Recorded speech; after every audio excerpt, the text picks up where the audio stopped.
hurt even more. "Tell us the worst thing Kyle has ever made you do," asked the interviewer in a live interview. I was done with the lies. "Kyle's the best thing that ever happened in my life. But I don't expect you to understand that. He's got a condition. He fell down the stairs as a kid, and the parts of his brain responsible for socializing don't work. He's a great guy. He just doesn't understand people. And who could blame him? Everyone's out to get him. He is loyal, trustworthy, and most of all, he's honest." The interviewer was speechless. But I couldn't stop. I told the interviewer all about Kyle and Taylor and how they were the driving force behind the sneaker club. It was a relief to tell the truth, but I knew that it would come at a cost. My phone beeped. It was a text from Kyle's parents. "You're no longer welcome in our home." I knew then that I'd never see my friend again, but I would have done it again in a heartbeat. A day later, there was a knock on my parents' door. It was Kyle and Taylor. They were smiling. "After watching your interview, my parents told me everything," said Kyle. "You know how long I've been beating myself up for being different?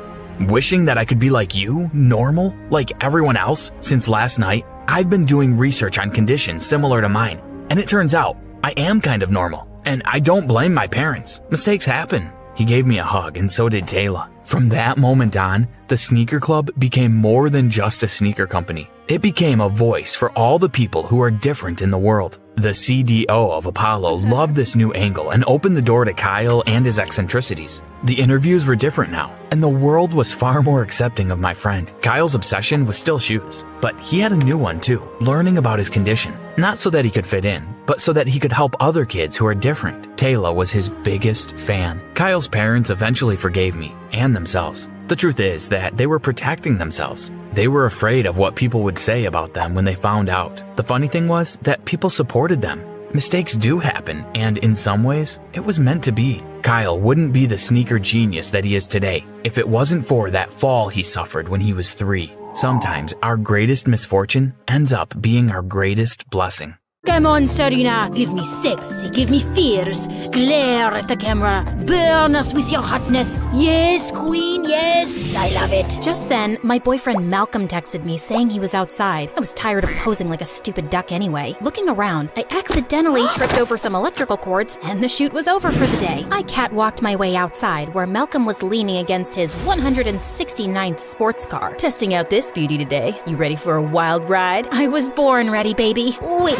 Let me start from the beginning. Hi, my name is Serena, and this is how dating the mayor's son became my worst nightmare. Before I continue, please like and subscribe. Growing up, people often said I looked like a delicate princess with a monkey's personality. I was a restless kid who was always jumping and climbing high places, and as a teenager, I got into parkour. One day, there was a parkour competition in my neighborhood, and I felt a rush of adrenaline as I bounded up the side of a wall, leapt onto a tree branch, and then jumped onto a railing. People were filming my moves. Just then, I spotted this guy in the crowd who clearly wasn't from around here, and he was watching me. As I landed a tricky flip, I glanced over, and his smile made my heart race. Wow, that was impressive. I've never seen a girl do things like that before. Oh, I'm sure the girls you know can only walk down a runway. That's true, which is why I'm so intrigued by you. My dad owns a sportswear company, among other businesses, and you'd be a great face for it. Your face is great. Are you making me a modeling offer? It turns out he was, and an offer I couldn't refuse. The money could help my family so much, and before I knew it, my whole life flipped upside down. Malcolm was the mayor's son, and after he launched my modeling career, so many brands wanted to work with me. I was grateful for the opportunities, but in a matter of months, I'd turned into someone I barely recognized, and Malcolm eventually became my boyfriend. He was obsessed with sports cars and racing, and I was soon attending his competitions and getting to know his friends and family. People always told us how good we looked together, but even after 2 years, I felt a little out of place in Malcolm's world, and I never got used to the bodyguards around. The last one, Felix, wasn't much older than us, but I'd never met someone unfriendlier. I tried all kinds of smiles, got him coffee, even brought him mom's pie once, but not a muscle twitched in that poker face. Psst, Felix, my zip is open. Can you help me? It's not my job to help you dress, ma'am. You can't pull up my zipper? You want me to go out like this in front of all these people? I don't see how that's my concern, ma'am. Such a jerk. I had no choice but to go like that when suddenly Felix pulled me back and zipped me up, then literally pushed me away. Weirdo. A few days later, I was having a date with Malcolm and Felix, and Malcolm seemed preoccupied. Is everything okay, babe? Yeah, fine. Just business stuff. Nothing to worry your pretty little head about. Wait, you ordered a beef burger with extra fries? Yeah? Waiter, please take this away and bring a salad. But I don't want a salad. I used a bunch of contacts to get you that Prada contract. You need to watch your waistline before the shoot. Listen, there is something I want to talk to you about. I'm moving to Europe next month to compete in tournaments there, and I want you to come with me. What? But my life's here, and my family, plus I'm starting college soon. You don't need stupid college. Your beauty alone can make you richer. Just focus on that. And, well, me. I'm your ticket to success, babe. Together, we can do great things. But just then, his phone started ringing and he took it outside. I could see him shouting at someone, and then suddenly, he just left with Felix. Since then, Malcolm got busier and grumpier, and I gave him his space, but I wished he would just share things with me. Then one day at home, I was shocked to find out that Malcolm had a terrible accident. I called his parents in a panic, but they weren't answering their phones. Finally, I got through to Felix. Is Malcolm okay? Where is he? Sorry, but I'm not at liberty to tell you anything, ma'am. Are you kidding me? My boyfriend had an accident and you can't tell me anything about it? Can you for once be a human and just help me, please? Fine, I'll pick you up. He refused to answer my questions as he drove me to a hospital at the other end of town. When I entered the room, my heart sank seeing someone in a coma who wasn't Malcolm. Why are you messing with me right now? That's not him. Look closer. That's when I realized that he kinda looked like Malcolm. If Malcolm had red hair, a huge mole on his cheek, and a beard, this can't be him. This is a body double, right? It's him, and his appearance has been changed for safety reasons. We're not sure if the accident was really an accident. That's all I can say. Now let's go. He called an Uber and sent me off, and I could barely process everything. My boyfriend was in a coma? That dude on the bed was my boyfriend? And what safety reasons? The next day when I went to the hospital, Malcolm wasn't there and apparently never had been. What are you saying? He was here yesterday. Room 209? The last room in this hospital is 208. Can you please leave now? As I walked out dazed, I checked my phone and came across the mayor releasing a statement that Malcolm had only suffered minor injuries and was recovering nicely. Minor? Yesterday, he was in a freaking coma. I went straight to Malcolm's mansion for answers, but his parents wouldn't let me in. Why would we let you visit our son? We don't even know you. Huh? It's me, Serena, his girlfriend? I think you're hallucinating, young lady. Sir, I know you're concerned about his security, but this is crazy. I just want to know how he's doing. I'm not some imposter. Look, I'll just do my Face ID like I always do, but my Face ID wasn't working anymore. Get lost before we call the police. As I was walking away from the mansion, I suddenly bumped into Felix. Oh, thank God you're here. They won't let me visit Malcolm. They're acting like they don't even know me. I can't help you, Serena. I got fired for taking you to the hospital yesterday. Felix, I'm sorry, but come on. Of all the people, they don't trust you and me? We have to figure out what's happening here. Yes, I'm going to, but I work alone. And then he got into his car and just drove away. I was feeling insane the next 2 days, hatching plans from breaking into the mansion to making noises in the press about the whole thing. Then one evening, I got a call from Felix to meet him at a cafe. So, you know how I said I work alone? Well, I changed my mind, and you can work with me. Yay! He then told me that Malcolm's parents were hosting a grand party for their 40th wedding anniversary that weekend. Their son's in a coma and they're celebrating? Is Malcolm even in a coma? I saw the accident myself, and he was unconscious. But then the mayor's team took over everything, and the next day I was fired. We gotta get inside that mansion to find out what's really happening. I've got us on the guest list. We'll be going as them. Mr. and Mrs. the Ball de la Croix what? Tybalt de la Croix-Rousse. They're French. You're not gonna mess up this mission, are you? Because I can get someone else. No, I'll be amazing. I promise. A mission. Wow. Like, I'm super worried about Malcolm, of course, but this sounds exciting. So, you got any, pro tips for this undercover spy biz? Yeah, wear an adult diaper. Can't take bathroom breaks on a mission. And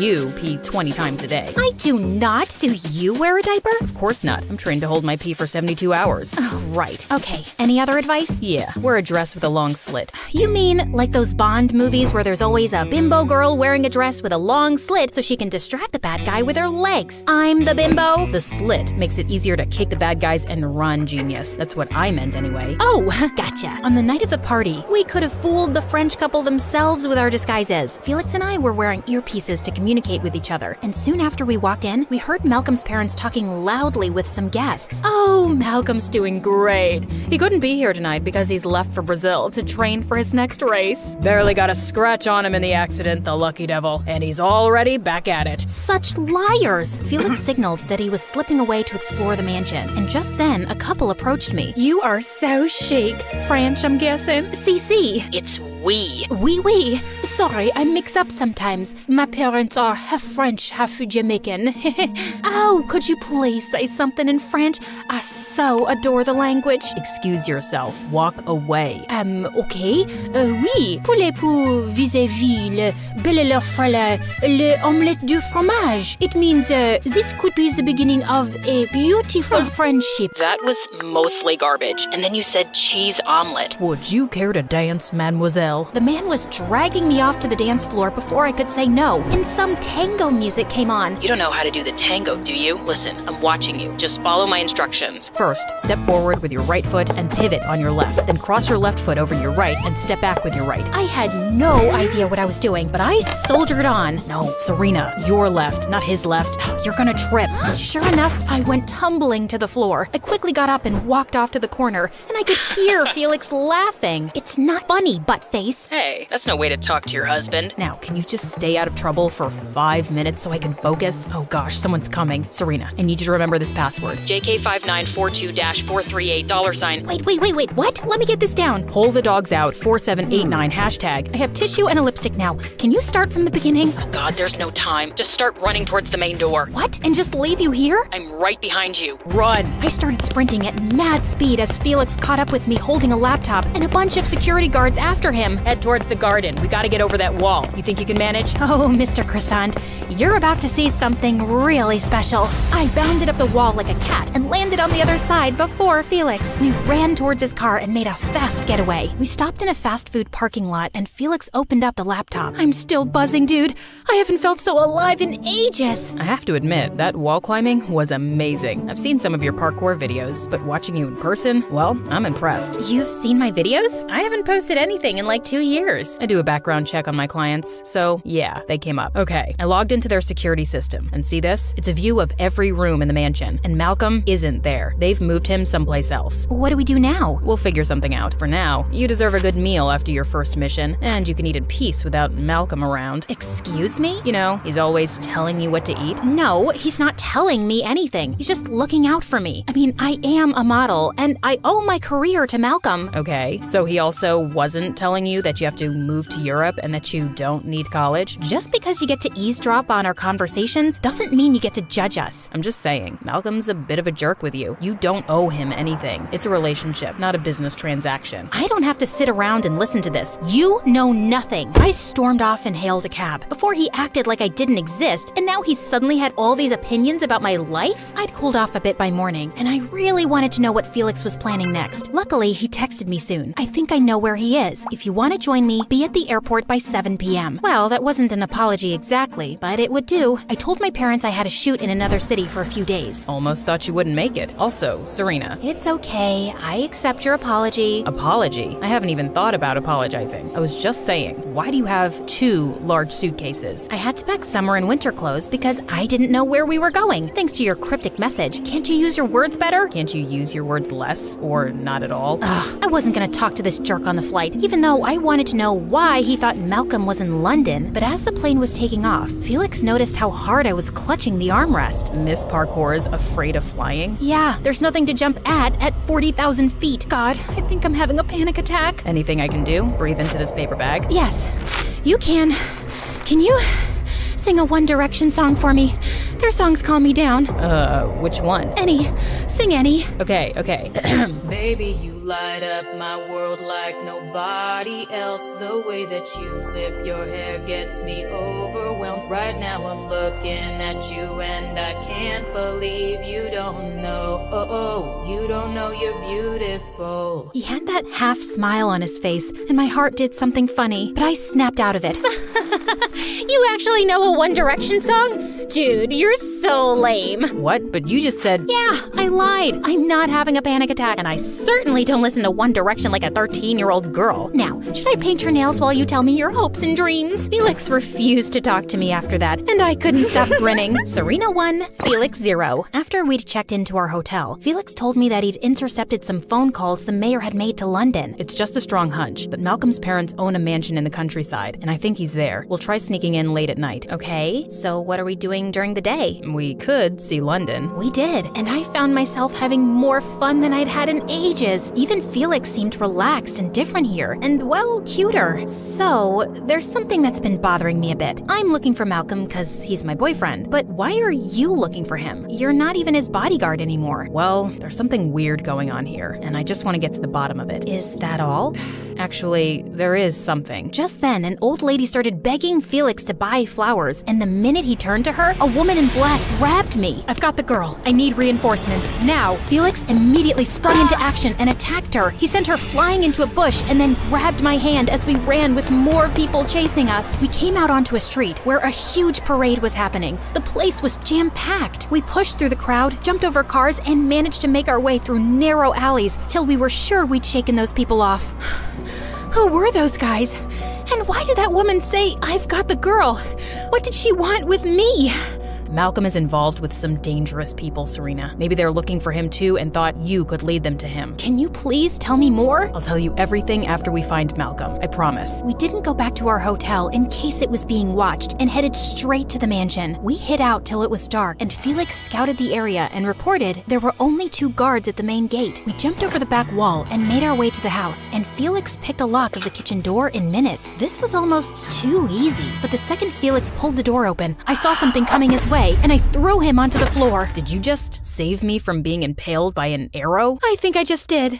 Remind me to thank you if we survive this. There were more arrows being shot by a machine, and Felix and I crawled our way out of there and landed in the main hall. Hey, you've scraped your shoulder. Oh, it must have happened while climbing over the wall. Let me take a look. It's bleeding. Felix was standing really close as he inspected my wound, and I was feeling a bit breathless. Suddenly, he stopped short. Serena, what's that around your neck? What, this? It's a diamond pendant Malcolm gave me a few weeks ago. I usually keep it under my shirt. What? Why is your face all weird? That necklace. It's got everything I've been looking for. Huh? Serena, I actually work for the government. I took up a job as Malcolm's bodyguard because we found out he's involved with a ring of diamond smugglers. I've been trying to get to them through Malcolm, but I had no idea he had this necklace, that you had it. This diamond can bring down their whole smuggling operation, so I'm gonna need that, and we can leave now. Wait, leave? What about Malcolm? Actually, my mission is done. I don't need him anymore. So what? You're not gonna help me find him now? Fine, take this necklace and go. I ran off down the hallway feeling shaken, but determined to find Malcolm, and seconds later, Felix was by my side. You're so exasperating. Why do you even care about stupid Malcolm? I'm not explaining myself. Just leave. I opened a door at the end of the hallway, and we entered a bare room. But suddenly, the door slammed shut behind us, and the room started filling up with some gas. Oh, great. Now we're gonna die in a gas chamber. Help! Someone! Help us! No one's coming, and there's no way out. Oh my god,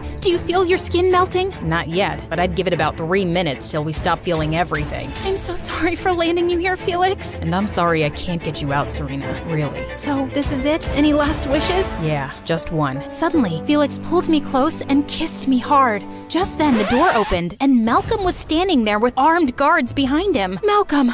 Oh, thank God you're okay, and you just saved us. You weren't gonna die. That's just some harmless smoke to scare intruders. What are you two doing here? Looking for you? Can you please tell me what's been going on? And finally, Malcolm explained everything. A year ago, I got involved with some diamond smugglers. They wanted me to use Dad's connections to make smuggling into the city easier, and they offered a lot of money. I tried doing what they said, but I wasn't successful, and I wanted to back out. And then I had the accident. I did hurt my head, but I was conscious soon and told Dad everything. He got me out of the country to hide me from those people, but I guess they're still after me because I know too much. How come you still have this necklace? Oh, that's just something I picked up from the smugglers' headquarters once. Man, you should have seen the diamonds they have. I'm sure no one noticed me taking this tiny thing. Thanks for the thoughtful present. It's not just a necklace. It has an encrypted microchip that has information about their whole network. We can take them down for good with this. We? Who are you really, dude? Law enforcement. Sorry, I was just acting as your bodyguard. So what happens to me now? If you cooperate, I'm sure we can be lenient with you. Soon enough, some official-looking cars arrived, and as Malcolm was being escorted escorted out, he suddenly asked to speak to me. I should be out of this mess soon, babe. And then we'll go anywhere. Do anything we want. Except that with you, I haven't really been doing what I want, Malcolm. I'll always be grateful to you for helping me make my family's lives better, but I can't keep being your girlfriend for that reason. Seriously? You're breaking up with me? I made you. So my looks and talent are worthless? I'm not sure I even want to be a model anymore. I'd rather go to college and take up parkour again. Goodbye, Malcolm, and good luck. Felix told me I'd be escorted back home by a security team who'd keep a watch on me till the operation was over. I need to tie up some loose ends here. You were a good partner, Serena. See you around. Did he just leave me with an arm punch? A few hours later, I was settling into my airplane seat, and I couldn't help feeling deflated. Just then, I heard a voice. Scoot over. I'm here to hold your hand. Felix, what are you doing here? Don't you have loose ends to tie? Yeah, but I felt we needed to talk about some things first. Like the fact that you broke up with Malcolm. Just came to my senses, I guess. We're all wrong for each other. Cool. Sounds good. Anything else you want to talk about? Like that passionate kiss in the gas room? What about it? People do crazy things when they think they're about to die. Well,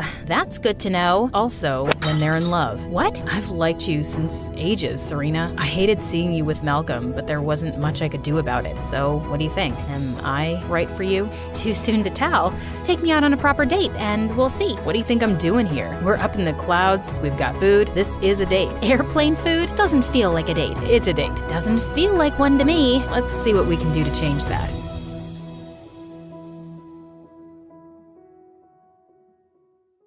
Okay, ready? On the count of 3, we'll jump from the wall. Kiana, are you sure this is safe? What if we miss the air mattress? Guys, chill. We're not even that high up. I've seen people on TV do this. It'll be fun.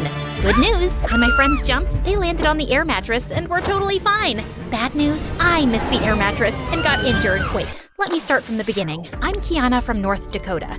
And you probably think I'm a moron for doing something so dangerous. But what can I say? Teenagers do stupid things sometimes. Don't pretend like you haven't. Before I continue, please like and subscribe. Luckily, when I got to the hospital, the doctor said I was fine, since I didn't jump from that high up. But I still had to wear an arm and leg cast for 3 freaking months. When I returned to school, everyone had heard what had happened and showered me with love, saying how relieved they were that I was okay. But then in math class, something strange happened. So today, we'll be doing exercises 8 and 10 in our workbooks. What about exercise 9, my good ma'am? Are you mocking my accent? Why, of course not, my love. You've got your accent and I've got my accent. To the principal's office, now! I hadn't realized I'd been even talking in a British accent, but I went to the principal and told him what happened. I don't know why she's so angry. Maybe it's her time of the month, if you know what I mean. Kiana, stop with that British accent right now. I'm not doing one. The principal and I fought back and forth for a while before he called my parents. Except I was still doing a British accent when they arrived without knowing it, and continued talking British for several days. Eventually, Mom and Dad took me to a doctor since I was acting so strangely. And to my shock, the doctor told me I'd developed a brain condition as a result of my injury. It was called foreign accent syndrome, which meant I would always talk like a foreigner now. So I started talking in a British accent all the time. It wasn't a huge deal, but kids at school were confused that I'd completely switched my way of speaking. Most of them thought I was messing around and it was annoying, and some British kids at school always felt I was making fun of them. As time passed, everyone started avoiding me because I made them uncomfortable. So I was stuck having no friends and wanting my normal accent back. One afternoon, I was doing homework in the schoolyard when suddenly someone held out a diamond ring in front of my face. Here, take my promise ring that I spent $10,000 on for my stupid girlfriend. In fact, why don't I date you now instead of her? How about you give it to my sister, who you're apparently in love with? Ugh, not those two. Dean and Brielle were the hottest, most popular kids in school and had been dating on and off since 9th grade. Since they were known for always fighting, I didn't take Dean's offer seriously and walked away. But a week later, someone rang our doorbell one morning, and I was shocked to see Brielle standing there.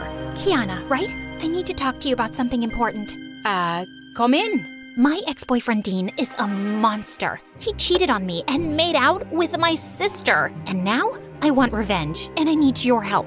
Why do you need my help? You and I have barely even spoken before. Look, I know a lot of kids at school think you're weird, but Dean's always found you very attractive. I always catch him staring at you during class, and if he hadn't been with me, he probably would have asked you out. So I was thinking, maybe you could get him to date you for a month. Then you can make a TikTok fake crying and telling everyone that he hurt you and took advantage of you. I don't think anyone would take it seriously if I did it, since we're always fighting about one thing or another. Can you please do this for me? My head was spinning. First of all, did she just say that the most popular guy at school thought I was pretty? Well, if he was a cheating jerk, then maybe it didn't matter. But still, wow. Brielle begged me to help her out and went on and on about how much fun we could have taking Dean down together. Was she implying that we could be friends? I hadn't had a friend in so long. And now I could be BFFs with the school queen bee, who could maybe help me make other friends. I just had to ruin the life of her awful ex-boyfriend. I'm in. That week, Brielle and I found an empty classroom during lunch to go over our mission. Step 1, flirt with Dean and let him know you're interested. Smile at him during class, give him a compliment, or do a classic dropping your school books to get his attention. I hadn't flirted with any boy since before my injury, but I was confident I still had game. So when I saw Dean, I walked close to him and threw my textbooks onto the floor. But unfortunately, one of them landed on his foot and he screamed. Ow! Ow! My foot is broken. I'm gonna lose a foot. I'm so sorry. Dang it, I was supposed to get you to ask me out, not murder you. Oh, it's you, Kiana, hot girl from history class who talks with a British accent, even though she's American. Yes, that's me. You poor thing, getting hit with a textbook and having your girlfriend dump you. Actually, our breakup was mutual, so... I can only imagine what it must be like getting dumped, thinking you'll be alone, single, and pathetic forever. But lucky for you, I'm gonna let you take me out to dinner on a date. Really? You can even pick me up in a car and bring me flowers, especially white roses, please. They're my favorite. But it's my gift to you. Dean immediately said yes, and I was so proud of myself for being so smooth. But unfortunately, my actual date wasn't very enjoyable because Dean was the most obnoxious guy ever. He complained about everything. The chairs made his butt hurt, the music was too loud, and when he bit into some spicy buffalo wings, he started crying and saying he needed to go to the hospital. I'm gonna die. I'm gonna die. I'm gonna die. Of course, because so many people have died eating buffalo wings. Finally, when the date was over, Dean dropped me off in his car. I can't believe I didn't ask you out earlier. 2 years wasted with Brielle when I could have been the boyfriend of this beautiful goddess right here. He was looking at me with stars in his eyes. Oh boy. I told Brielle everything over video chat. This is perfect. You've already got him wrapped around your little finger. In a month, you're gonna tear his heart to shreds like he tore mine. I really did have him wrapped around my finger. Dean texted me as soon as he woke up the next day and sent me like 8 different heart emojis. How was he already so into me? When Dean saw me at school on Monday, he came up to me right away holding a stuffed tiger. Okay, babe, hear me out. So for our next date, how about we go to the carnival and you can witness my amazing skee-ball skills. I'll win you a tiger just like this. I knew I'd made a deal with Brielle, but this guy was turning out to be super annoying. Still, I went on 3 more stupid dates with him, one of which consisted of us cosplaying as MSA characters. We literally went to a restaurant dressed as them, and Dean even suggested reenacting a romantic fight scene. It was so embarrassing. But there was one silver lining. Brielle and I were becoming really good friends. When we weren't scheming or talking about Dean, we hung out at the mall, had sleepovers, and painted each other's nails. One night, Brielle invited me to an exclusive party, but we had to go in separate cars because it would look suspicious if Dean's ex was hanging out with his current girlfriend. At one point during the party, I was hanging out with some of the popular girls near the refreshment table, and they were just going on and on about how lucky I was to be with Dean. He is quite lovely and very easy on the eyes, but between us, he's also a bit of a dork. He's obsessed with stuffed animals, cartoon movies, and even owns fuzzy slippers. Trust me, ladies, beneath that gorgeous physique lies the cringiest guy ever. Sorry that you think I'm so cringy. I turned around to see Dean standing behind me with a hurt look. Oh man, what was he doing here? Of course, this was a popular kids' party. He walked off and I felt a little guilty, so I followed him. Dean, I'm sorry.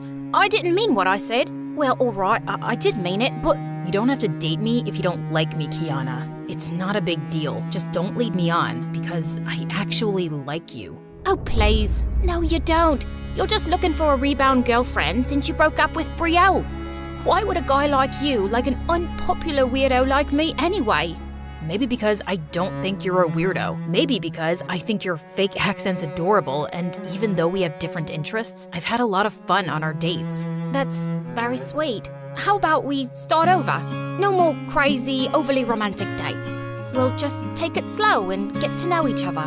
Dean seemed to really like that idea, and after our talk, I sort of started enjoying spending time with him. We'd do homework together and video chat at night. He definitely seemed like a sweet guy, which made it all the more confusing why he'd do something like cheat on his girlfriend. One morning, Brielle and I were walking home from the gym when Dean texted me to tell me he was sick with the flu. Poor thing. I should stop by and bring him some soup. But he just said he has the flu. You don't want to get sick? I know, but he's all alone in bed and not able to do anything. I'll wear a mask. Trust me, Kiana, he's a millionaire who has chefs and servants waiting on him hand and foot. What, do you want to spend time with him? No, of course not. I just feel since I'm his pretend girlfriend, it's weird if I don't check up on him. I quickly went home and made Dean soup that I brought to him. But when Dean opened the door to his room, my heart did a giant thump. He was shirtless and had the abs of a freaking Roman god. You cooked me soup? You're the sweetest girlfriend ever. I sat with him while he ate the soup in bed. It tastes perfect. Brielle used to do stuff like this for me when we first started dating, but then we started fighting a lot and she stopped doing nice things for me. Well, I don't think you have a right to complain about Brielle. You're the one who cheated on her and kissed her sister. She told me about it. We ran into each other. Okay, fine. I cheated on her, but that's only because we got into a huge argument and in a fit of rage. Brielle started talking about how handsome my best friend was and that she was gonna leave me and date him. I thought she was serious, which is why I hit on her sister. But she wasn't serious, and that's why we broke up. Right after that, I bought her that diamond promise ring. I guess it was both our faults. We both cared about each other. We just weren't working as a couple anymore.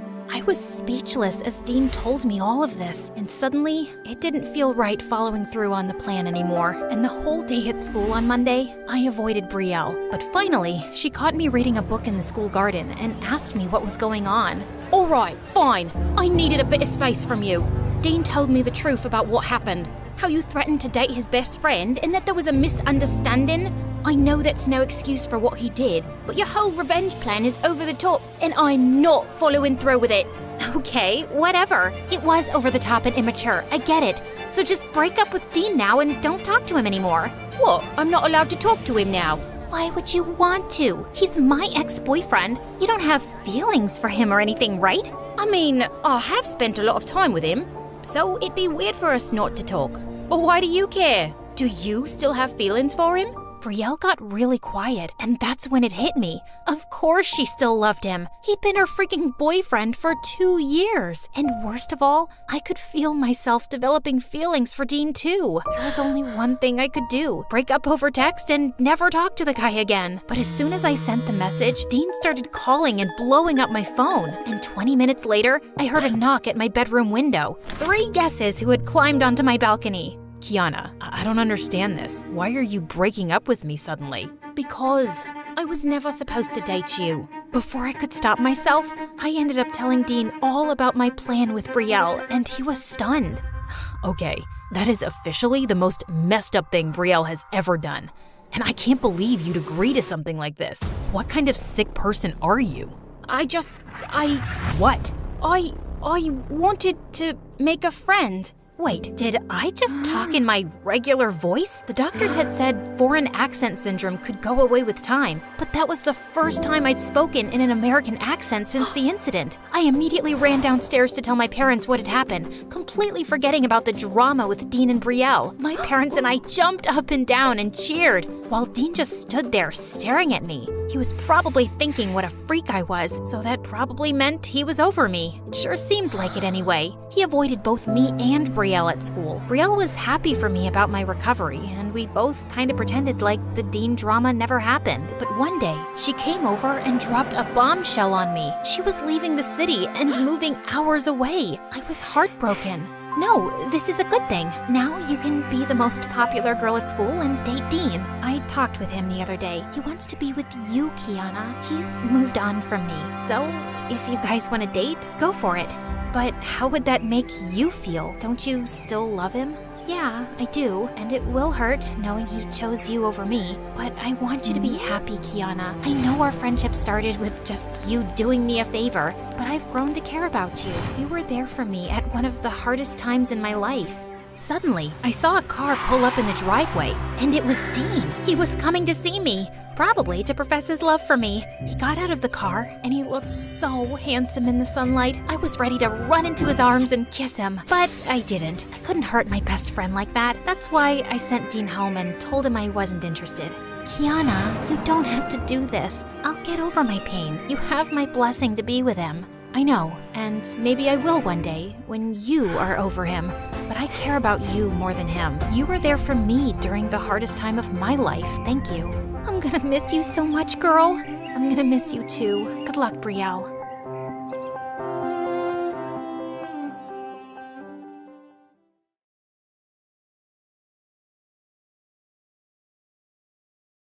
I'm Kelsey, and I'm reporting from Baltimore. If you think you had a bad relationship with your mom, wait until you hear my story. But before you get your mind blown, make sure to like and subscribe. Also, we've got some super cool MSA merch just for you. I'm talking awesome bottles and notebooks, perfect for your daily grind. Don't miss out. Check them out in the description below. Have you ever heard of maternal instinct? Well, my mother hadn't. Literally. Her first words when I was born were, "Not now." She was so absent in my life that when I was a kid, I used to believe that my nanny was my mom. Mama, I love you. Oh no, sweetie, I'm not your mom, but good luck with that. She was almost never at home, and when she was, she spent the whole time on her phone or engrossed in her Mac. Mom, it's really late. Can you tub me in? I can't. Criminals don't sleep, kid. I have to take care of the city. Mom, for the last time, you're not Batman. No, she wasn't, but we were as rich as him. My mom was a hotshot judge who dealt with high-profile celeb cases and was always on the news. She was like a celebrity, so we lived in a huge house and she drove a shiny Rolls Royce. My childhood was like a big winning streak. Fancy gadgets and futuristic toys. Check. Anything to mute the tiny human. Private visits to the planetarium and zoo? Check. Are you sure I can't just leave her here? That's the lion's cage? Is that a no? Despite the money, my life was far from being great. I didn't want expensive toys. I just wanted my mom to give me a little attention. So, since I was a kid, I tried to get it any way I could. Let's just say I was a bit of a troublemaker. One time, when I was visiting mom at work, I got bored of finger painting and went to her office, which was strictly off limits to me. You can probably guess what happened next. I took my finger brushes and turned her aesthetic office into a huge 4-dimensional twister board. She didn't yell at me at that time, but I did hear her scream at the nanny who was supposed to be looking after me. I told you never to lose sight of her. You're fired. A few years later in school, this girl was breaking into some teacher's office. She began to shuffle through everything in search of some papers. I noticed her shoelaces were untied, so I walked into the office to warn her. "Hi, your shoelaces." But when she heard my voice, she got so scared that she jumped out the window. She dropped some papers and I grabbed them. Turns out they were math exams. At that exact moment, the teacher came back from lunch. Oops. The next thing I knew, I was invited to the head teacher's VIP lounge and mom arrived, giving me the side eye. "Mom, you're not gonna believe what happened." "You're right, I won't, so save it." I only got like a 2-day suspension, but either way, my mom decided to take me out of that school and put me into a much stricter one to make me a responsible adult. Before my first day at my new school, she only said one thing to me. "This is your last chance." I didn't know exactly what she meant, but I knew my mom hated having to deal with the problems I created, so I figured that all I had to do was stay out of trouble. Easy, right? Well, not Not really. Staying out of trouble meant not having any fun. And it's not like I had anyone to spend time with. Of course, I always wanted a sibling, but I never had one. What about friends, you might be wondering? Well, I guess I wasn't exactly popular at my new school, but it was not my fault. The school my mom sent me to was very prestigious and traditional for boring, wannabe perfect rich kids. So, my reputation was not the perfect hook for new friendships. I tried at least to make one friend, but each kid there was either completely afraid of me or so boring. My last hope was Laura, the resident brainiac of her class. She knew every answer and loved going to school. Although, weirdly, sometimes she'd have a couple of days off and never looked sick. Don't get me wrong, she's as dull as ditch water, but for some mysterious reason, I like her. Not that it was mutual. We were paired together in science class, but it was like an experiment gone wrong. Please, I can't be with her. I can't get into trouble. Come on, we're gonna have fun. I tapped her on the shoulder to encourage her, but that made her drop the test tube she was holding. Luckily, it wasn't that toxic.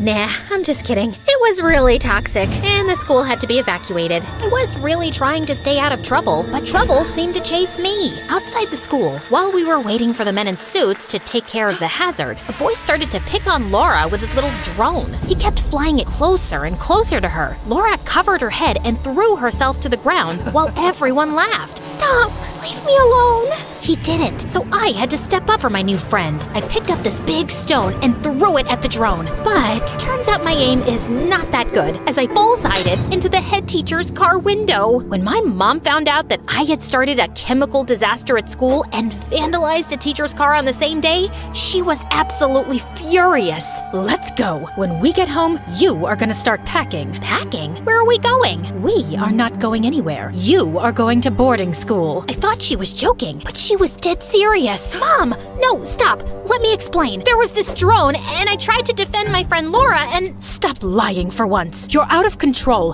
and I'm on the biggest case of my career. You need someone who can straighten you out. Then, just like Voldemort when you said his name, someone interrupted our discussion. Hi, I'm sorry. I couldn't help it over here. I'm Laura's mother, Kelsey's friend. Great, she's gonna defend me. I can take her in if you want. I'm a specialist in child behavior. What? This must be a joke. Spoiler warning? It wasn't. I'm sure I can turn your little Kelsey into a perfect student, like my Laura. I looked at Laura, and she looked at me with some despair, as if she was trying to tell me something without speaking. She subtly shook her head. What is it? She wants me to go to the bathroom? So, what do you say? It sounds ideal. Before I could protest, my mom had already arranged to pay a generous sum of money to straighten me out. I was immediately shipped to Laura's house, only with a suitcase of my possessions. I didn't even get to say goodbye to my mother. How could Mom do this to me? If she'd taken the time to listen, then she'd know I did nothing wrong. This can't get any worse. Okay, you might think that staying with Laura's family sounded better than a boarding school, right? Well, trust me, it wasn't. It was much worse. Let me spill the tea on Laura's parents. The dad was never there, always working, just like Mom did. I didn't think I saw him even once. The worst part, he was the good parent there, because Laura's mom, she didn't love. If my mom had a cold heart, hers was a certified iceberg. Lights out at 7 p.m. Breakfast 5:30 a.m. sharp. Then it's silent study until school. Silent study? Talking unless invited means losing privileges. After school, it's silent study again until dinner. When can I use my phone? Breakfast 4:30 a.m. tomorrow. Wait, what? But 3:30 a.m. for both of you. Then I saw Laura with her finger over her lips, desperately trying to get me to shush. Hand me your phone. All social networks are completely banned. What? I can't miss my daily dose of MSA. I need to get out of here, and fast. I thought being Laura's roommate would help in devising an escape plan, but to my surprise, Laura was used to this. She can't starve us whenever she wants. Shush, she'll hear. She has supersonic hearing. Come on, don't be ridiculous. Breakfast at 2:30 a.m. tomorrow. Darn! In the next couple of days, things went from bad to worse. I tried to talk to Laura in science class. Can't you see how wrong this is? Kelsey, please, just don't make it any worse. I was actually considering trying to get used to that new lifestyle, but then Laura's mom took it too far. I had been studying for an age, and quick note, wow, it's amazing what you soak up when you actually study. But anyway, I needed soda, and Laura gave me a death stare when I snuck out of our room. When I got to the kitchen, all the cupboards and fridge were locked with Fort Knox level security. Then I was caught red-handed. No wonder your mother gave you away. Hey, don't bring my mom into this. She couldn't deal with you anymore. anymore, so she quit on you. I couldn't stand her anymore. Shut up, you meanie. Maybe I didn't say meanie. You are not going to disrespect me in my own house. To the study room for the night. The study room was an extremely small room where she sent us when we misbehaved. I had to spend the night there. I tried to sleep using a book as a pillow, but I couldn't stop thinking about Mom. I had to go see her. I knew she was angry, but I was also so sure that she loved me and that she'd take me back if she knew the truth. One day, I managed to cut school and get to our house, but apparently she had moved. When I snuck back to school, the principal was waiting for me. Hi, Kelsey. Laura saw you leave. That little goody two-shoed snitch. Your foster mom's waiting in my office. Oh boy, I made up my mind. You and your other students shouldn't have to deal with this. She'd be better off homeschooled. The thought of being locked up all the time in that house with her was truly scarier than any horror movie ever. No, I'll be good. I am good. I swear. Of course, my vote didn't count. From then on, I wasn't allowed to leave the house. It's the only way to keep you from trouble. How on earth is she qualified to foster kids? I tried to lay low while I came up with a brilliant plan to escape for good. Still thinking, what is this? What did I do now? Surprisingly, this time, she wasn't yelling at me. She was furious with Laura. You got a B+? It's the day I felt dizzy. I don't care about your excuses. You know where to go. Laura headed straight to the study room. I was still angry at her for ratting me up, but after she spent the whole day there, I started getting worried. I decided to sneak her some food. I'm going to get help to escape. I may need you to cause a distraction. Are you out of your mind? Just leave me. Laura, you don't deserve this. My mom will take us both. When she knows the truth, she'll be so happy to have me back. Laura remained silent and refused the food. After 2 days of being locked in the study room, Laura was released. I guess that explains her absences from school. Sometime later, I asked her how she was able to stand so much time locked up in there without losing her mind. I just draw things on the wall and time goes by. As you can see, things in that house were absolutely crazy. Finally, some days later, my ticket to freedom presented itself. Her mom was out somewhere, and all the windows and doors were on lockdown, but I managed to break one like a superhero. First, I went to school to tell them what was going on, but let me tell you, being a hero is a thankless job. The head teacher looked at me like I was pitching a school play on Mars. Let me call your foster mom. With my superhero escape plan foiled, I had no choice but to step out the window quickly. Next destination, the police station. Go, now, or I'll have you arrested for wasting police time. I seriously must have one of those faces. Nobody believes me. There was only one person who could save me and Laura, my mom. I ran to the court, stayed low, and waited hours until I saw her getting out of a fancy car. Wow, she has bodyguards now? I did my best to get her attention. Mom, hi, Mom! Mom! But it was useless. She didn't notice I was there. Some things never change. When she disappeared inside the building, I snuck into the place hoping no one would recognize me. Soon, I found Mom. She was in court with her gray wig on and in the middle of a trial. I decided to wait until the trial was over to avoid interrupting her work. I knew she hated that more than anything else in the world. See, I can be a good girl. However, it was all so boring. It was so obvious that the guy with the mobster tattoos who appeared on the tapes was the bad guy, and there was no plot twist. After a while, I just fell asleep. Waking up at 4:30 in the morning was too hard for me. A little later, someone grabbed me by the arm and woke me up.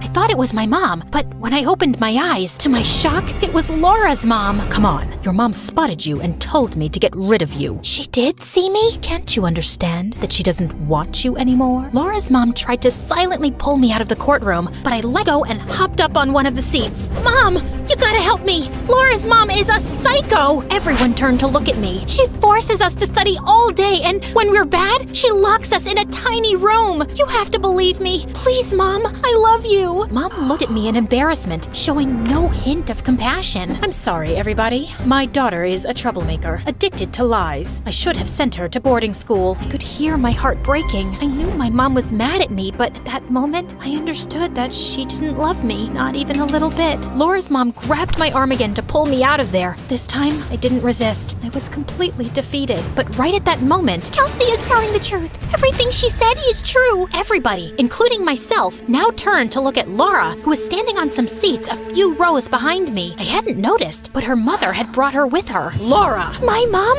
is a monster!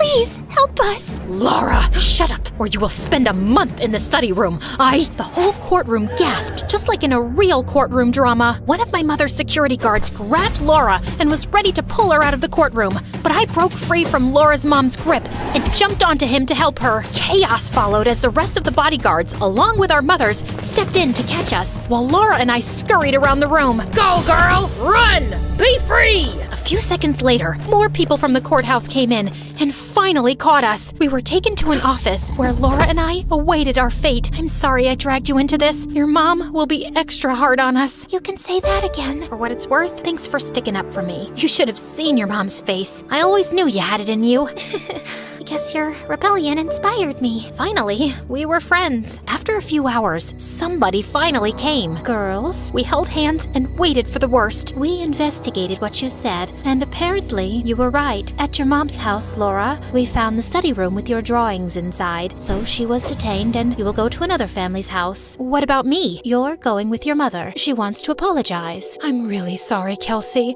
I should have believed you. I don't know how I can make it up to you. Well, to start, we can take Laura in. Done. Laura smiled and I hugged her. We moved in with my mother. Her remorse was short-lived and she soon returned to her old ways, ignoring our existence completely. But we didn't care. Me and Laura had each other. We became not only friends, but sisters. I told you guys I always wanted a sibling. As soon as we turned 18, we moved in together and started a new life far from our mothers. A happy life, because family isn't the only one you're born with. It's also the people you encounter along the way, the ones who support and love you no matter what.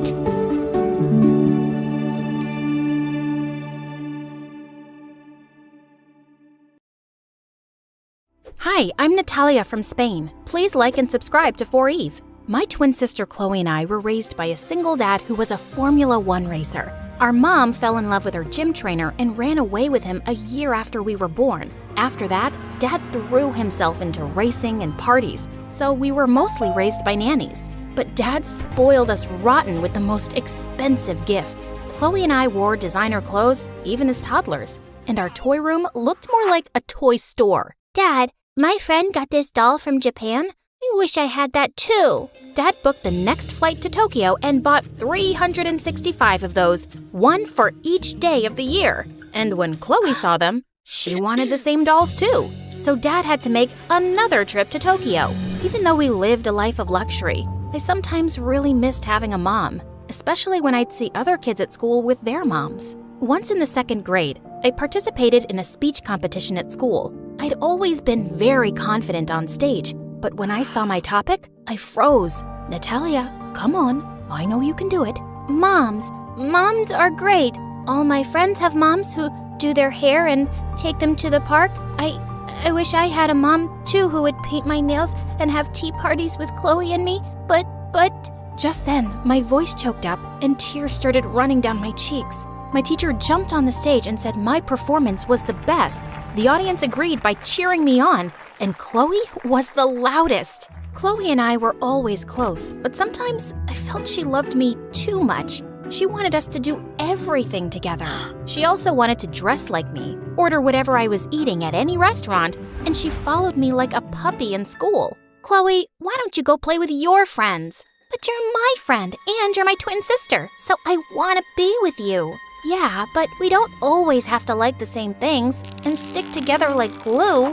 Fine, I won't stick to you then. It was our 10th birthday soon, and Dad threw us a grand joint birthday party. But for the first time, Chloe wasn't wearing the exact same dress as me, and she'd even insisted on having her separate birthday cake. And even a couple of hours into the party, not a single friend of hers had shown up. Sweetie, are you sure you told them the right day? Yes, I did. It's just hard to make friends 2 days before the party, you know?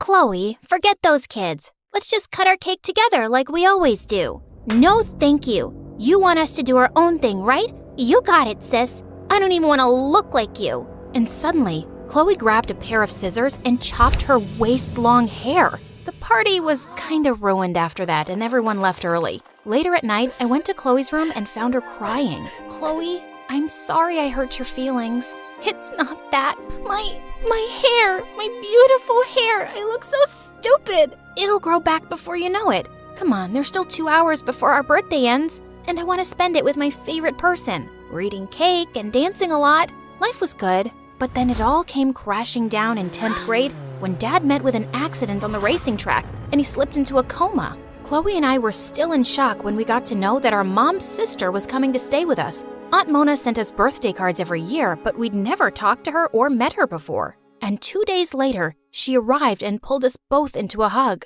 My poor darlings, I'm so sorry for what you're going through. Really? Why? You're practically a stranger. Honey, I know you're upset right now, but we're family, and we'll get through this together. Suddenly, all the tears I'd been holding inside started pouring out. Shh, sweetheart, it's going to be okay. Aunt Mona kept holding me tight, and it felt so wonderful. Stop being a crybaby, Natalia. We'll get through this ourselves. Dad's gonna be fine soon. Yes, I'm sure he will be. I wasn't talking to you, and we don't need anyone babysitting us. Chloe, stop being so rude. But Chloe just gave me a dirty look and left the room. I'm sorry on her behalf, Aunt Mona. It's okay. I know you're both going through a rough time. And please, call me Mona. I instantly fell in love with her. She was the mom figure I'd been craving for all these years. She'd braid my long hair every morning and tell me stories about her and Mom's childhood. But Chloe didn't warm up to Mona at all. She never missed an opportunity to talk back to her and deliberately messed up everything Mona asked her to do. Chloe, can you please pass me the jug? Oh, I'm sorry. It just slipped from my hand. As Mona walked out to clean herself up, I turned angrily to Chloe. You totally did that on purpose. Why are you being such a brat? Because I can't stand that woman. I'm sure she's after Dad's money. Why else do you think she's here? What? You have no proof. Just then, Mona walked back in and we stopped talking. A few weeks later, it was our birthday, and Mona said she'd planned a surprise for us. She asked us to get ready, but when it was time to go, Chloe refused to come along. Don't be like this, Chloe. Mona has planned something for both of us. I'm sure it's gonna be something tacky and stupid. So thanks, but no thanks. Well, I'm gonna go with her, with or without you. It seems like you've made your choice. Thanks for ruining another birthday. Gosh, this girl was impossible. I told Mona that Chloe had a headache and we left without her. We got an amazing spa treatment, went shopping, and had a great time at an amusement park taking crazy rides and eating food truck snacks. I kept taking pictures throughout the day and sending them to Chloe to show her what she'd missed. So, I hope you had a good time, Natalia.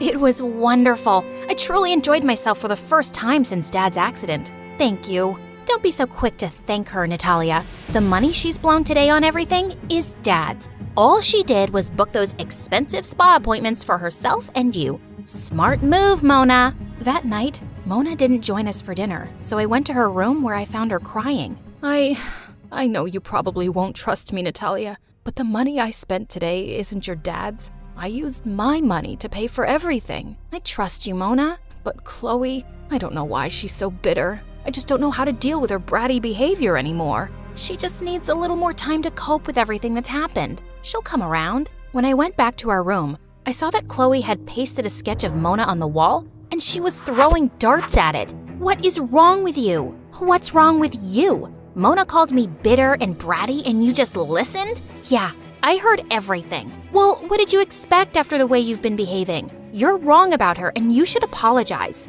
Over my dead body. And I ordered a cake for both of us to cut at dinner. But since you obviously preferred Mona's company over mine, I cut it alone. Since that day, Chloe and I started growing distant, and it really bothered me. But I couldn't let her bully Mona for no reason, and I really loved having her around. Then one day, I was studying in my room when I heard loud voices from Chloe's room. How dare you block all my credit cards? You can't stop me from spending my dad's money. Oh, yes, I can. I'll make sure you never see a penny of your dad's money again. I can make things very difficult for you, Chloe. You better get your act together. Are you threatening me? Yes, I am. I saw Mona storming out of Chloe's room and I slipped in. What was that about? That witch!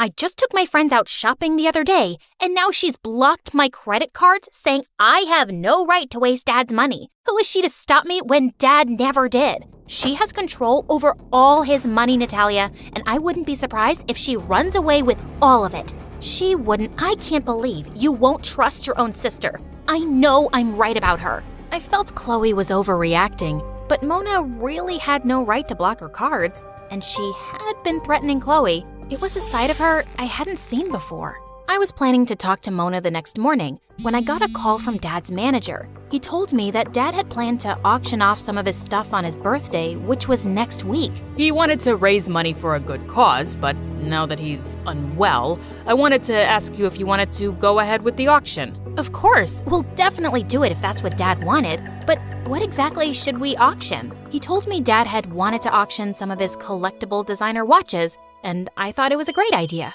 I told Chloe about it, and she wanted to honor Dad's wishes too. But when we went to his room to get the watches from his safe, we were shocked. The safe was broken, and Dad's entire watch collection was missing. So were all his gold and diamond cufflinks.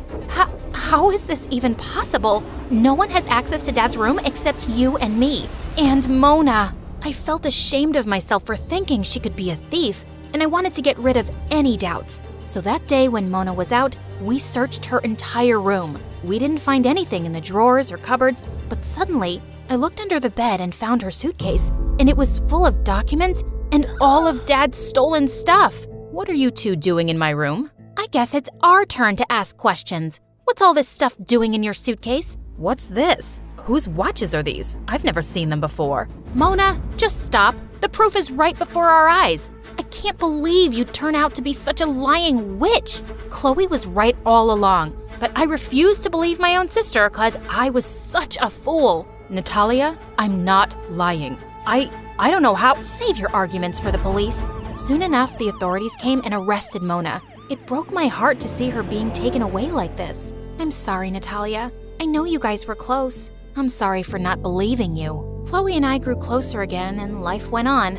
I missed Mona, but I was too mad at her for betraying my trust. 5 months passed, and one day, I woke up to the most amazing news ever. Dad was finally out of his coma. Chloe and I ran to the hospital, and seeing him awake and smiling was everything. Dad, we missed you so much. Oh, my angels. I'm sorry you had to go through such a tough time alone. We weren't exactly alone, Dad. Aunt Mona came to our rescue. She did? Really? Wow. She's always loved you both, but after I cut her off, I didn't expect her to come take care of you. She's always loved us? You cut her off? What do you mean? That's when Dad revealed that when we were born, Mona doted on us and was always around even when our mom had no time for us. Chloe, you were such a cranky baby. And sometimes Mona would stay up all night rocking you in her arms. But when your mom left, I cut all ties with Mona too. I told her not to be in touch with you girls, and she respected that. But she always sent you your birthday cards. But Dad, Mona stole all your watches and cufflinks. What? Are you sure? I mean, that makes no sense. She runs a successful company in the US and is really rich herself. She's definitely richer than me. That left me stunned. Suddenly, I noticed Chloe's face went white. I told Dad to rest and signaled her to come outside. Chloe, spit it out. Okay, I framed Mona. I paid Dad's manager so that he would call you about the auction, and I also paid a servant to hide all that stuff in Mona's suitcase. What? How could you do that, Chloe? How could you send an innocent woman to jail? Because I hated Mona. The day she walked in and hugged you, I felt myself go crazy with jealousy. With Dad in the hospital, all I had was you. But then she came along and you started loving her more than me. Tell me the truth about the credit cards too. Why did she block them? Because I spent a lot of money. I blew $50,000 and she got an alert on her phone and tracked me down to a club. And she found me smoking with some friends. I can't believe this. No wonder she was so mad at you. You're a horrible person, Chloe. Mona left her life for us, and you got her arrested for a crime she didn't even commit. I told Dad everything, and we rushed to the police station to withdraw our complaint. Mona looked angry to see us, but when I told her the truth and apologized, she started crying and hugged me. Mona, I am so sorry about all of this. If you want to take action against Chloe, I understand. No, I don't. This family has been through enough, and I won't put Chloe through more. I forgive her. Chloe was really ashamed and apologized a lot, but we still had trouble trusting her so soon, and Dad insisted she get into therapy. You need this, Chloe. Your insecurities drove you to do some really crazy things, but just trust that you're not alone and you have a family that loves you. And you're my twin. No one could ever replace you. Mona stayed with us for a few more weeks till Dad recovered completely. And then he announced that he was taking all 4 of us to a vacation in Switzerland. One day, Chloe and I were out shopping, and when we returned, we found Mona and Dad kissing. We saw nothing. You guys carry on. No, wait, come in. I proposed to Mona, and she said yes. Are you girls gonna be okay with that, Chloe? Chloe looked stunned, but then she hugged Mona. I joined them too, and in that moment, I knew that going forward, our lives would be perfect.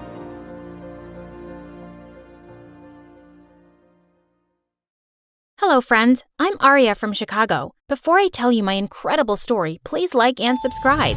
I know everyone thinks their dads are strong, but I knew for a fact that mine was the strongest. He was an Army major and I was super proud of him, but because of his job, he was gone for months. Mom left us when I was a baby, so Grandma took care of me in Dad's absence. But when I was in 7th grade, he gave me the best news ever. He was getting remarried and I was getting a new mom and a sister. Dad got me the most gorgeous pink dress for his wedding, and everyone couldn't stop gushing about how pretty I looked. Until my stepsister Jenny crashed into me and spilled her orange juice all over my hair and clothes.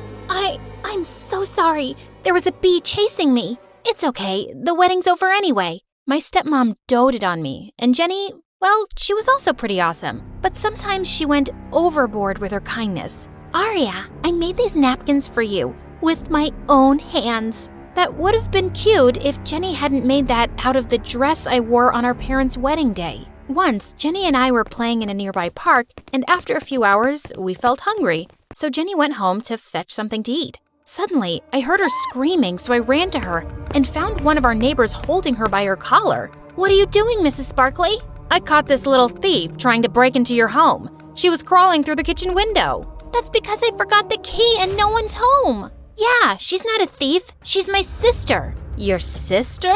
I'm sorry, honey. You're so pretty. You both don't look related at all. It was true that Jenny and I looked different, but the way Mrs. Sparkley said that made me feel bad. And Jenny looked ready to explode. And you look like you're related to a family of pigs. Here, eat some dirt. Jenny grabbed a fistful of mud, threw it on Mrs. Sparkley's face, and ran away. Dad had to face the anger of a furious Mrs. Sparkley for an hour that evening. Soon, Jenny joined my school, and I was glad to introduce her to my friends. But I noticed that she tried to copy me in everything. We ended up buying the same clothes. She joined the school's drama club like me, and she even brought pasta to school every day like me, even though she hated it. Then one day, I got to know she wanted to play the role I was auditioning for in the school play, so I simply stepped back to give her the chance.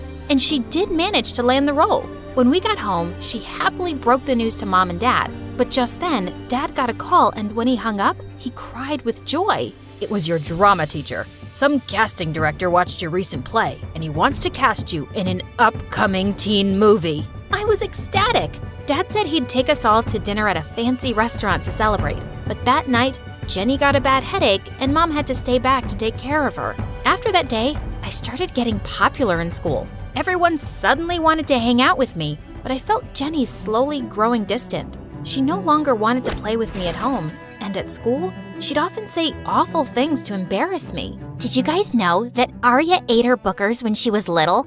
Ew! And she loves smelling her socks after a sweaty gym session. Whenever I told Mom about it, Jenny started crying like a baby and said she was just having some harmless fun. 6 months passed, and one day, Dad got a call that he and his team had to leave for Afghanistan immediately. A couple of days after Dad left, we got the most terrible news. Dad and a few of his teammates had gone missing. I was devastated, but Mom and Jenny acted like everything was normal.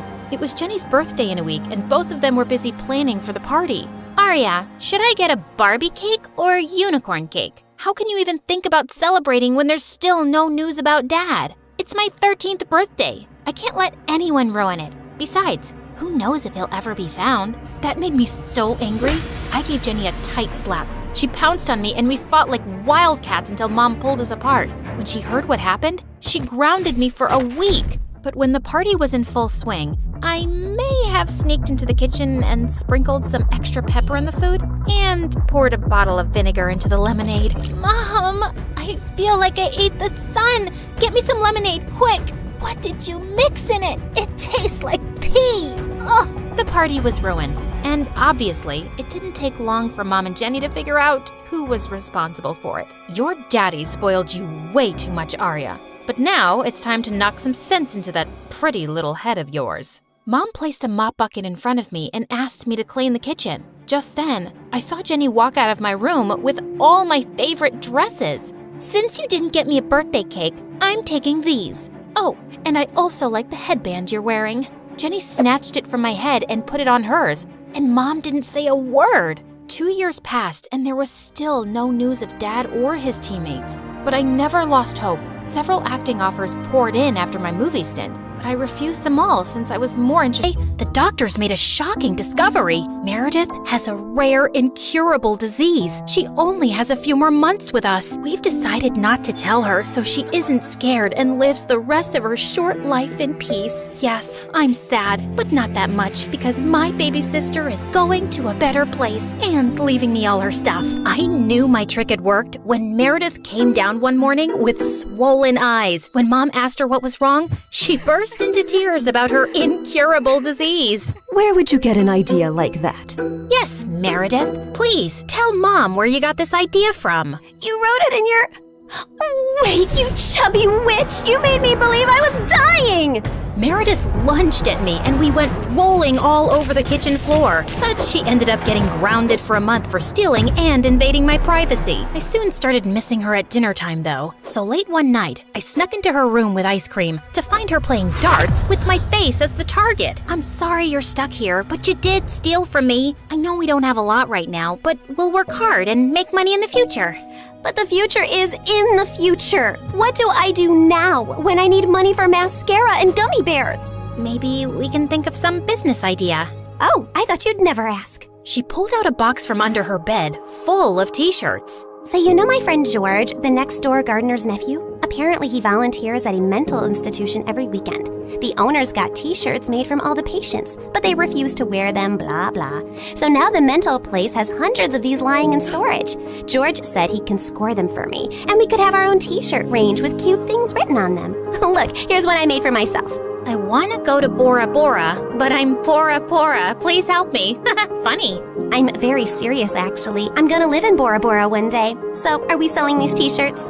I'm in. I also made one for you. That'll be $10, thanks. Money can't buy happiness, but poverty can't buy anything. Please help me. You should pay me for wearing this. Meredith didn't have the best reputation in our neighborhood or school to sell things, so we decided to hit the other end of town and set up a t-shirt stall outside a private school. With my salesmanship and Meredith's flirting, we managed to sell quite a few on the first day. We started setting up shop at different locations, and one day as we were heading home, Meredith suddenly said she had to pee really badly. So we walked up to the closest house to ask if they'd let us use the bathroom. We rang the bell, but no one seemed to be home. I was peeking in through the window when suddenly I turned around to see Meredith already crawling halfway through one. Are you crazy? That's breaking and entering! I'll kick in your face so hard that you'll need plastic surgery, which we don't have money for. If you don't want to be ugly for the rest of your life, let me pee. I let her go and was standing guard at the door when, to my horror, a car suddenly pulled into the driveway and a snooty woman stepped out. Hey, you girl. What are you doing lurking around my house? Were you thinking of breaking in? What? No, of course not. I'm a Girl Scout selling cookies. Yeah, I study in the, Aston Bridge School for Girls. Oh, I see. It's a lovely school. I know many people whose children go there. Sorry for my mistake. I'll be happy to buy some cookies from you. Put me down for 20 boxes. Sure. It's, $5 a box, so that'll be $100. I'm putting your name down on my list, and I'll drop them by tomorrow. That's perfect, sweetie. Here's the money. I'll see you soon. Just then, I saw Meredith slip out the window, and as soon as the lady went in, we ran like crazy down the block and then collapsed on some grass. Look, I took some pastries from her kitchen. Perfect for a spontaneous picnic. That's stealing! Oh, you're one to talk. I heard the whole cookie conversation from inside. You took that lady's money and you're never gonna give her any cookies. I was just trying to distract her before she caught your butt. I didn't think she'd be dumb enough to actually give me the money. I can return it. Look, she didn't do it out of the goodness of her heart. She's a rich snob who was being really rude till she thought you were someone rich too. You didn't force her to give you money at gunpoint. Oh, Claire, this has just given me the best idea. You're not serious. Yes, I am. Dumb people deserve to be tricked. And what does $100 mean to someone who has a gold toilet seat? I knew it was wrong, but it was also so easy. And before I knew it, Meredith and I were wearing private school uniforms and hitting different neighborhoods, collecting money for Girl Scout cookies that we had no intention to deliver. We made $2,000 in a month. But one day, when we went up to a rich old lady's house, she invited us in and even offered us cake as we signed her up. How many boxes will that be, ma'am? Oh, none, thank you. You see, I don't buy imaginary cookies. What? I'd heard that there were 2 conning Girl Scouts in town, and I was ready for you. I've called the police, and you 2 will end up in a detention center. Just then, there was a loud bang and the power went out. In the confusion, Meredith kicked the old lady and yelled, "Run!" As we were sprinting down the street, I suddenly noticed a nerdy-looking boy my age running beside us too, grinning and waving at us. Hey, hold on. Who are you? I'm your new neighbor, Freddie. I'm the one who saved you from that old crow. What? I'm so confused right now. New neighbor? You moved into the house next to ours? Why are you here? I was bored and saw you girls leaving your house, so I followed you for fun. Don't worry, I won't tell anyone about your little cookie secret. When I heard that old lady threatening you, I went to the main circuit board and pulled out a wire with my tweezer, which I always keep handy. You could have been electrocuted. You're either incredibly smart or exceptionally dumb. My mom says the exact same thing, except for the incredibly smart part. Listen, you geek, what do you want? If you think you're gonna get a cut of our profits. No, my parents are well off. They're neurosurgeons. I just want to be friends. I swear, I don't have any siblings and I don't know anyone here. What if we say no? I'll keep following you around until you say yes. Okay, fine. Congratulations. You got yourself 2 friends. Oh, I'm so happy! Merry Christmas and a Happy New Year!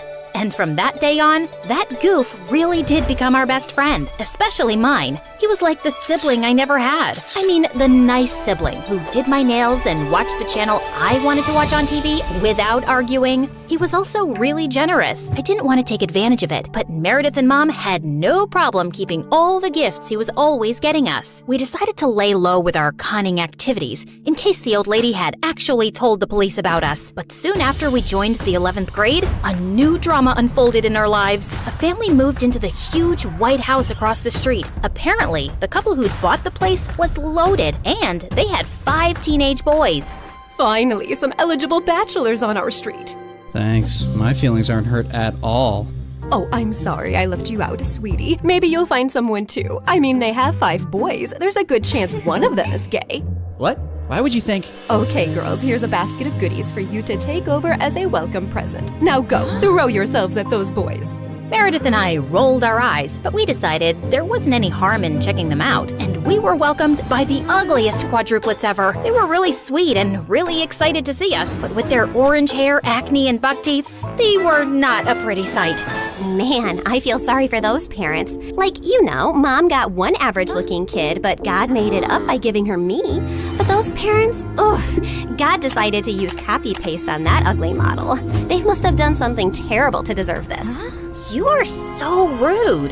Oh, shut up. I know you're thinking the same. I just have the guts to say it out loud. But then a day later, I'd just woken up when the bell rang, and I opened the door to find the most gorgeous boy ever standing outside. Hello, I'm Eric. We got some of your mail. I came to return it. I just stared at him, dumbstruck, feeling acutely aware of how terrible I looked. Just then, Meredith pushed me out of the way. Hey, thanks. You're such a lifesaver. Haven't seen you around before.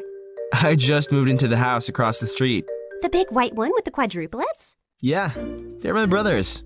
What? No, they can't be related to you. They're very unattractive. Meredith, can't you ever sugarcoat anything? I am sugarcoating. Did I call them ugly ogres? I am so sorry. It's okay. People have this reaction often. I'll see you girls around. He flashed his beautiful smile at us and then left. Wow, Eric stole his brother's luck, the schoolboy's luck, the neighborhood boy's luck, and his mother's and his father's luck, and the whole town's.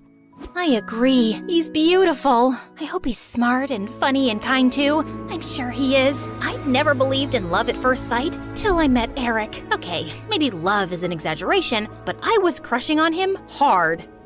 Freddie, how does this purple dress look on me?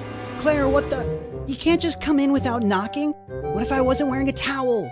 Well, you are, so unclench your butt. Now, what do you think about the dress? Hey, Freddie, I want your opinion on this red dress. Oh, hi, Claire. I didn't know you were here. Have some respect for my privacy. What are you talking about? Actually, I don't care. Now tell me, I look hot, right? Of course I look hot. I could wear a potato sack and I'd look hot. I can do hot in my sleep. What's the dress for? The party at Eric's place? What, did you think you're the only one who got invited? The red's a bit much for a casual housewarming party, no? Yeah, you're right. It's more of a second date dress. Thanks, I'll look for something else. And your dress looks lovely. I am not your sister, and you can't treat me like this. I am a man. Okay, thanks for the news flash. Come on, Claire, let's go before Freddie has a heart attack. The party was coming up soon, but I knew there would be many guests, and I wouldn't really get a chance to talk to Eric then. So, I decided to drop by to borrow some sugar one evening. But my heart sank when I spotted Meredith and Eric in the kitchen, and they were kissing. I couldn't believe that witch. It was so obvious I was crushing on Eric, wasn't it? Can you give me some mashed potatoes, Claire? I lifted a spoonful and threw it straight at her face. Claire, what the heck? Oh, I'm sorry. You didn't want them on your face? You should have been clearer then. You got a problem with me? What a genius. Since you're so smart, I'm sure you already knew I liked Eric, but you went after him anyway. Yeah, I saw you two kissing. Oh my God, what? You like Eric? I had no idea. You should have been clearer too. Cut it out, okay? You knew. Did not. Okay, so now that you know, will you stop seeing him? No, duh. Are you really into him? Not really. I barely know him, but he's cute and rich and he likes me. You did see that he was kissing me back, right? I flung another dollop of mashed potato straight in her eye and stormed off. Fine, that jerk could have Eric. I wasn't even gonna go to the party now. But on the night of the party, when I heard music floating from across the street, I couldn't help myself. Eric had just known Meredith for 2 days. This battle wasn't over yet. I knew I looked smoking hot as I marched up to Eric and Meredith in her stupid red dress. She looked furious to see me before she turned sickly sweet. Oh, hi. I thought you were unwell and not coming, honey. How are you doing now, honey? I'm good, honey. How are you, honey? I'm great, honey. Do you like my honey, honey? What honey? Honey? The honey, honey. I see no honey. Honey? What's happening here? Don't worry about it. Let's go get some honey, honey. We don't have any honey, Meredith. Honey! You ruined it. You should have ended the sentence with honey. Don't mind her, Eric. You already know she's rude, and she has a vile temper. She once tried stealing money from an old lady and kicked her hard when she resisted. Oh, so that's how it's gonna be, huh?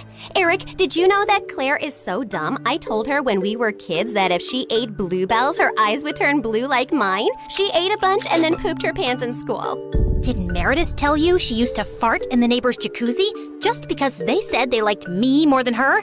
It went on for a month. Oh, how about the time you dropped Mom's toothbrush in the toilet and just put it right back? Imagine someone being so awful to their own mother. Meredith has a boyfriend who works in a mental institution, and he steals the patient's clothes from there for her. Imagine doing that to sick people. Claire keeps acting like she doesn't know her best friend is in love with her, and she keeps using him for his money. What? Are you talking about Fred? I've never used him, and he's not in love with me. Oh, please. A blind person can see Freddie's been in love with you since day one. Shut up! You shut up!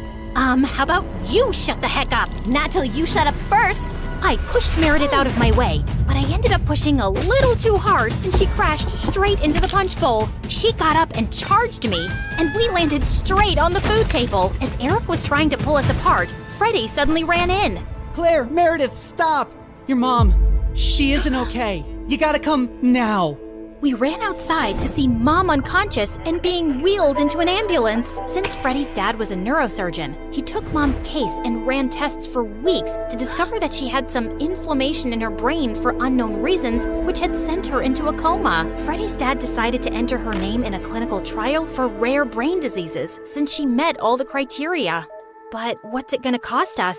We take one pro bono case for the trial, but there will still be other hospital expenses, and you girls will have to figure out something soon. Do you have any relatives?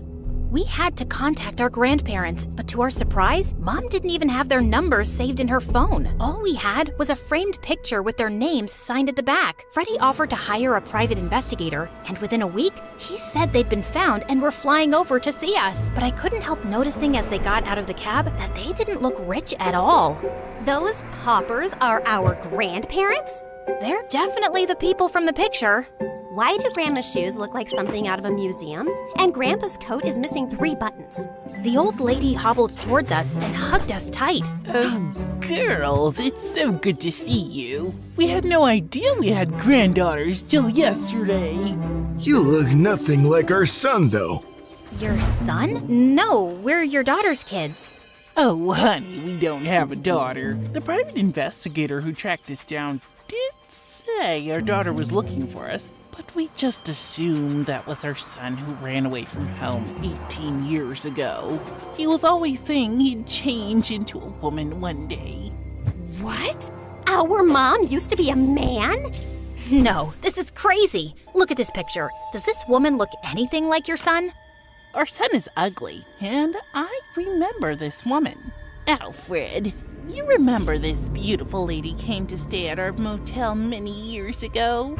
She disappeared suddenly one night, and the next day some mafia men turned up looking for her. Ah, yes. Those men kept turning up for weeks. They seemed like bad news. I'm happy to hear the lady is okay. So, you're not her parents? Then why does she have this picture of you guys? She took it from the motel. I don't know why. I'm so tired, dear. Can I rest for a little while? No, if you're not our rich grandparents, you gotta go. Taxi! Meredith sent them packing immediately, and we just stood staring at each other. When was Mom in a motel? And why were there bad men after her?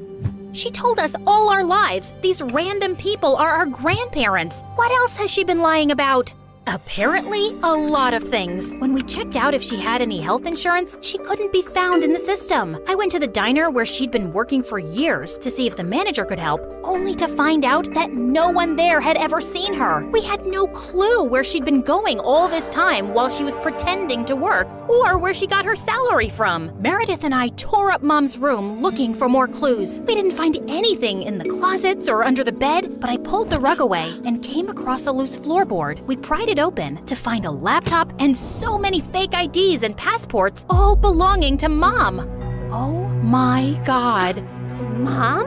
As a French redhead? Her hair is black here, and she's Swedish. We opened the laptop, but we couldn't get past the security code. We asked Freddie to come over and told him everything. And when he went over the laptop, he let out a low whistle. Whoa, this is heavy encryption and insane firewalls. Is your mom from the CIA or something? Have you ever seen her using this laptop? Yeah, I have once, but she told me she borrowed it from a friend to watch Keeping Up with the Kardashians.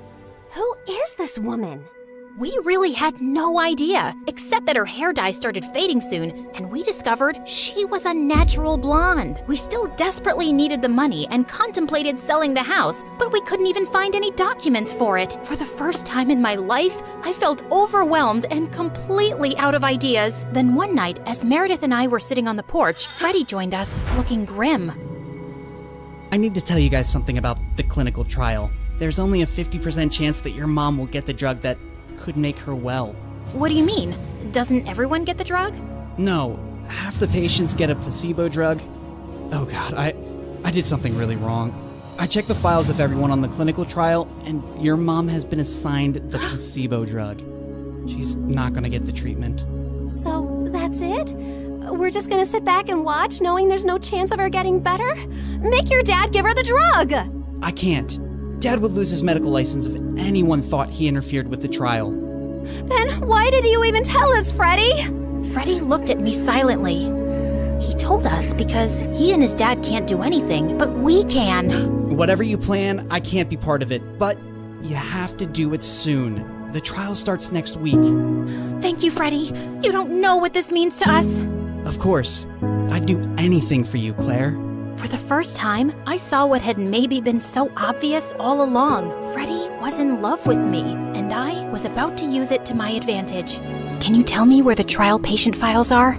When we visited Mom next at the hospital, I was able to slip away and retrieve Mom's file and another patient's who was receiving the drug. That night, Meredith and I used every Photoshop skill we had to make duplicate copies, complete with the hospital's seal and everyone's signatures to ensure that Mom was the patient chosen for the treatment. And the next day, I slipped the files back in. I knew what I'd done was wrong, and I'd broken at least 5 different laws.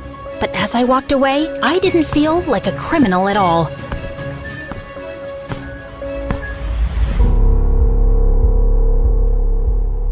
I was walking down the hospital corridor with Freddie when Meredith came running towards us. Where have you been? Mom's awake. She's finally awake. Oh my god, seriously? This better not be a joke, Meredith. I swear on my beautiful face, it's the truth. The doctors are just checking her vitals. Can you girls stop making so much noise? It's a hospital. Oh, shut it, nurse. We're in the coma ward. Who are we disturbing here? Don't you want these people to wake up? How dare you talk to me like that? This is preposterous.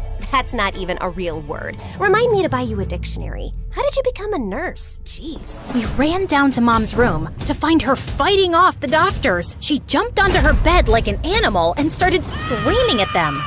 Where am I? Are you doing a science experiment on me? You will not touch the daughter of Vladimir. I learned how to catch fish with my bare hands when I was 3 and tackled a bear when I was 5. You think you are any match for me? Ma'am, we mean no harm. We're your doctors. How are you old enough to be a doctor? You have a pimples like a teenager. I'm fully qualified. Shut up, little boy. Tell me where I am before I take your eyeballs out and play bubbles with them. Mom? Mom turned and stared at me with wild eyes. Let's get out of here before she attacks us. For once, I agree with Meredith. Who are you? And what did you just call me?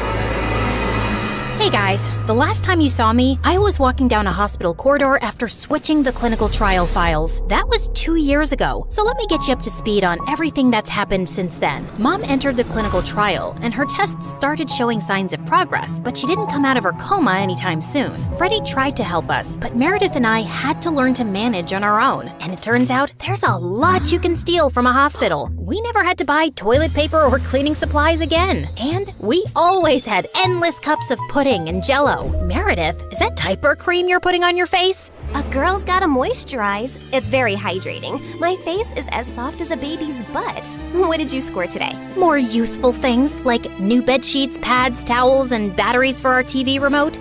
Time for our show and more Jell-O. Woohoo! But we still needed money, and after high school, we went back to our conning ways. I always pushed away the guilt and justified it to myself with things like, we needed the money, we had no other choice. But I have to admit, I also felt a thrill every time we outwitted someone and got away with it. It started out small, like hitting venues of concerts and games in different cities and selling fake tickets to desperate fans, hoping to get in at the last minute for twice the regular price. By the time they figured the tickets were bogus, we were gone. Or going to the American Idol audition venues and convincing hopeful contestants that we were part of the TV show crew and we'd get them through to the next round if they paid us a little money. Then, we set up an Instagram matchmaking business account with tons of fake success stories. We were getting booked for our services by loads of women. We'd always meet at the client's house in disguise. What is this exquisite dessert? It's like a cloud melting in my mouth. It's a Japanese cheesecake, delivered fresh every day from Japan. You are just the kind of people I like. Ow! Let's get down to business, shall we? Wow, I mean, this cake. Yes, business. This is your daughter? Oof. We know she's a bit plain. And she's 6 feet tall? With that face? Is her case hopeless? Oh no, we've dealt with a lot of uggos before. Believe me. Ow! What my partner means is there's someone for everyone out there, and we're experts at making those two people meet. We'll need a small advance, and we'll bring you a portfolio of suitable bachelors in a week. You'll be the mother of the bride soon, watching your little giraffe walk down the aisle. Sounds good, right? Make that check to cash, please. Can you also pack the rest of this cake? We'd take the advance, keep in touch for a few weeks saying we were gathering options, and then disappear. Of course, people soon started commenting on our page, calling us frauds and reporting our account, but we made a good amount while it lasted. We tried out a wedding planner service next. That's a gorgeous cake, but it's so expensive. But it goes so perfectly with your pink and white theme. Also, we're planning to order 2,000 pink and white roses. And an ice sculpture for the reception area. How much will all this cost? You can't put a price tag on happiness. Daddy will have a heart attack. He's gonna have one anyway. I just saw him eating a block of cheese. Why should that stop you from having the wedding of your dreams? Really, you deserve the best on your big day. Okay, I'm sold. Let me write you a check. When that went bust, we became travel bloggers and influencers. With our huge number of fake followers, we managed to get into the best hotels for free as long as we wrote a review. When I'm rich, I will buy a hotel and live there. They have the best beds. Room service? Yes, we'll have 2 lobsters, 4 sushi platters, 2 beef burgers with fries, the prawn tempura, the fish tempura. Okay, anything with the word tempura. And why don't you bring up the entire dessert menu? Thanks! Of course, none of these businesses lasted too long, and we were always on our toes, traveling from place to place, changing disguises, trying not to get caught. The only person who had any idea of our activities was Freddie. But whenever we went back home, he was always happy to see us and never asked questions. 2 years had gone by like this, and Mom was finally awake, except she didn't remember being our mom. Now, we had no chance to ask her about the fake IDs and laptop we'd found, because all she seemed to remember was her childhood in freaking Russia. We showed her pictures of us together, and the doctors explained that she'd lost most of her memory, and they were unsure if she'd regain it. Oh, my girls. I am so sorry I don't remember anything about you, but I feel a connection to you. As strong as the frost on my toes, walking barefoot in snow, and as sweet as the smell of my grandmother's honey cakes, and as deep as the violet skies of Siberia, and— Yeah, we get it, Mom. We love you too. As the 3 of us sat in a cafe later, I was still trying to process everything when I saw Meredith had a faraway look on her face. I know that face, Em. What are you planning? Oh, nothing. Just thinking how excited Arthur will be when he finds out Mom is awake. You're talking about our neighbor, Arthur? Yeah, he's been visiting Mom every week for 2 years. He's always been in love with her. He'll be happy, but she won't even remember him. That actually works in his favor. Mom always found him irritating. What are you saying exactly? What if we convinced Mom that she was deeply in love with Arthur before she went into a coma? I'm sure he won't have any problem playing along. Maybe we even say that they were engaged before she got sick. If we set them up, Mom will be taken care of for life. Arthur is rich with a capital dollar sign. Wow, Meredith, you're a frickin' genius. Jeez, why are you girls always scheming? Because our parents are not neurosurgeons. You can't use that excuse forever. Watch me. Like we expected, Arthur immediately agreed, and we got to work. We photoshopped tons of pictures of Mom and him, and soon he even turned up with a giant emerald ring. You chose this Russian emerald ring from an antique shop where I proposed to you. oh, it is so beautiful. I wish I remembered all of these moments, but I do feel a connection to you. As strong as the smell of lavender on a Russian summer breeze, and as warm as Papa's fur coat, and as comforting as a bowl of kidney pickle soup, and— Kiss her, now! As Arthur and Mom kissed, Meredith and I walked out of the room and burst out laughing. We laughed till we almost peed our pants. Oh God, my tummy hurts. Are we doing the right thing? Fooling Mom? She's no fool. She asked me how rich Arthur is yesterday. Now she feels very connected to him. And within a month, Mom was walking down the aisle in a grand wedding in Arthur's garden. Of course, Meredith and I had made all the arrangements and totally overcharged Arthur. I promise to cherish and to love you forever, and follow you to the ends of the earth. We will go to Russia and start our new life there in the lovely house you have bought me as a wedding gift. And yes, I will cherish and love you and whatever, etc., etc. Now you may exchange rings. Did you just hear what I just heard? Are they moving to Russia? That can't happen. Is it too late to object to this wedding? Shh! You guys are ruining the ceremony. What's wrong with you? Are you a moron? You know she can't go to Russia? Why not? She's Russian, isn't she? Oh yeah, she shouldn't go to Russia. Hold it, everyone! Sorry, Mom, but you can't go to Russia. Oh, sweetie, I will take you girls with me, don't worry. We're taking them with us? No, no one's going to Russia. Can we, discuss this later? You're ruining the moment. Arthur, shh! Listen, Mom, we need to talk. As I got up to talk to Mom, I tripped on my dress and crashed into this big cage holding 100 pigeons, and they all started flying off. This was supposed to be for after the ceremony! But suddenly, those pigeons turned vicious and came back to attack everyone. They clawed at people's hair, poked them with their beaks, and pooped everywhere. As the guests ran around in chaos, someone slammed straight into the wedding cake. Meredith and I grabbed Mom's arms and dragged her home. What is wrong with you two?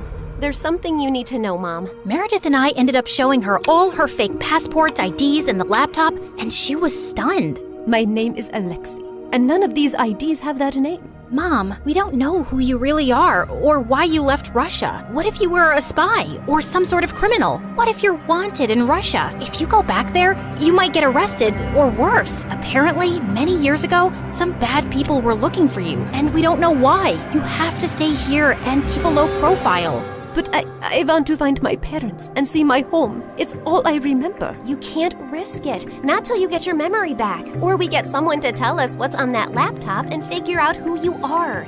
We're sorry. We hugged Mom as she cried, then fixed her makeup and returned to the wedding. The pigeons had left, and the guests were leaving too. Stop, everyone. The wedding isn't over yet. And Arthur, Mom wants to move to Hawaii instead. From the top, people. Arthur was very Look, I have to say this now. I've been in love with you since forever, and let's not pretend you don't know that. Don't you think you can give us a chance? We're best friends, and I'd do anything for you. I know, Freddie, but I just can't. I love you, but not like you want me to. You can try dating me. Maybe you'll feel differently. I don't think I will. And I can give you a good life. You don't need to live like a freaking criminal anymore. Some people might call me an artist. Con artist, yeah. Still a criminal. Maybe I enjoy being one. It's kinda thrilling. I don't really believe that. You don't want to believe that. We're too different, Freddie. You're gonna be a neurosurgeon like your parents, and you'll find a nice girlfriend and then marry her and live in a nice neighborhood, and you'll be content. I'm not sure that's the life I want. It sounds boring. I wish I'd said something else when I saw Freddie's hurt face, but there was no easy way to let him down. He kissed me gently on the cheek and walked away, and I felt a lump in my throat. Mom moved to Hawaii with Arthur, and Meredith and I went down a crazy path over the next few years. There wasn't a scam, fraud, or con we didn't attempt. We never stuck to the same thing for too long, in case the police picked up a pattern. But word got around in underground circles about 2 female con artists, and we actually started getting hired for our services. People were always less likely to suspect 2 pretty, innocent-looking girls than someone who looks like a thug. And working with these thugs, we learned how to forge signatures, create counterfeit money, make fake checks, and steal credit card information. I'd always been bad with computers, but Meredith even showed a great knack for hacking. We made good money, partied with rich people, traveled first class, and stayed in amazing hotels. But for me, the glitz and glamour gradually started to fade. I was getting tired living out of suitcases, always wearing disguises and looking over my shoulder. I had no real friends, and even if I met someone I thought I could like, I knew I couldn't be in a real relationship. I was almost thinking of talking to Meredith about quitting the con artist life, when one day she burst into our New York hotel room looking beyond excited. You won't believe the job we just got. It's gonna pay us $250,000. Who would pay that kind of money? And for what? Turns out, the kind of people who take you to their headquarters blindfolded. As Meredith and I walked into an underground room, a large chair swiveled around to reveal a tiny, skinny guy. What? You think all mafia bosses are tall, fat, bald, and wear gold rings? Sorry to disappoint you with my looks, but trust me, I am every bit as ruthless. Something about his steely gray eyes sent a shiver down my spine. I believed him. His name was Pierre Soufflet, which was obviously a lie, and the job he had for us was to steal a priceless painting from a museum and replace it with a fake. That's the painting? It's, tiny. What's your problem with tiny things and people? It's also kinda stupid. What is that? A raccoon eating a cheeseburger? It's worth $10 million, so the joke's on you. dummy. Now, the owner of the painting has allowed the museum to borrow it for only 3 days. So, we don't have a lot of time. Wouldn't it be easier to steal it from the owner's house? Everyone, look at Lady Einstein coming up with brilliant ideas. Why didn't we think of that ourselves? Happy to help. Of course we thought of that ourselves! Trust me, the museum is easier. Why choose us? It's a very stupid security measure, but the museum's floors are activated by pressure sensors at night. Anything above 55 kilograms and they go off. I haven't been able to find a boy who weighs less than that. Ellie, get the weighing scale. Meredith weighed 52 kgs, while I weighed 55.1. How is this possible? You eat so much more than I do. What can I say? I got all the good genes. Okay. You're out, fatty! Meredith, you're my leading lady. The plan was to enter the museum through its large air ducts, carrying the fake painting with us. We first had to make a stop in the security room and disable all the cameras and alarms. Then we'd crawl back through the ducts till we reached the exhibit area, and I'd lower Meredith down along with the painting so she could switch them out. As Meredith made it to the bottom, I dropped the painting to her, and she missed it, and we heard a loud crack. Oh my God, did you break the frame? Me? It's your fault. Who told you to throw it like that? I was expecting you to catch it, but what was I thinking? You made us lose the Frisbee tournament in 8th grade because you're so bad at catching things, unless it's someone's boyfriend. Seriously? You were so distracted by that hot boy on the bleachers, your throwing skills were completely off. FYI, that boy was totally into me. Why are we even talking about Frisbees and boys right now? You started it. No, I didn't. Okay, shut up. Let me think how to fix this. Are you trying to glue it together with your saliva? You got a better idea? Any idea would be a better idea than that. Look, it's a museum. They must fix broken, ancient things here all the time, right? I'm looking at the floor map, and there are some offices in the left wing.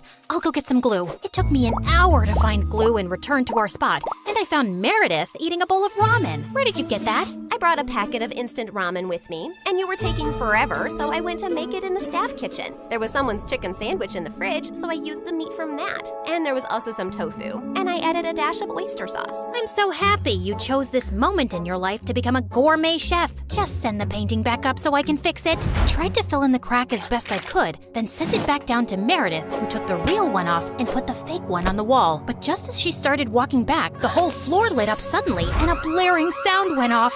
Oh my God, what's happening? I don't know. Is the painting heavier than the fake one? Just hurry up. We gotta get out now. I pulled up Meredith and the real painting and closed the opening in the ceiling seconds before security burst in. We crawled down the ducts and out of the building as fast as we could. We ran a few blocks down where Pierre's van was waiting for us, and we sped away. Oh, I would have preferred if you hadn't alerted all of New York about the break-in. Now I'll have to move this painting around with cops crawling all over the city. Never mind. Here's your check, and Claire, try to lose some weight. Au revoir. And without warning, we were dumped on a dark street. We scrambled to our feet, headed for the subway, and made it home. It was all over the news the next morning that someone had broken into the museum and switched off all the security systems. But apparently, nothing had been stolen, except a chicken sandwich and a block of tofu from the staff kitchen. You ate the entire block? Hey, I'm not the one who needs to watch her weight. I do not need to. Whatever. Listen, I've been meaning to talk to you about something. It'll have to wait. I got a hair appointment. We'll talk over dinner? Yeah, sure. I was gonna tell Meredith that I wanted a break from this life, and I wasn't sure how she'd react. As I sat in a cafe later, I suddenly found a cute guy next to my table. Mind if I sit here? There are no other empty seats. I won't disturb you. I promise. We actually ended up talking for over an hour, and I found him sweet and charming. I'd love to meet you again if you're free. I don't live in New York, but I come every weekend. You come here for work? No, actually, I came to visit my mom who's admitted in the hospital here for a medical trial. She has some rare brain issue that sent her into a coma. Oh, I'm sorry to hear that. How long has she been in a coma? 6 years now.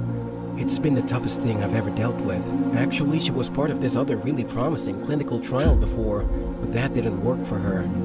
He was in a hospital in Connecticut. As he kept talking, I suddenly felt like I was spinning around very fast, and I could hear my heartbeat in my ears. My chest felt heavy, and I could barely breathe. I don't know what I said to the boy, but I just ran out of there and didn't stop till I got to our hotel room. Hey, I was about to call you. What's wrong? Claire, are we in trouble? I am a terrible person.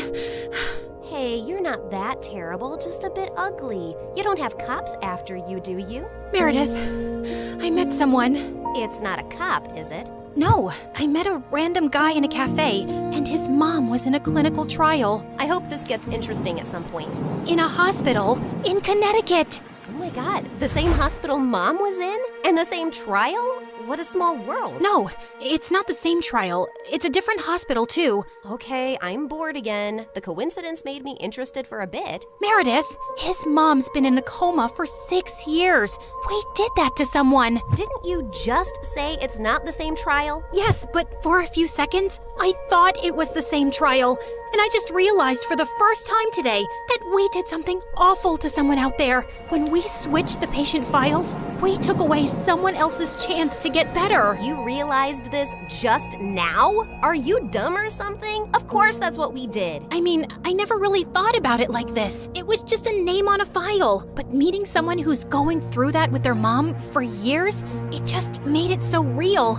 We're really bad people. Not really bad, if you consider all the bad people in the world. Okay, look, we didn't have a choice. If I had to do something like that to save Mom all over again, I'd do it in a heartbeat. Okay, so we did that to save Mom, but what about everything else? We had a choice to not continue living this life, but we didn't stop, and I want to stop. What's the big deal, man? It's not like we're stealing from poor people. It doesn't matter who we steal from. It's not about them, it's about us and the people we've become. I don't want to be this person anymore. Look, just calm down. I'll get you a pina colada and everything will seem better. But I pushed her away angrily and she landed on the floor. She looked up at me, stunned. No, I am done.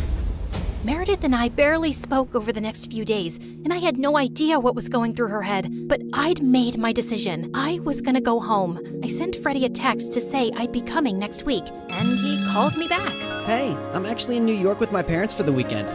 Can we catch up? The moment I saw Freddie, I just burst into tears and he hugged me tight. As we talked over dinner, he assured me that he'd talk to Meredith and try to make her come home too. We had just stepped out of the restaurant and walked 2 blocks down when suddenly a black van screeched to a halt beside us and some men pulled us in, handcuffing and blindfolding us. When our blindfolds came off, I realized we were in Pierre's quarters and I found Meredith there too. What's going on here? Welcome.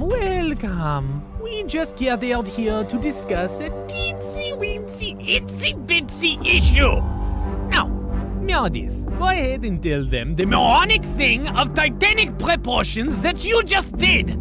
Apparently, Meredith had found her way to Pierre's headquarters and stolen the real painting from him. She had then tried to sell it to a buyer she'd arranged, and while the exchange was about to happen on the docks, the cops had showed up. Meredith had barely managed to escape, but the buyer and the painting were in police custody. The police didn't let it get out in the news, but they knew the real painting had been stolen and replaced with a fake. They were probably watching every dock, airport, and train station to see if someone would try and move it out. And your sister practically handed it to them. What were you thinking? It's your whole quitting the biz talk that made me do it. I did it for us, so we could sell the painting and retire to Bora Bora for good. And what the heck is Freddie doing here? Hi guys, I'm Freddie, old friend. Nice to meet you. Not terrified at all. You made me lose a fortune, and you double-crossed me. And Pierre does not take betrayal well. Harry! Sam! Yes, sir! You know what to do. Boss? I'm not really sure how I feel about punching a girl. Yeah, boss, I am not really comfortable with this. Maybe we can just punch the boy. I'm not really a boy. I used to be a girl. Ask Claire and Meredith, we practically grew up like sisters. Please don't hurt him. He has nothing to do with this. Silence! You buffoons! I didn't say hurt anyone yet. I just wanted you to threaten them, but of course, you're useless. I'll do it myself. Torture Harry and Sam after this meeting. Now, get lost. Then Pierre shifted his cold gaze to me. That painting is everything to me, and I want it back. And now the only way we can get it is from the owner himself. You, Claire, will be executing this mission. The heir of that painting is a young, charming millionaire. And you will get to know him, become his girlfriend, kiss, cuddle, yada yada. You need to earn his trust completely, so he lets you into his life and his home. Then, when the time is right, you will steal the painting from a high-security vault inside his house and bring it back to me. You will do this if you care about your moon sister and this girl/boy and his family and your mother and your stupid husband and your whole neighborhood. What if I fail? I don't think you want the answer to that.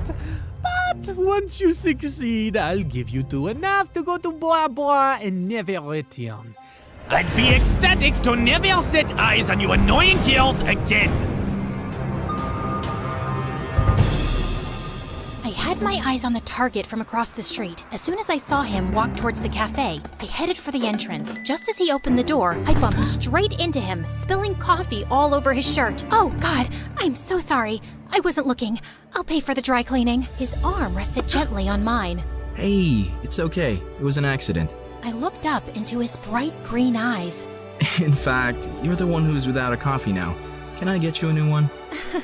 Sure, I'd like that. Can we also start over? Hi, I'm Christina. Hello, I'm Eric. Do y'all remember Eric? You know, the guy Meredith and I were fighting over the night Mom went into a coma? The guy who was so hot he made boiling water look cool? The guy whose smile shone brighter than the sun and whose eyes were deeper than the Amazon rainforest? The guy who... He looks familiar. Oh my God, I've kissed this guy once. Yeah, the guy who stole my heart the minute I saw him. And then Meredith kissed him. Do you girls know him? Not super well, but I'd rate him number 8 on my list of good kissers. And I've kissed tons of people, so that's pretty high. Oh, Pierre, you really gotta see his brothers. They look like... Ugly old girls, I know. I know everything about him, but how well does he know you? He and his family lived in our neighborhood only for a month, and that was years ago. I don't think he'd recognize me now. Yeah, she's not that memorable. You're all still going in disguise. We have to convince him that you're just a stranger who has randomly bumped into him with no agenda. Also, he must believe you're very rich, so he doesn't think you're a gold digger. From Pierre, we learned that Eric's mom had passed away at his birth, and his dad had remarried a woman years later who already had children of her own, the quadruplets. The world makes sense again. Thank you. Eric's maternal grandmother recently left the painting to him in her will. His father is a big business tycoon, so they always have security at the mansion. But the painting is even harder to access. The only way you'll make it in and out of there is if you're welcomed into their home. I couldn't believe that of all the millionaires in the world, I had to pretend to like Eric, make him fall for me, and then rob him blind. And how was he even better looking now? Over the next few days, I took on the identity of Christina Delafour, a wealthy socialite with a law degree who lived in a beautiful apartment in a posh area and wore only designer brands. Wow, this Givenchy coat is stunning. It's Givenchy, you moron! Okay, geez. Also, Pierre, can't someone do a background check on me and easily find out that I did not graduate from Harvard and that I don't have parents who made a fortune out of selling toilets in India and now live there? If anyone runs a check, they'll find all this information to be accurate. I've made sure of it, and no one is interested in the law or toilets. So they won't ask you many questions. Now, show me how to walk in heels like a rich lady. Fine.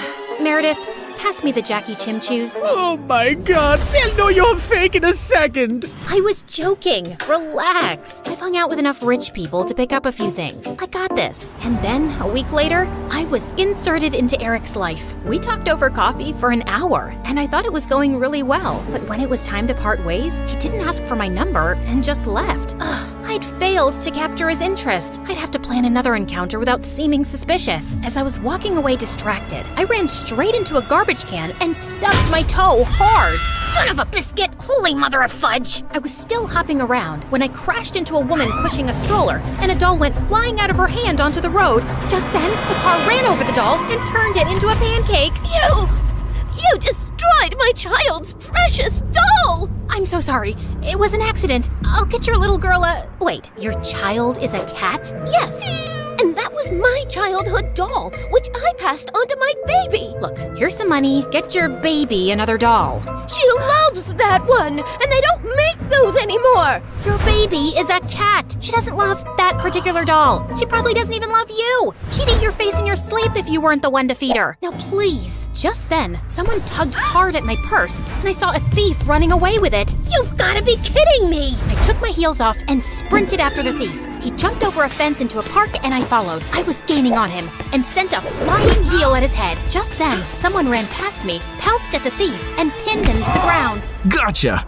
Eric, the park security, immediately arrived on the spot and took the thief away. Aren't you glad I followed you and came to your rescue? My rescue? I hit him with my shoe to slow him down and was about to catch him, but then you swooped in at the last minute, and now you want credit? Whoa, easy. I was just flirting with you. Oh, sorry. Wait, you said you followed me? Yeah, I felt stupid that I left without asking for your number. I definitely want it now. You became even more interesting when you stubbed your toe, murdered a doll, yelled at the cat lady, and chased a robber. Eric and I started seeing each other, and even though I knew it wasn't a real relationship, it still felt wonderful. We both hated rom-coms, but were always up for watching horror movies. We supported different baseball teams and had heated debates about who sucked more, and we both loved eating from street vendors and walking around the city at night. I enjoyed his company more than I cared to admit, and my heart skipped a beat every time he took my hand or gave me a goodnight peck on the cheek. And then one night, as we watched a fireworks show in the park, he pulled me close and kissed me, and I practically melted in his arms. Soon enough, he told me his parents were hosting a party at their house, and he wanted to introduce me to them. This was the first time I'd be in his mansion, and I needed to make sure I got invited often enough to find out where the vault was. Eric's dad was lovely, but his stepmom looked at me with a stare so icy, it could make hell freeze over. I escaped from the party for a while when the dancing started. Yeah, that's when Meredith dropped by as Catwoman with a cheeseburger. But soon enough, Eric came around to call me in for dinner, where the quadruplets also joined us. So, Eric told us your parents sell toilets in India. Yeah. It's a great business because everyone needs a toilet, right? And you know the population of India. Multiply that with toilets and you have a fortune. What is the population of India? Well, I don't have an exact figure. It's just a lot of people. Suddenly, I had a queasy feeling in my stomach. Didn't you get made fun of as a kid? If you were in my school, you'd be called the toilet princess. Grabber queen. Duchess of poop. Guys, cut it out. You're not in high school anymore. Wait a second. Have we ever met before? What? No, I really don't think so. Oh God, why was my stomach churning? You know I'm really good with faces, and you remind me a lot of this girl we met in a neighborhood in Connecticut years ago. Guys, remember? She had a twin sister. Oh yeah, I remember those twins vaguely. The blonde one was prettier, right? Dang it! Has to be someone else. I'm an only child, and I've always lived in Boston until I moved here. Yeah, Eric told us you're a lawyer from Harvard. So who's the baddest person you put behind bars? Not that kind of lawyer. I'm actually an environmental lawyer. I was really feeling sick now. Maybe it was that burger I ate? Like you have trees as clients? What do they pay you with? Leaves? Hey, why are you turning green? You love trees so much that you're becoming one? Can you guys stop? You're not even that funny. No, look at her. She's green. I think I'm gonna hurl. Eric called a doctor immediately, who said I had food poisoning. He gave me some medicines, and Eric insisted I stay over for the night in one of their guest rooms. I fell asleep immediately and woke up a few hours later feeling thirsty. As I made my way down to the kitchen, I realized I had the perfect opportunity to try finding the vault. Just then, I heard some low voices from some room, and I slowly crept up to find Eric's stepmom talking to one of the bodyguards in the library. Were you able to figure out how to unlock the vault? There's no way. I've tried everything for weeks.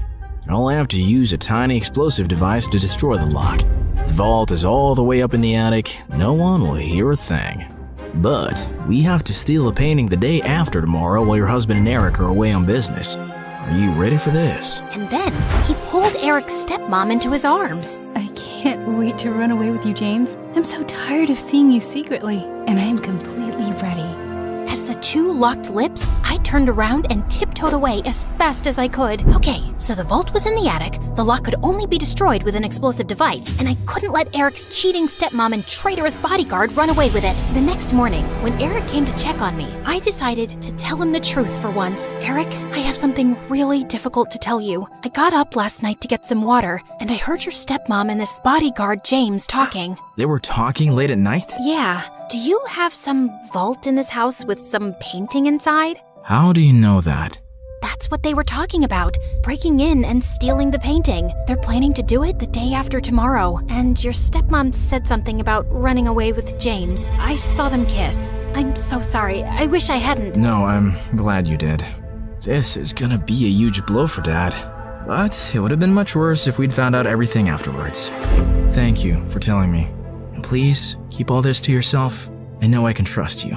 Eric kissed me gently before walking away, and 2 days later, when the bodyguard and Eric's stepmom were about to escape with the painting, police officers immediately arrested them.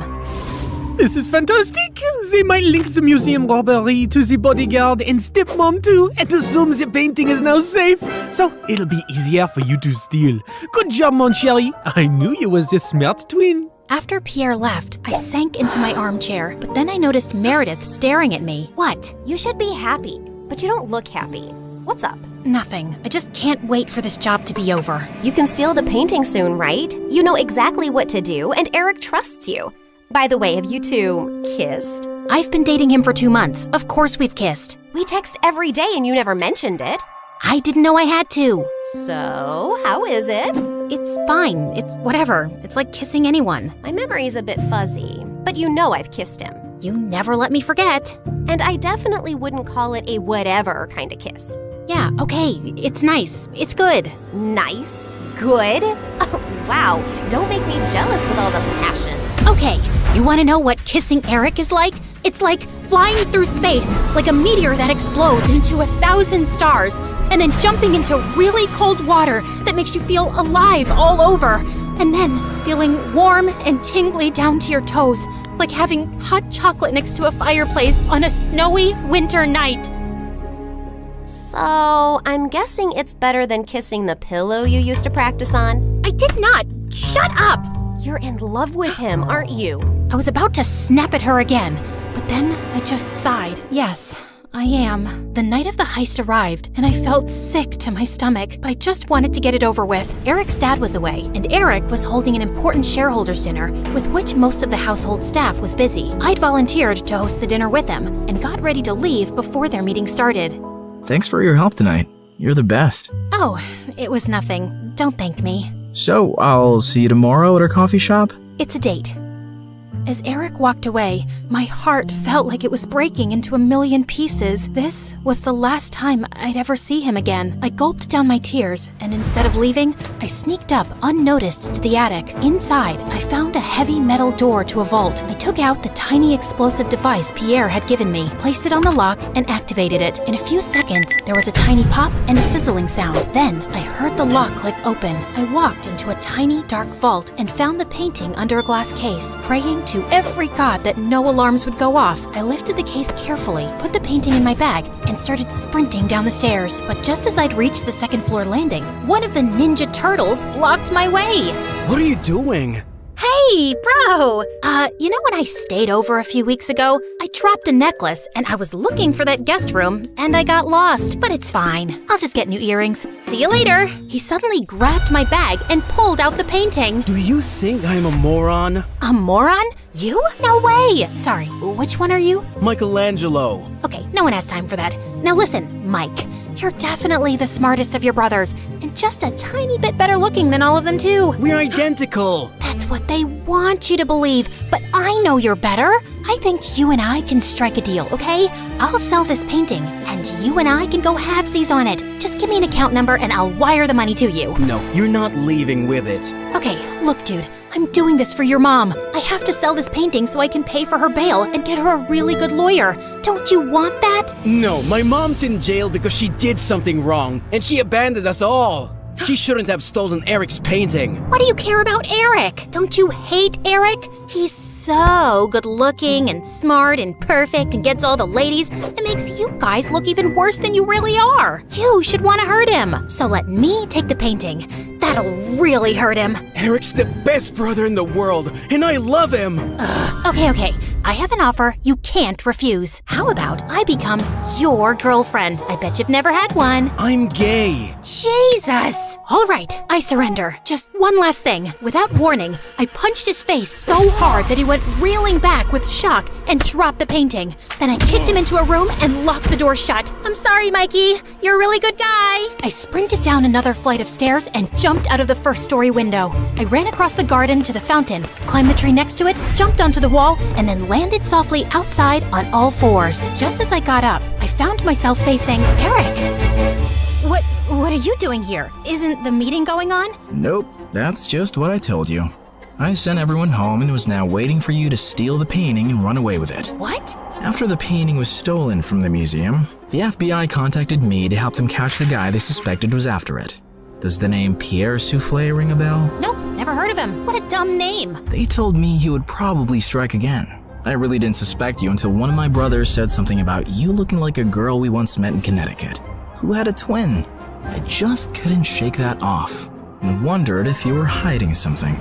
I had the FBI look into you, and most of your information checked out, but then they told me that they'd seen the suspected art thief and a girl your age leave your apartment a few times. Okay, so let me get this straight. Tonight was a trap? How could you trick me? Hello? Should I get a mirror for you?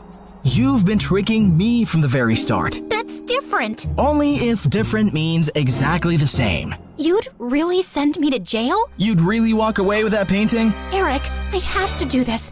I don't have a choice. It's to protect everyone I love from Pierre. And I'm guessing that list doesn't include me, does it? As we stared breathlessly at each other, suddenly Pierre's van stopped beside us. Good Lord, get a room! And before I knew it, his men had grabbed both me and Eric and put some rags on our faces, and I instantly drifted into unconsciousness. When we came about, Eric and I found ourselves tied to chairs on some boat. The Sleeping Beauties are awake just in time for me to say goodbye. You're not getting away with this. Oh, yes, I am. It's not like you are smart enough to call the police to your house when you caught Claire. Yeah, that's her real name. You didn't call the police? What was your plan then? My guess is he was just going to take the painting from you and give you a chance to run away. I think he even gave his own security men the night off. Why would you do that, Eric? Because he wasn't going to send the girl he loves to prison. Duh. Eric sat there poker-faced as I glanced at him. Pierre, you got what you wanted. Now keep your end of the deal. Pay up and let us go. Your sister double-crossed me first, which landed you in this mess, remember? I think I'll do the same. Why is there water coming in the boat? Oh, that's because it's got oils everywhere. It's going to sink soon. You two should make up and forgive each other, because life's too short to be angry. I mean, literally, your life is really short. I'd say about another 30 minutes. Adieu, so long, farewell. And with that, Pierre and his goons left. There has to be some way out. Don't you know how to get out of such situations after all your years as a criminal? I'm a con woman. I don't know how to trick my way out of these ropes. Great! Then I'll just die here with you of all people. Who would you rather die with? Maybe that really pretty, extra smiley waitress at the restaurant you love so much? You know what? Let's just not talk. Fine by me. We sat silently for a few minutes as the water kept seeping in. I've never had boba tea. What? You know, a few years ago when everyone really got into boba tea, and I never had boba tea. I always thought I had time to drink boba tea, and now I'll never drink boba tea. It's nothing special. You didn't miss much. You really mean it? Nah, it's amazing. Who is stopping you from trying boba tea? No one? Oh, you're the worst. Let's go back to not talking. As we sat there in silence again, I slipped my fingers through Eric's. Eric, I'm so sorry for getting you into this. I really wish I'd never crossed your path. He pushed my hand away. For the first time today, I agree with you. Just then, the door burst open, and Meredith came running in. Thank God, Em. I knew you'd come for me. You could have told me too. I would have panicked less. Hi, Eric. Remember me? We kissed once. We'll talk more later. Gotta go now. Meredith cut through our ropes quickly, and we splashed through the water, climbed onto the paddle boat outside, and rowed back to shore. I had a feeling Pierre was up to no good. I followed his van to Eric's house and saw him take you two and bring you here. I had to wait for him to leave before I could rescue you, and that jerk left without giving us a dime. We have to get that painting back. He can't get away with it. What is so special about that stupid painting? Why is it for $10 million? Apparently, it's worth much more. My grandmother bought it at some auction a few years ago, but I don't think she ever knew its real worth. The FBI told me that painting has hidden codes all over it. Sensitive government secrets and coordinates of underground facilities, and Pierre wants to sell those secrets to the highest bidder. Jeez. Trust stupid men to make everything so complicated. Who put codes in a painting? Who wants them now? What is wrong with everybody? All I ever wanted from life was to go to Bora Bora, and now we have no money. If you girls know anything about where he's going, help me catch him. I'll tell the FBI you were helping me all along, and you'll go scot-free. Free but poor? Should I offer you a reward for helping me get back a painting you stole from me? That would be polite, yeah. Meredith, do you have any idea where Pierre's going? Yeah. I've bugged everything that man owns. His phone, his coat, his shoes, that painting. I know where he's going. Oh, by the way, Mom wants us to come home. She says she has something important to tell us. And yeah, her memory is back, and she's very angry we made her marry Arthur. What? More about that later. Eric immediately got in touch with his FBI contacts, who picked us up from our spot and followed Meredith's trackers on Pierre. He was headed for a train at the Grand Central Station, and seconds before he was about to get onto his ride, he was surrounded by officers. Don't manhandle me, you orangutans! My outfit costs more than your yearly salary! I lose the day I ever laid eyes on you two! I'll make sure I take you down with me! I'm taking all your coats, Pierre. They fit me perfectly, you tiny mafia boss. Get used to an orange jumpsuit, cause you'll be wearing that for a long time. As the FBI officers took him away, I turned to Eric with a worried face. He'll give them information against us. You've helped recover a really important painting and capture a criminal the FBI has been trying to nail for ages. I promise, I won't let you get into any trouble. Thank you. We stood there in awkward silence. Okay, this is super uncomfortable. Do you guys need privacy to talk or something? I'll grab us some hot dogs. Do you want relish or mustard or... No, actually, I think we're done here. I have to go. Good luck and goodbye, Claire. Goodbye, Eric. Meredith and I took the next flight to Connecticut to see Mom back at her old house, and I was really happy to see her with her memory back. And then, Mom shocked us with her whole story. Many years ago, I was a government scientist in Russia, working on top secret technology. And our team later wanted to sell it to an enemy country. I refused to do that and destroyed the technology. And after that, I had to go on the run because I knew those traitors would come after me. I had a boyfriend, and he recently found out I was pregnant. So I never told him about you girls and just escaped. I settled in America and took on the identity of a helpless mom living in the suburbs. Before I left Russia, I set up this laptop as a way to communicate with my father, who sent me a little money every few months to get by. I was even afraid of working in any place for too long, as being part of any system by which I could be tracked down. Whoa! Mom, that's insane and so cool! I'm sorry we never had much, but I was glad you grew up independent and resourceful. When I finally recovered my memory a week ago, I was able to access the laptop and get in touch with my father. He hadn't heard from me in so long, he thought I wasn't even alive anymore. He told me that the traitors working on the project are all behind bars now. It's safe for me to go home. So we're going to Russia? Man, it's so cold there. I always wanted to go to... Bora Bora, I know. That's all you said growing up. We'll visit Russia to see my family, and then we'll go anywhere you girls want. Mom, we're kinda poor, especially since you've left Arthur too. Oh, but my family isn't poor at all. I come from old money. We've been rich forever. There is a God out there. Thank you. Claire, we're finally going to Bora Bora. Yeah, it's everything we ever wanted. I tried to be as excited about the trip as Mom and Meredith, but my heart felt heavy. I wish things had ended with Eric on a better note. On the bright side, I got to meet Freddie, and I was so pleased when he introduced me to his lovely girlfriend. I'm so happy for you, Freddie, and I don't know if I can ever thank you for everything. You're amazing. I know. Just don't forget about me and come to visit, okay? On the day of our flight to Russia, we just reached the airport when Mom and Meredith turned to me with strange smiles on their faces. What's going on? Here's your ticket. That's a ticket for New York. Why, are we going there? No, Mom and I are going to Russia, then Bora Bora.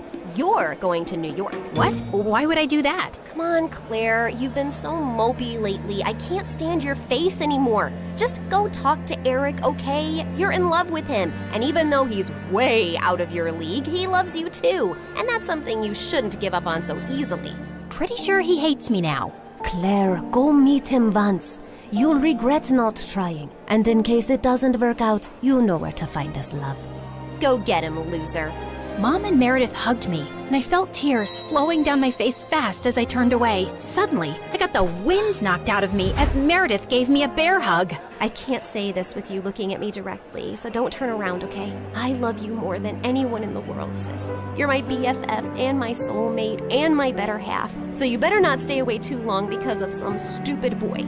No one's ever coming between us, Em. I love you too, and I'll see you soon. As I walked out onto the New York airport, I was feeling so nervous about visiting Eric that I accidentally bumped into a man's luggage cart and went down with the suitcases.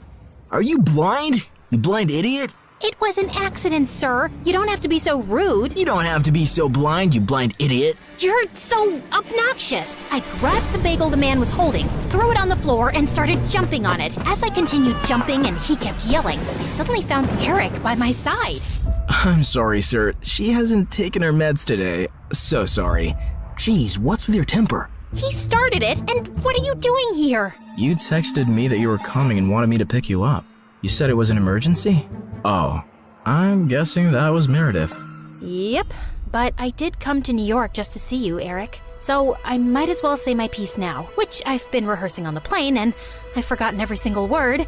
Dang it. Okay, I'll just spit it out. Look, I'm really sorry about the tricking and the lying and stealing and hitting your brother and endangering your life. The one thing that wasn't part of this assignment was falling for you, but I just couldn't help it right from the start. In fact, you made me fall for you years ago, and I often wondered what had happened to you. I really wish we'd met again under different circumstances, and I know I don't deserve another chance, but here I am, asking for one anyway.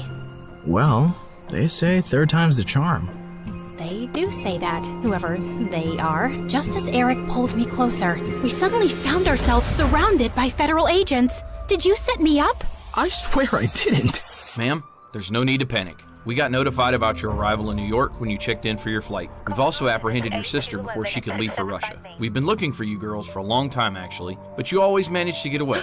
Now we have a deal for you. Come work for us and help us nail some con artists, and you'll have a clean slate. Are you offering me a job? Yes, and a really well-paying one. The only catch is that you two will have to serve 6 months jail time first. We have to do that as a formality. No, officer, there has to be another way. Eric, wait, it's okay. I think I need to do this actually. Maybe we got away for too long without any consequences. If this gives me a chance to start over fresh, I'm willing to do it. What about Meredith? Oh, she's gonna be pissed, but she'll do it for me. So, will you come see me in prison? It's a date. How many weeks has it been here already? It's just been 2 days. Oh God, I was so close to Bora Bora. And you're so ugly and orange. How am I supposed to look at you for 6 months? I think you're actually happy we're getting to spend more time together. You know, since I'm your BFF and soulmate and better half. That was so cheesy. Ow!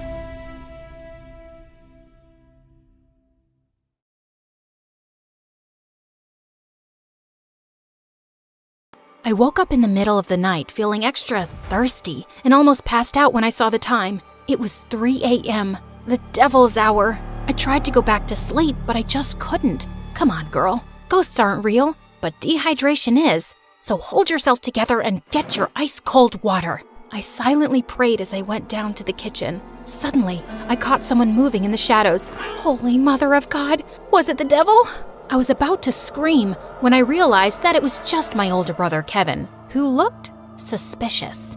I silently followed him as he went down the basement and was surprised when he opened a mysterious door that I had never seen before. But before he could enter, he looked back and saw me. Don't you ever tell anyone about this, especially Dad, no matter what happens. Why? What's inside that room? He just patted my head and smirked. the devil himself. He then disappeared into the room and locked it, leaving me shaking in fear and confusion. Hi, my name is Kendra, and this is my story of how my mysterious brother changed my life forever. Before I continue, please like and subscribe. After what happened last night, the first thing that I did in the morning was to check that door in the basement. But unfortunately, it was padlocked to death. Kevin was definitely hiding something in there, and it was killing my curiosity. I was finally able to corner him during dinner. Are you sure that you weren't dreaming? Because that totally didn't happen. That night was really weird, so he could be right.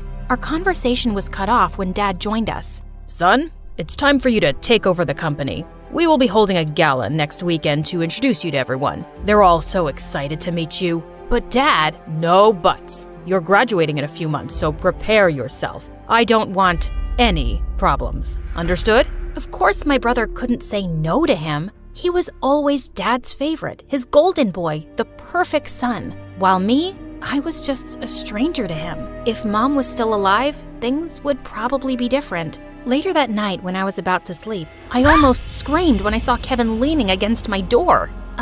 Can I help you? What makes you feel alive, Kendra? Huh? What's with you? Why are you being so weird? The less you know, the better. Good night, Peanut. Peanut? Where did that come from? That was the weirdest and longest interaction we've ever had. He was a year older than me, and we had never been close growing up. His time was spent in his room reading, in the piano corner perfecting his sonatas, or with Dad talking about business while playing chess. We also didn't see each other often at school because he was always with his best friend Cedric or surrounded by their crazy fangirls. The next morning, I woke up to Dad screaming from the library. I dashed to check what it was and found out that one of our maids found a letter under Kevin's pillow. I read it and froze. Kevin left. He didn't say where he went and when he was coming back. All the note said was, "Do not wait for him." I would expect something like this from you, but not my son. Kevin is a responsible young man. Well, the note says otherwise. The gala is this weekend. I need your brother to be there no matter what it takes.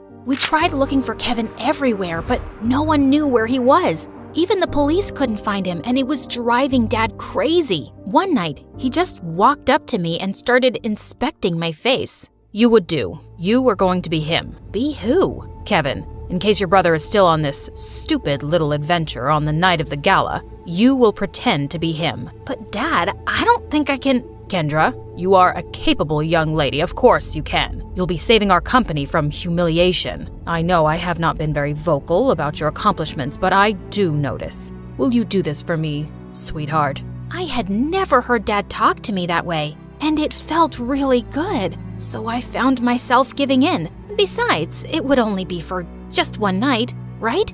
I just needed to hide my hair under a wig and dress up like Kevin and just smile and avoid conversation as much as possible. Simple. When the big day finally came, I was a nervous wreck. There were too many important people, and Dad kept reminding me not to mess up. Luckily, the party was a success, and I thought my little mission was finally over until Dad came up to me. You did well. Now we just have to make sure that your brother will not fail his classes so he could graduate. You'll need to attend school as him. But how about me as Kendra and my grades? I'll call the school and tell them that I sent you out of the country for an emergency. Anything you fail, you can take for a summer class. But no buts. This was already decided. And remember, no one should ever know about this. But Kevin and I were just too different. After carefully thinking about it, I finally decided to do it. It was my chance to impress Dad. I just needed to do one little thing, which was to learn everything about my brother to make it believable. I checked his room, but I didn't find anything useful. I had to ask for help from the person closest to him, Cedric. But there was one problem. At school or whenever he visited my brother, I would usually lock myself in my room because every time our eyes met, I felt like passing out. The guy looked like a demigod, and I just couldn't handle him. But this time, I had no choice, and I knew exactly where to find him at school, the music room. As I peeked into the room, I saw him playing the violin, and I was instantly mesmerized. Just then, he stopped playing and smiled at me. Just avoid his eyes, and you'll be fine. Did it tickle your soul? Huh? The rhythm, the passion, the climax. Sorry, but I'm not into music. I stepped back and he started walking towards me. How about this? Did it tickle your soul? I suddenly became mute. This is the first time you talked to me, and I'm surprised. What brings you here, Cupcake? Cupcake? I got a grip of myself and slapped his hand away.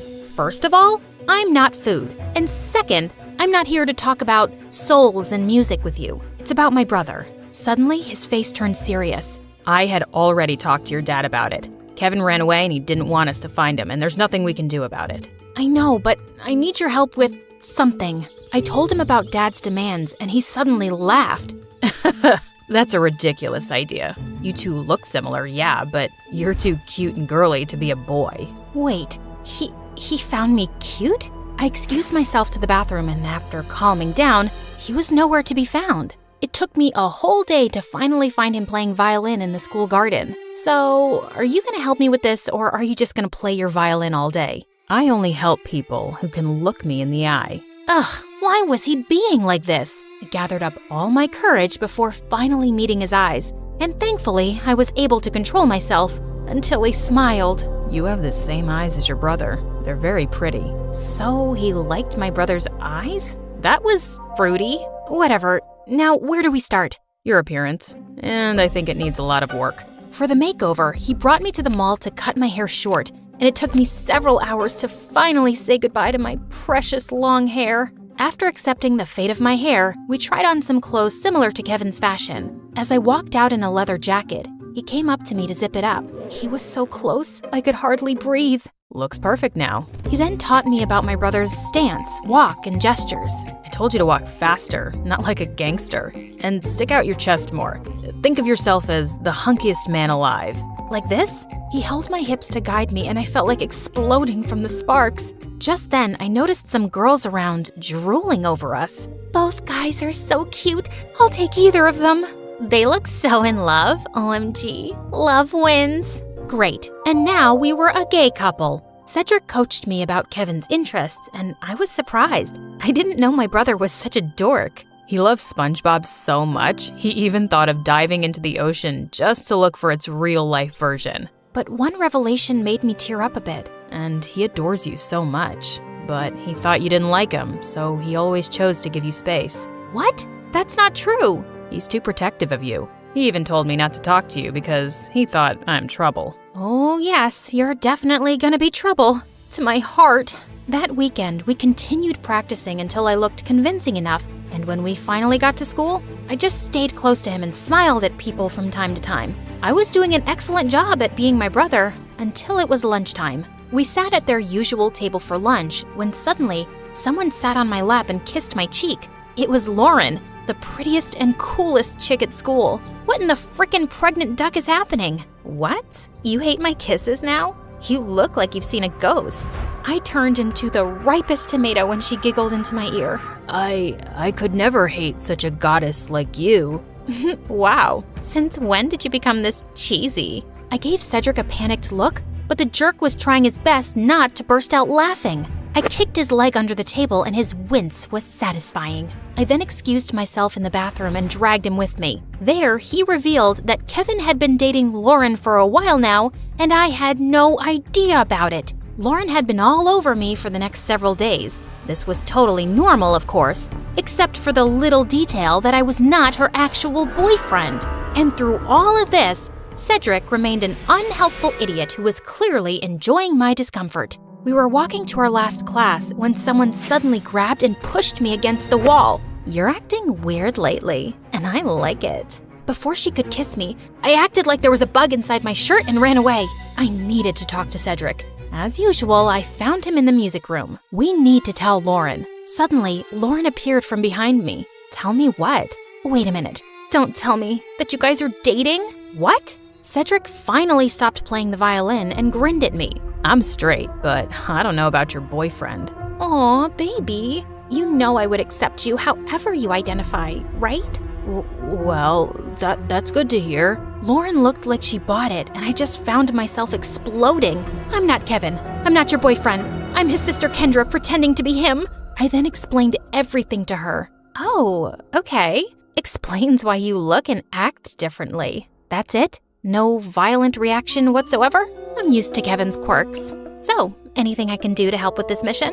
Just don't tell anyone about this.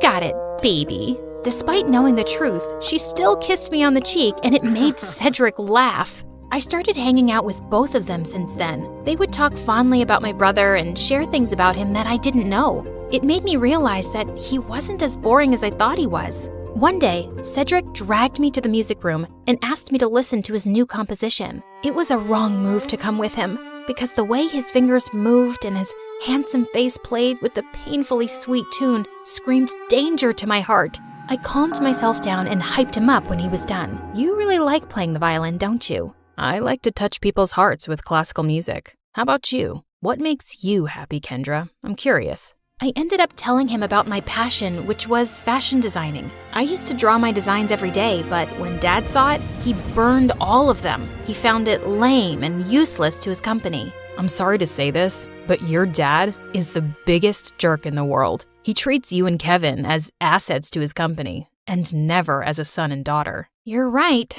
but it just made me crave for his love and approval. Someday, I hope you'll be able to find the courage to do what you need to do. You have me now, you know. I'll take care of you. He leaned in closer, and I thought he was gonna kiss me, but to my surprise, he pulled away and walked back to the platform to play again. What was that all about?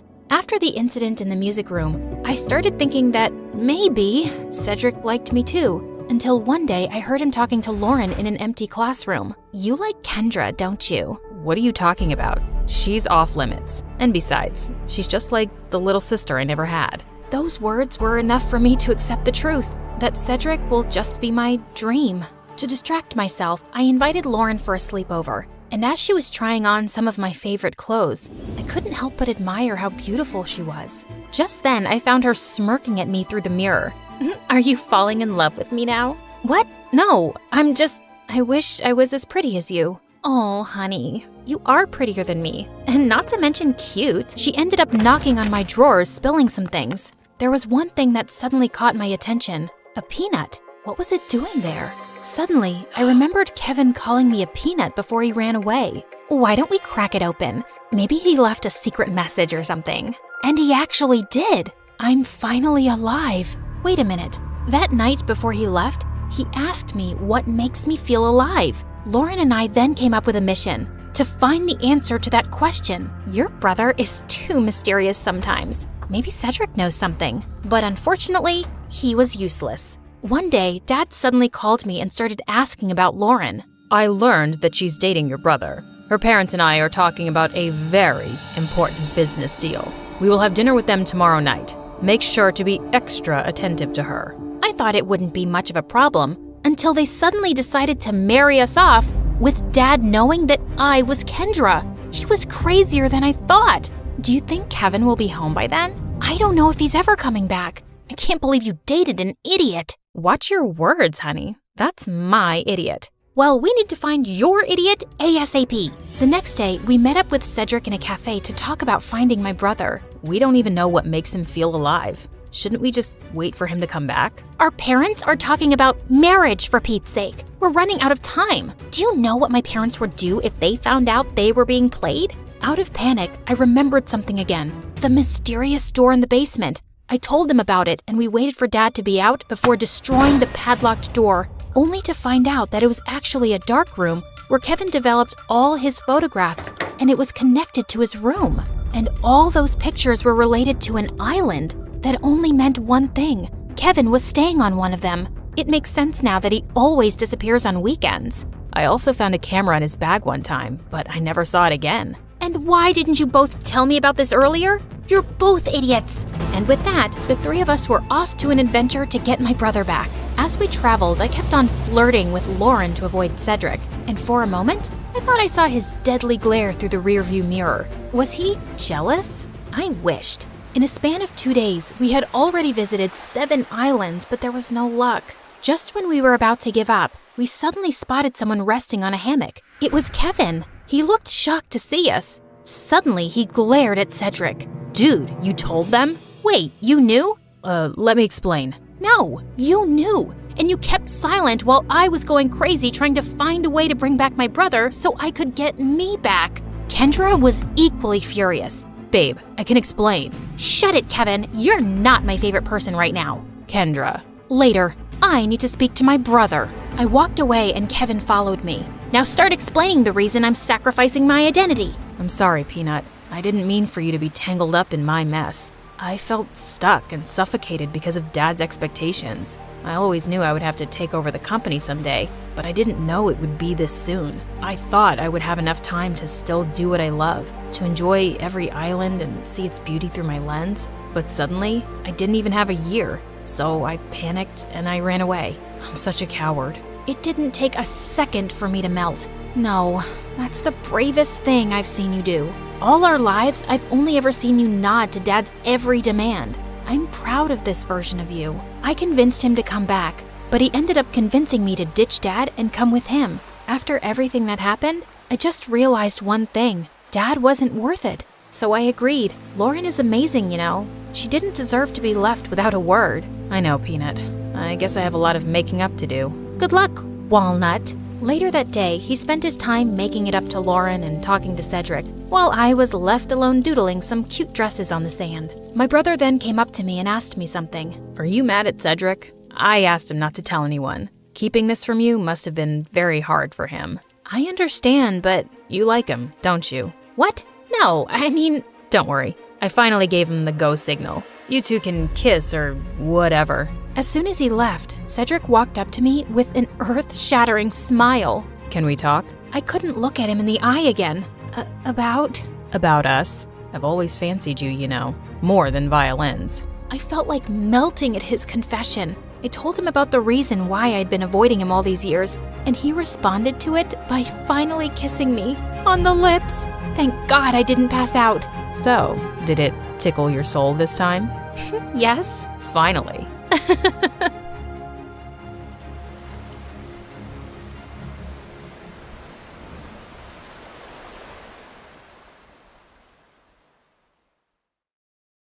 My mom had two passions in life: overworking in her successful tech firm and making up lies about my dad. He left us when I was a baby, and Mom hated him so much she wouldn't even tell me his name. But once when I was 10, I just wouldn't back down and kept asking, and finally she caved. Fine. Your dad's name is Roald Dahl. Can you leave me alone now? I was so excited. I had a name. I'd find out more about him, which I did only a few days later when our teacher said we'd be reading a famous book called Matilda by Roald Dahl. That's my dad. He wrote this book. I don't think so, Mila. He is. My mom told me that Roald Dahl is my father. Then your mom is lying, and you're stupid to believe her. The kids in class started laughing, and I was so mad I threw the book at my teacher's face, and I got detention for a week. Growing up, I tried asking Mom's friends about Dad, and I snooped through every corner of her room, always hoping I'd find some clue. And when everything failed, I turned to YouTube. People of the world, I need your help. My dad is lost, and my mom won't tell me where he is. I don't know his name or what he looks like, but I do know that he's very handsome. Like me, my mom looks like a cross between a Dracula and a very sad clown, so I'm definitely not like her. Anyway, I just want to talk to my dad,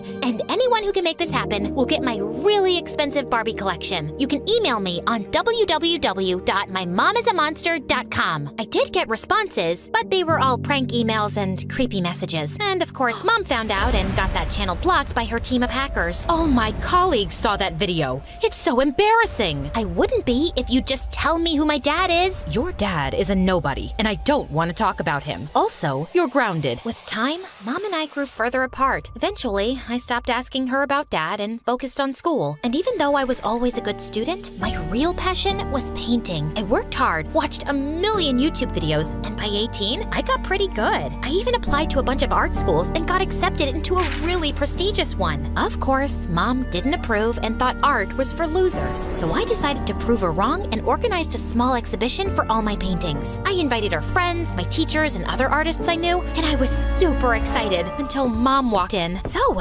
what do you think? I really thought you were serious about this art school, but I have to tell you, I am so relieved that you're not. I just wish I'd seen your paintings before I wasted my time coming here, not to mention the money you spent on this event. What? Of course I'm serious about art school, and I've really worked hard, Mom, and you're just insulting me in front of all my friends. I'm telling the truth. I mean, look at that painting. It's a donkey, for God's sakes. It's not just a donkey. It's a metaphorical depiction of the pain someone goes through when you load them with expectations. limitations. It's art. No, Mila, it's rubbish. Now, I can stay here and give you 10 reasons why you suck, but I just don't have the time. So wrap this up and I'll see you at home. Everyone was staring at me, and I'd never felt so embarrassed in my life. I was still recovering from that when the next morning, I received a call from the art college that Mom had called the dean and withdrawn my application. I barged into Mom's office, boiling with rage. Are you insane? How dare you mess up my college application? I told you, it's a waste of time, and you're not even good at art, but I'm glad you're here. I've decided that you should do an internship at my company this summer and learn about the family business. It'll help you with business school applications too. I'd rather eat a bag of poop than become a stone-hearted computer slave like you. I will never work at your stupid company, and I hate you. I really mean that. I hate you, Mom. I tried talking to the college authorities if they'd consider me again, but they asked me to apply next year. Feeling heartbroken, I was waiting for a cab outside the college when suddenly this hooded figure walked over, threw a note at my feet, and ran away. You're my sun and moon. I'm near you, and I'll meet you soon. Love, Dad. Dad? Jeez, who was playing this idiotic prank on me? I didn't think much of it and tossed the note aside. But then, I started getting these dumb notes all the time. With my mail, once in a restaurant, and even in my school locker. I didn't believe for a second my actual dad would send me these notes. But one day, I opened a book and found a photograph of me as a baby along with a phone number. Feeling curious, I dropped a text, and minutes later, I got a pin location. Of course, I was skeptical, and I knew this could be dangerous. But what if it really was my dad trying to reach out? I'd go there with my pepper spray. That afternoon, I took a cab to the location. I nervously knocked on the door, and this young girl opened it. I'm looking for the man who lives in this house. I think I'm his daughter. And I'm Beyonce. Excuse me? Oh, I thought it's a game we're playing. Who lies better? Now get lost, you imposter. I'm my dad's daughter. The only one. You don't. Before I could finish, the girl went inside and started chasing me around with a paintball machine. As I tried to dodge her aim, I tripped and hit my head, then blacked out. When I opened my eyes with some difficulty, I found myself lying on a sofa with a man next to me. I think she's waking up. She's certainly not dead. Hey, ugly eyebrows, open your eyes properly. I'm just 14, and I can't go to jail after killing you with a paintball machine. Stop shaking me. Oh, thank God you're okay. The man hugged me tight and told me that his name was John and that he was my real father. You're really my dad? You sent me all those notes? Yes. You creeped me out. Why didn't you just get in touch like a normal person? Because I was scared of your mom. Dad explained how Mom and Dad started their company together. But then Mom got greedy, started taking on clients for illegal things like hacking into companies' databases and stealing information. When she got busted, she framed him and he went to jail. I was released a few years later, but I couldn't find a job here, so I went to Spain where I met Estelle's mom, but I missed home, so I came back. Mila, your mom ruined my life. Dad started sobbing, and I felt terrible for him. Of course, it sounded just like Mom. If she could crush her own daughter's dreams, she could do anything. The entire next week, I met Dad secretly without letting Mom know. He was sweet and really interested in my life. It was nice to have a parent who actually cared. And eventually, I told Dad about how Mom had withdrawn my college acceptance and how angry I was. And Dad suggested I move in with him. It'll give you time to calm down and we can bond better. I know my house is smaller than you're used to, but it's full of love and care and— Mold! What? Gold! Like golden hour. So good, it'll make your ugly face shine. Anyway, continue. So, what do you think? I'm in. And the next day, I told Mom I was leaving for a vacation and went to Dad's. I was looking forward to having a peaceful time, but Estelle was a nightmare. She spiked my food with earthworms, trashed my closet, and wrote threatening messages on the bathroom mirror. And one day, I was hanging out in the food court at the mall with my friends when out of nowhere, Estelle joined us. Did you follow me here? Guys, ignore her. She's, my crazy cousin. I just had a few questions for your friends. Did you know that Mila farts in her sleep and snores like a hibernating bear? You don't believe me? I have it here on record. Look, look. And that's her picking her nose when no one's watching. Isn't she adorable? That's enough. Estelle, please get lost. But I only want to hang out with you. You hate me, right? Is it because I'm not rich like you? Oh my God, it is! My cousin hates me because I'm poor. This is the worst day of my life. and Estelle started howling before dropping to the ground, and everyone was staring at us. I even had security come over to ask if everything was okay, and I literally had to drag her out of there. I went to Dad's room to complain, and he calmed me down. Estelle has had a tough life. Her mom and I never had the kind of money you did, and we were always working to make ends meet. She didn't get our attention and basically grew up alone. She's just acting out. Give her some time to warm up to you. I could kind of relate to that, so I softened towards Estelle and decided to make an effort. I thought I'd pick her up from school one afternoon, but when I got there, I saw a bunch of girls surrounding Estelle. Hey, double eyes, if I take your glasses away, will you turn blind? And what's with your hideous outfit? Wait, I might have something to make it better. And with that, one of the girls threw mud on Estelle, and she didn't even react. The girl charged at Estelle again. I walked in and pushed her away. Don't you dare! Hey, who the heck are you? I'm her sister. Now, if you don't want me to break your pretty nose, I suggest you buzz off. The girls looked scared and ran away, and then Estelle turned to me. You didn't have to do that. I know we hate each other, but you are technically my sister. It's kinda my job to look out for you. Aw, you almost made me cry, which never happens. Care for some ice cream? You're paying, obvi. We actually ended up having a really good time, and Estelle even opened up to me. She told me her mom was in Spain, working to give her a better life. My parents got separated a while back, and I'm only here with my dad for a few months before I return. Will you stay in touch with me after you leave? Don't hold your breath. Estelle had a weird sense of humor, but at least I wasn't the target anymore, and we only got closer. Life was finally looking up until one day I walked into the kitchen to find Dad looking tense over a pile of papers. Is everything okay? I have no money and the bills are just piling up. If things don't get any better, I might have to pull Estelle from school. I'm sorry, Dad. Is there anything I can do? I could give you my credit card. And who would pay for that? My other credit card? That's not how things work, Mila, but if you really want to help, there's something you can do which you may not like. Try me. Well, I've got information that your mom is building this groundbreaking software for the government. If we could get the back-end codes for it, I could sell them to one of her competitors and we'd have enough money to cover the bills and plenty more. I could even pay for your art school. You mean you want me to steal from Mom? Technically, everything your mom's done has been based on my research, so it's mine. I'm only asking you to get it back. Think about it. I thought about it a lot. Mom had ruined Dad's life and stolen from him. And she was ruining my life too. And she was already so rich. How bad would it be for her to lose one project? So the next morning, I told Dad I'd help him. I had to steal the software files and bring them back to him. But for that to happen, I had to go home first and act like things between me and Mom were okay. As I was packing my things to leave, Estelle walked into my room. Don't do it. Don't do what? I heard your conversation with Dad and your plan to steal something important from your mom, and I'm all up for crazy ideas usually, but that feels wrong, even to me. You should trust me. I have a really high IQ. You don't know what she's like, and she's ruined Dad's life. I'm doing this for him and you. You tell yourself that, but it's just your way of getting attention. You'll regret it, Mila. And yeah, I know he's our dad, but really,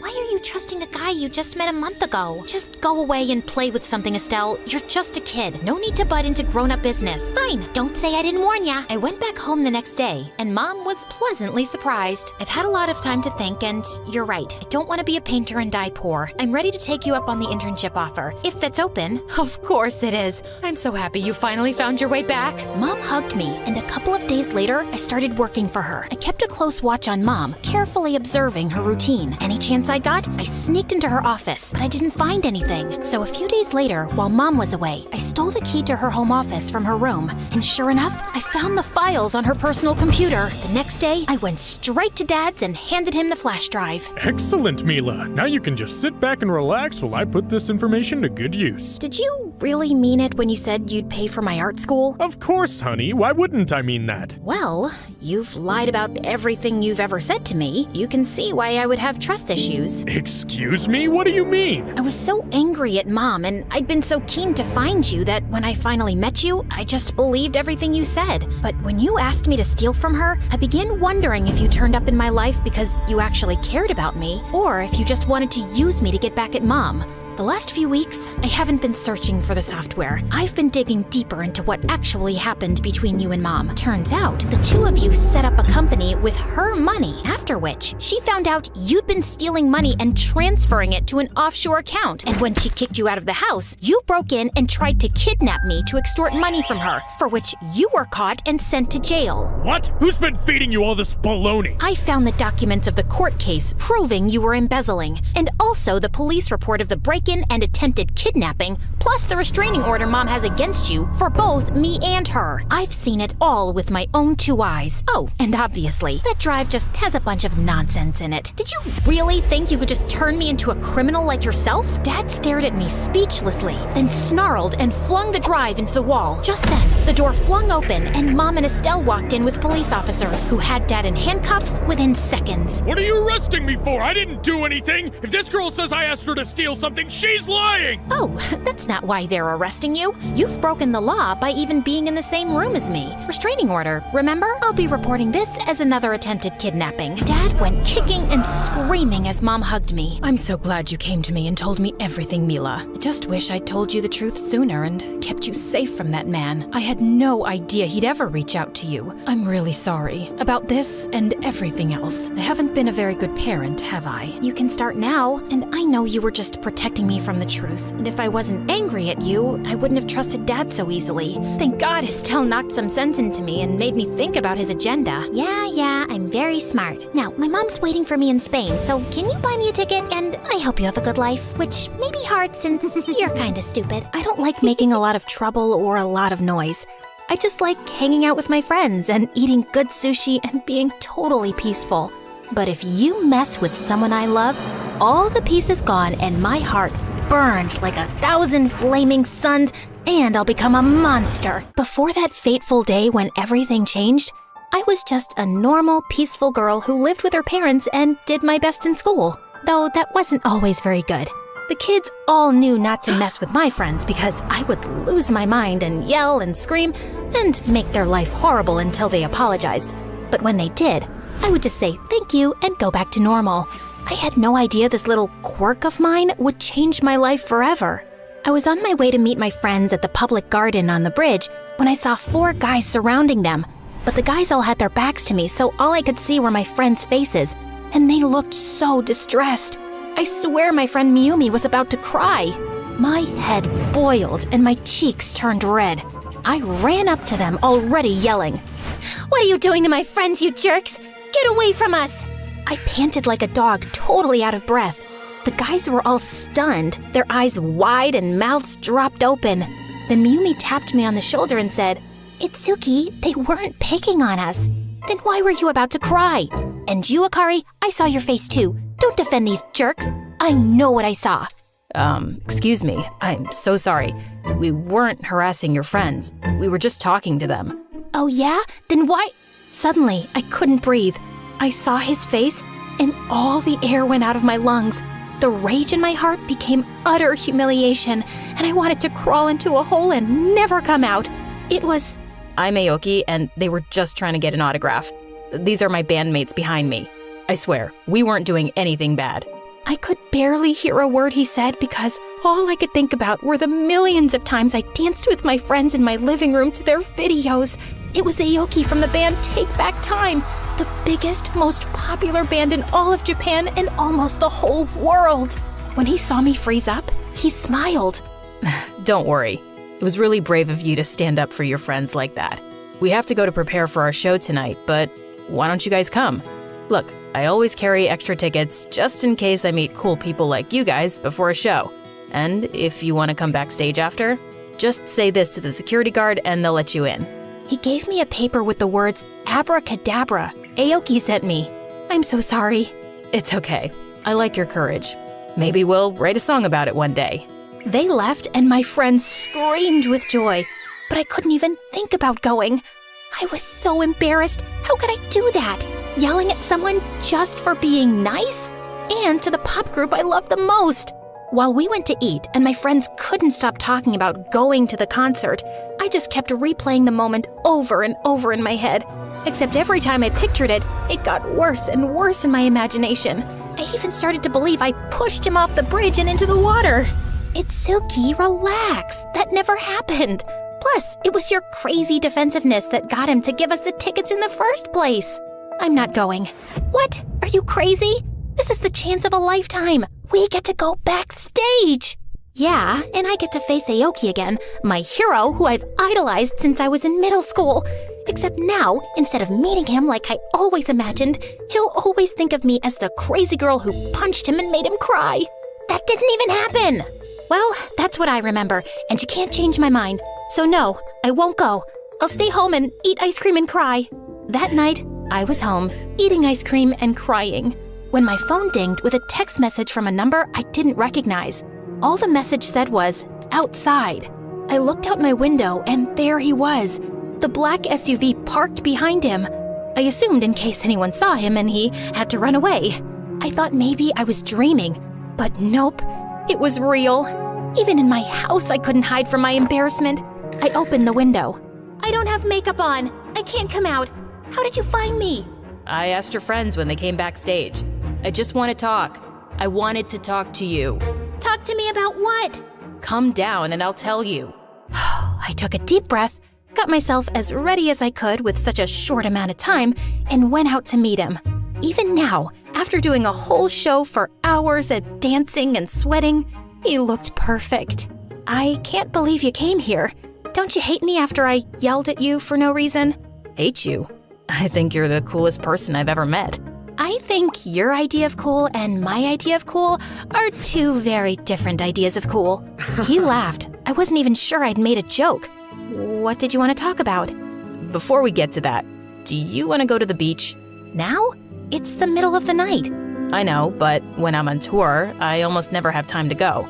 Today was my only chance, but I wanted to see you, and I figured this way we could do both. So, I went to the beach in the middle of the night with a pop star. I guess I still wasn't sure this wasn't a dream. But on the way, we talked about regular things, like how he missed school and what TV shows we liked. And he asked me a lot about myself, and I just blabbed on, and by the time we got to the beach, I actually almost forgot he was famous. He was just a normal boy in my eyes. We sat on the shore, the stars shining, and it was so beautiful, except it was freezing. I tried not to shiver. I didn't want him to think I was uncomfortable and that we had to leave, but I couldn't help it when he asked me, "Are you cold?" "No." I stuttered, my teeth clattering. He took off his jacket and gave it to me. Finally, I could relax and enjoy being there. What I wanted to say to you is, I admire you. Me? Why? For yelling at you and making a total fool of myself? Yeah, actually. I'm kind of kidding, but the truth is, my whole life, I could never stand up for myself. I've always been so reserved and shy and, if I'm being honest, scared. But because of what you did, I finally had the courage to stand up to our manager tonight. He has been terrible to me and the others for years, and because of you, we're free of him now. I didn't know what to say. I had no idea being myself and just defending my friends could have such an impact on someone's life like that. We walked along the beach, and as we talked some more, I couldn't believe how funny he was. And then, out of nowhere, it started snowing. We had been so busy talking, we didn't even notice it got cloudy. He took my hand while we stood there, watching the snowflakes fall. I looked him in the eye. "Thank you for taking me out tonight. I'm having a really good time." Everyone thinks I'm so happy all the time because of what I do, but to be honest, sometimes all I want to do is talk to someone, connect to someone who doesn't see me as just part of their job. No one has ever said thank you for just spending time with me. I'm sorry to hear that. Those people don't realize how lucky they are to have you. He looked into my eyes, and that tiny little moment suddenly became an endless ocean. He leaned in to kiss me. I closed my eyes. I couldn't believe it. My first kiss was gonna be with the biggest pop star in the world. Then, a wave washed over our feet, and I screamed from the cold. He laughed, and I did too. And then suddenly, a warm light fell over me. It was pink and yellow and purple, and I realized it was the sunrise. We had been there all night. Oh no, I'm gonna get in so much trouble with my parents. He got me back home as soon as he could. When he parked in front of my house, he said, "If you ever want to come to my concert again, text me and I'll get you in. and use those words and come backstage to visit me. I leaned over and kissed him. The kiss made time stand still all over again. I swear in that moment, even the sunlight froze. When I pulled away, I was a little embarrassed. I'd done it without even thinking. I wondered what he would say. He just smiled and said, "The bravest girl I know." Finally, I went home, but my parents were already awake, and they were furious with me. I apologized, but I couldn't help but smile, which only made them angrier.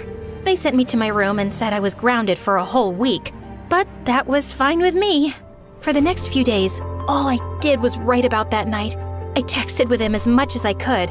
He even told me about life on the road, the interviews and film premieres and concerts he was going to, and even asked me to FaceTime. Wow, while I'm locked in my tiny room with nothing to do, you're out traveling the world, meeting famous people, singing to thousands, and watching movies that haven't even come out yet. That's all true. I met all my heroes, and every night I sing to thousands of girls who wish they could marry me, and none of it means anything. What do you mean? Of course it does. You're making such a difference in people's lives. You make them so happy with your music, and I know the people who meet you love you. I don't want to sound ungrateful. I love my life. I worked very hard to get here. But the truth is, out of all the amazing nights I've experienced, just sitting with you and talking on the beach under the stars was the best, most unforgettable night of my life. And then he got quiet and looked so sad it made me want to cry. And that's when I knew, I'm never gonna see you again, am I? After the Japan tour, we're going straight to America, then Australia, and then England. I won't be back here for another 2 years. I realized this conversation was gonna be our goodbye. It was the hardest thing I have ever had to do, but I knew it wouldn't work with us, and I thought it would be much more meaningful if we stopped talking on purpose, rather than just slowly falling out of touch over time. As much as I tried not to, I couldn't help it. Tears began just falling from my eyes, and he cried too. I wanted to say so much. I wanted to promise that we would meet again one day, but I knew with him being so busy and me going to college soon and having to work so hard, it wouldn't be possible. So I said the only thing I could think of in the moment, the only thing that was true. I'll never forget you. He was still sad for a while and stayed quiet for a long time. Then he looked up at me and smiled. Of course you won't. I'm unforgettable. We both laughed, and for a little while, we even let ourselves forget our sadness. We talked on the phone all night. And again, I didn't realize how long it had been until the sunshine came through my window and hit my eyes, just like it had that night on the beach. And then finally, we hung up. Some years later, when I was in college, I got a message from him. He said he would be in Japan for a concert, and if I wanted to go, he could get me and my friends a couple of tickets. I asked for 5. Me and my friends went, and there he was. It was really nice to see him again.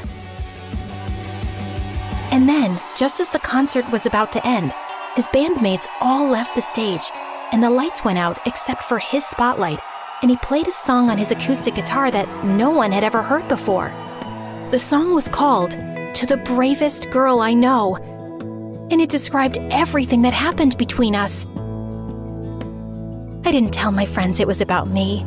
It was special. It reminded me of that amazing night. And then the spotlight fell on me, and everyone turned to look. I didn't feel very brave then, with all those eyes on me. Come on up to the stage, brave girl, he said, and everyone clapped when they realized the song was about me. My friends were in shock. I took a deep breath and walked through the crowd. But all the fear left me, and I realized, maybe I really am brave.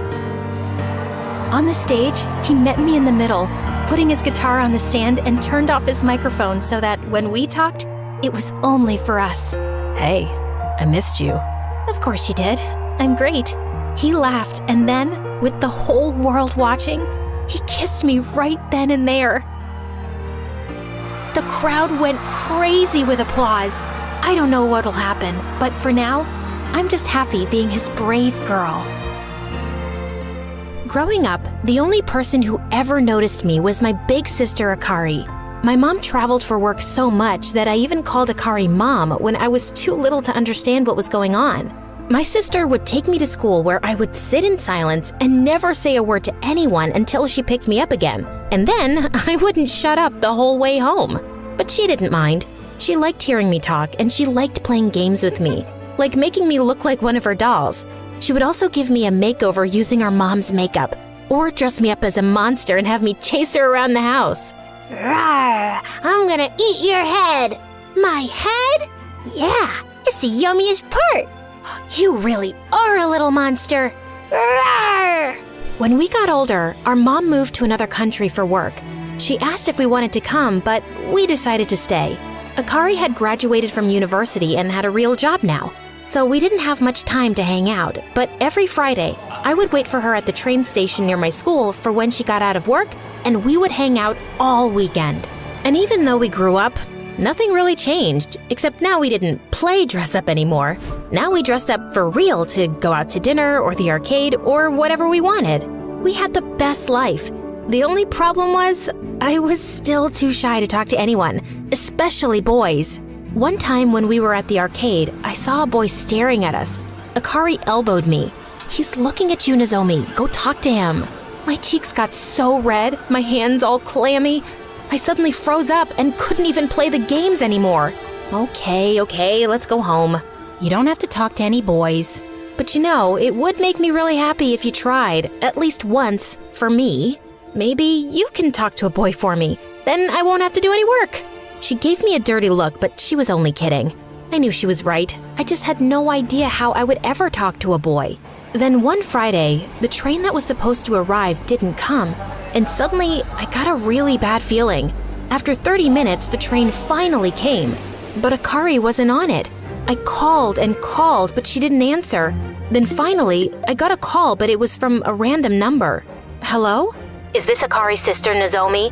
This is the hospital. Your sister was in an accident. She's in a coma. All the air left my lungs. In the hospital, I found her lying there with her head bandaged. She looked like she was sleeping. They didn't know how, but she fell onto the tracks and hit her head. The doctor said it was impossible to know when she would wake up.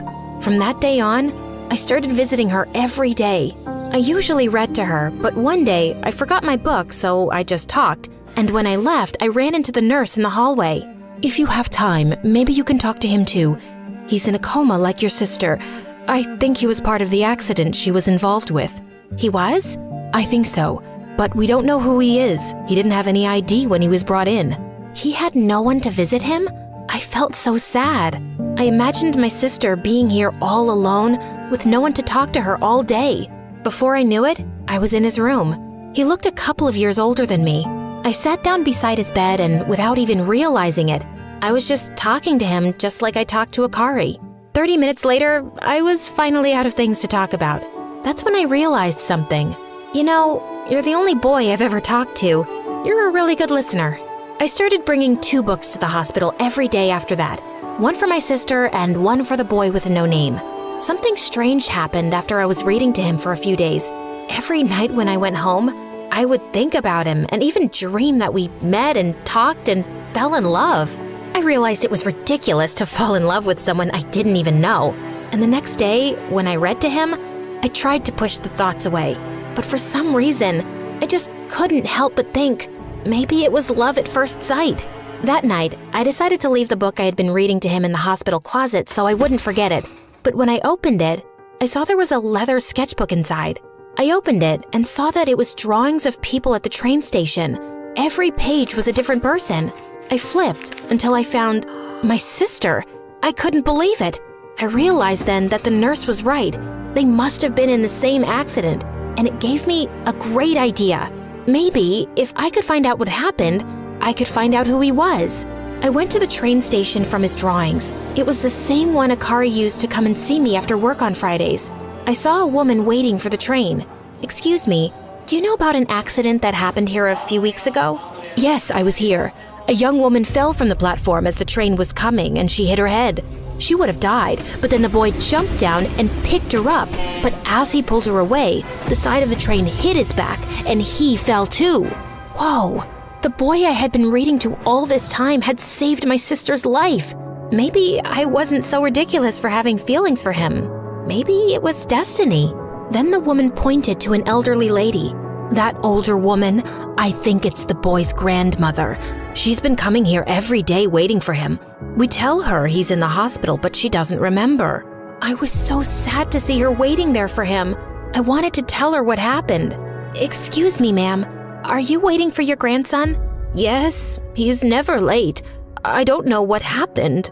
But I decided if she couldn't remember anything, maybe it wasn't a good idea to tell her something so terrible like he's in a coma and might never wake up. But I couldn't leave her there like that, waiting for him. She had a cane and looked very weak. I'm sure he'll come home soon. Can I help you get home? I walked with her as she told me stories about how kind and wonderful her grandson was. His name is Kenji. He's always drawing. He takes care of me. With every word she spoke about him, I was falling more and more in love. But then I realized, oh no, without him, she had no one to take care of her. After I walked her home, I went to the market and bought a bunch of food and took it to her house where we both cooked while she told me more stories about him. I always tell him he needs to meet a girl and have a life of his own, but he says he doesn't have time for girls. He says it's because of his work, but I know it's because he takes care of me every day. But there is one girl he likes a lot. He always draws her. See? She pointed to a stack of drawings. I looked through them all. They were all of Akari waiting at the train station. I couldn't believe it. He was in love with her. My heart broke into a million pieces. The love I felt for him, it was all for nothing. And what was worse, if they both woke up, they would probably end up together and I would have to watch. Still, I couldn't let his grandmother be alone with no one to take care of her. So every day, I would take the train and find her there waiting for him. And every day, we would cook while she told me stories about how wonderful he was. I had to smile, but I wanted to cry. And every night after visiting her, that's exactly what I did. I cried on the train ride home, on the walk, and in my bed. And every day, I would get up, go to the hospital, read to my sister, and then read to him. And then one day, I stopped reading and just talked. You know, Kenji, you're still the only boy I've ever talked to. And to be honest, the only boy I've ever loved. When you wake up, everything will be different. I'll miss spending time with you, but I hope we can at least be friends. One night while I was sleeping, I got a phone call. Hello? Fantastic news. Your sister woke up and she's doing really well. I ran to the hospital and found her sitting there eating pudding. She smiled big when she saw me. I hugged her so tight she begged me to let go. Before we left, I asked the nurse, "Can I come back to see him again?" "I'm sorry, but we don't allow anyone up here except family. I wasn't supposed to let you visit him at all, but I felt so bad." "Oh, I see. Can I say goodbye?" She nodded and went to Kenji's room. "When you wake up, I'll make sure you and my sister meet again. Oh, and don't worry. I'll take care of your grandmother until then. Goodbye, sleeping boy." I asked if Akari remembered anything, but she didn't. "I heard a boy saved your life when you fell." "Really? I would love to meet him one day." "I'm sure you will. Fate has a way of making things happen." After that, Akari was still too hurt to work, so she just lived with me. But I kept seeing Kenji's grandmother every day to make sure she ate and was doing okay. One day, I knocked on his grandmother's door, and when it opened, it wasn't her on the other side. It was Kenji. Hello, are you looking for my grandmother? Yes. She told me someone was taking care of her while I was sick, but she couldn't remember your name. Thank you. Then he gave me a big hug, and all the thoughts I was trying to push away about being in love with him came back. He invited me inside, and we all had dinner. And this time, he had done all the cooking, and it was delicious. While we sat and ate, I realized all the stories his grandmother had told about him were true. He was kind, sweet, funny. Then he asked me to wait while he put her to bed. After, he asked if we could talk outside. I said yes, but to my surprise, instead of going out the door, he went to a ladder that led up to the attic. "Wait, why up there?" "This is where I go to draw when my grandmother goes to bed. And tonight, there will be fireworks." He went up and I followed him, even though I hated heights. He led me to a window and stepped out. He sat on the roof, and I sat beside him looking over the faraway city. The lights twinkled like stars. So, how did you meet my grandmother? Oh no, I hadn't thought about this part. If I told him the truth, I would have to say that I read to him in the hospital. At the train station, she was always waiting for you, which wasn't a lie exactly. But now that meant I couldn't even tell him thank you for saving my sister's life. Maybe if I ask him about the accident, it will all come out naturally. But he said he couldn't remember what had happened. I felt so foolish for not telling him the truth just to save myself from a little embarrassment. All he did was be nice to me. I decided I owed him for saving Akari. So even though I would be humiliated and look stupid, I would tell him the truth. But before I could, he said, I kind of remember a little. There was this girl. I think she fell. I was in love with. I know. You know? How could you know? I saw your drawing of her. Your grandmother showed me. You were in love with her. That's why you jumped and saved her. Actually, no. I was in love with her sister. I couldn't breathe. Did he just say what I think he said? He looked down at the ground and said, Every Friday, the girl from my drawings and I would get on the same train. Sometimes we talked a little. She said she was meeting her sister, and she started telling me about her, what she was like. She was cool and funny, and when she would get off, her sister would meet her, and I guess it was love at first sight. Like we were meant to be. Sorry, I must sound stupid. Good thing he wasn't looking at me, or maybe he would have seen the hearts in my eyes. Why did you draw her sister and not the girl you liked? I only saw her for a few seconds every day, but I always tried. Then he showed me his book of drawings, and all the way in the back, there were drawings of parts of a girl, never the full picture, since he drew from memory but never saw her fully. It was me. I couldn't believe it. After the accident, I can't remember what they looked like. I went to the station today, but I didn't see anyone who could have been her or her sister. I guess I'll never see her again. Actually, you're looking at her right now. He turned to me, confused, and then his eyes lit up and he recognized me. But how? I don't understand. I put my hand on his and kissed him. Just then, the sky exploded with fireworks. I pulled away and looked into his eyes. It's a little complicated. Let's just say I took care of you. My dad used to be a basketball player for the national team, but he had to quit after a serious sports injury and a permanent limp. But he didn't give up his passion and became a basketball coach. He was my inspiration to always work hard. Always remember, Kayla, the harder you work, the higher you go. I was a very tall kid from the start, and while everyone around me thought I was a little weird, I loved and embraced my height. Hey, how's the weather up there? The weather is great. The view, not so much. When I turned 10, I got into basketball just like him, and I loved it. I worked really hard, and by the time I was 16, I was the best player in town, and also won a sports scholarship to a great school, which was in Dad's old hometown. On my first day in my new high school, everyone stared at me, but this one girl, Heidi, was the weirdest. She was the mayor's kid and a total brat. And even worse, she was on the girls' basketball team too. During the first day of practice, the coach introduced me to the team. Kayla's one of the best players in town, and we're lucky to have her on the team.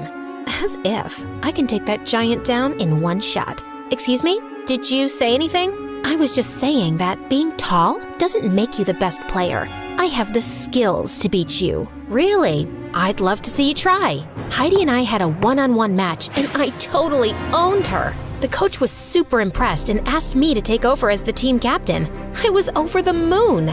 Wow, that was impressive. I looked behind to see a cute guy towering over me. For the first time ever, I'd seen a boy taller than me. Well, thank you. I don't think I've ever seen Heidi get this angry. You did a fab job. I'm Jay, by the way. Jay was in my class and the captain of the boys' basketball team, not to mention the hottest guy around.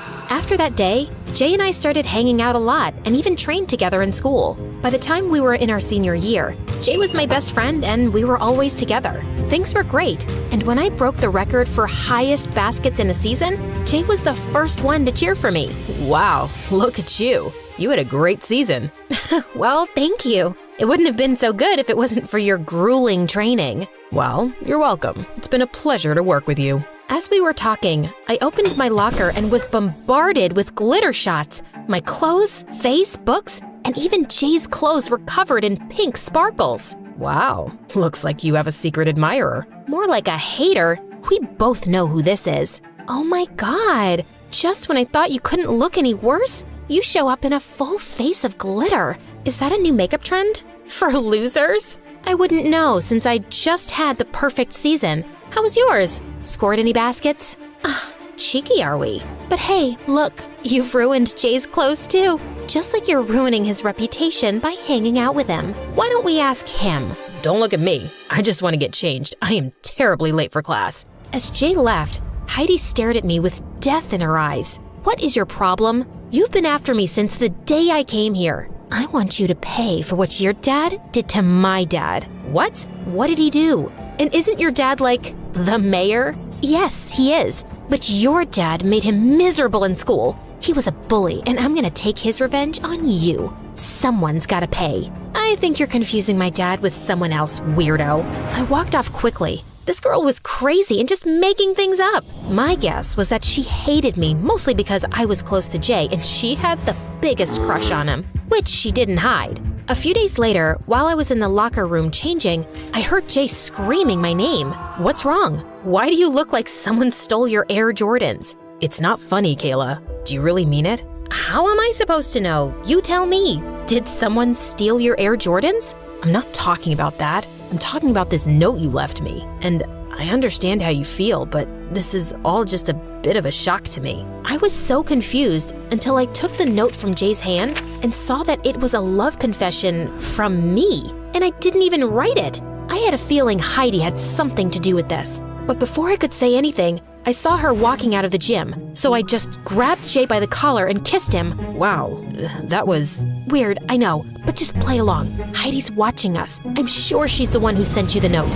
This is nonsense. Look at the handwriting carefully. It looks like a first grader wrote that. I've seen her assignments, and trust me, she writes exactly like that. Besides, do you really think I'd write such creepy, cheesy stuff? Yeah, but why would she do that? She likes you. Isn't it super obvious? And maybe she thought this note would make you freak out. But the joke's on her. I'm sure her butt's on fire. So you don't like me? And this note is just a stupid prank? Of course. What did you think? Yeah, of course. I was sure it was a joke too. Just then, the craziest idea struck me. We could totally pretend to like each other to piss Heidi off. So for the next few weeks, every time Heidi was around Jay and me, I would hug him or loop my arms in his and pretend to be lost in love. Oh, Jay, your eyes remind me of basketballs. Ew. How about this? Kayla, every time I see you, I feel everything is perfect. And I can stare at you all day,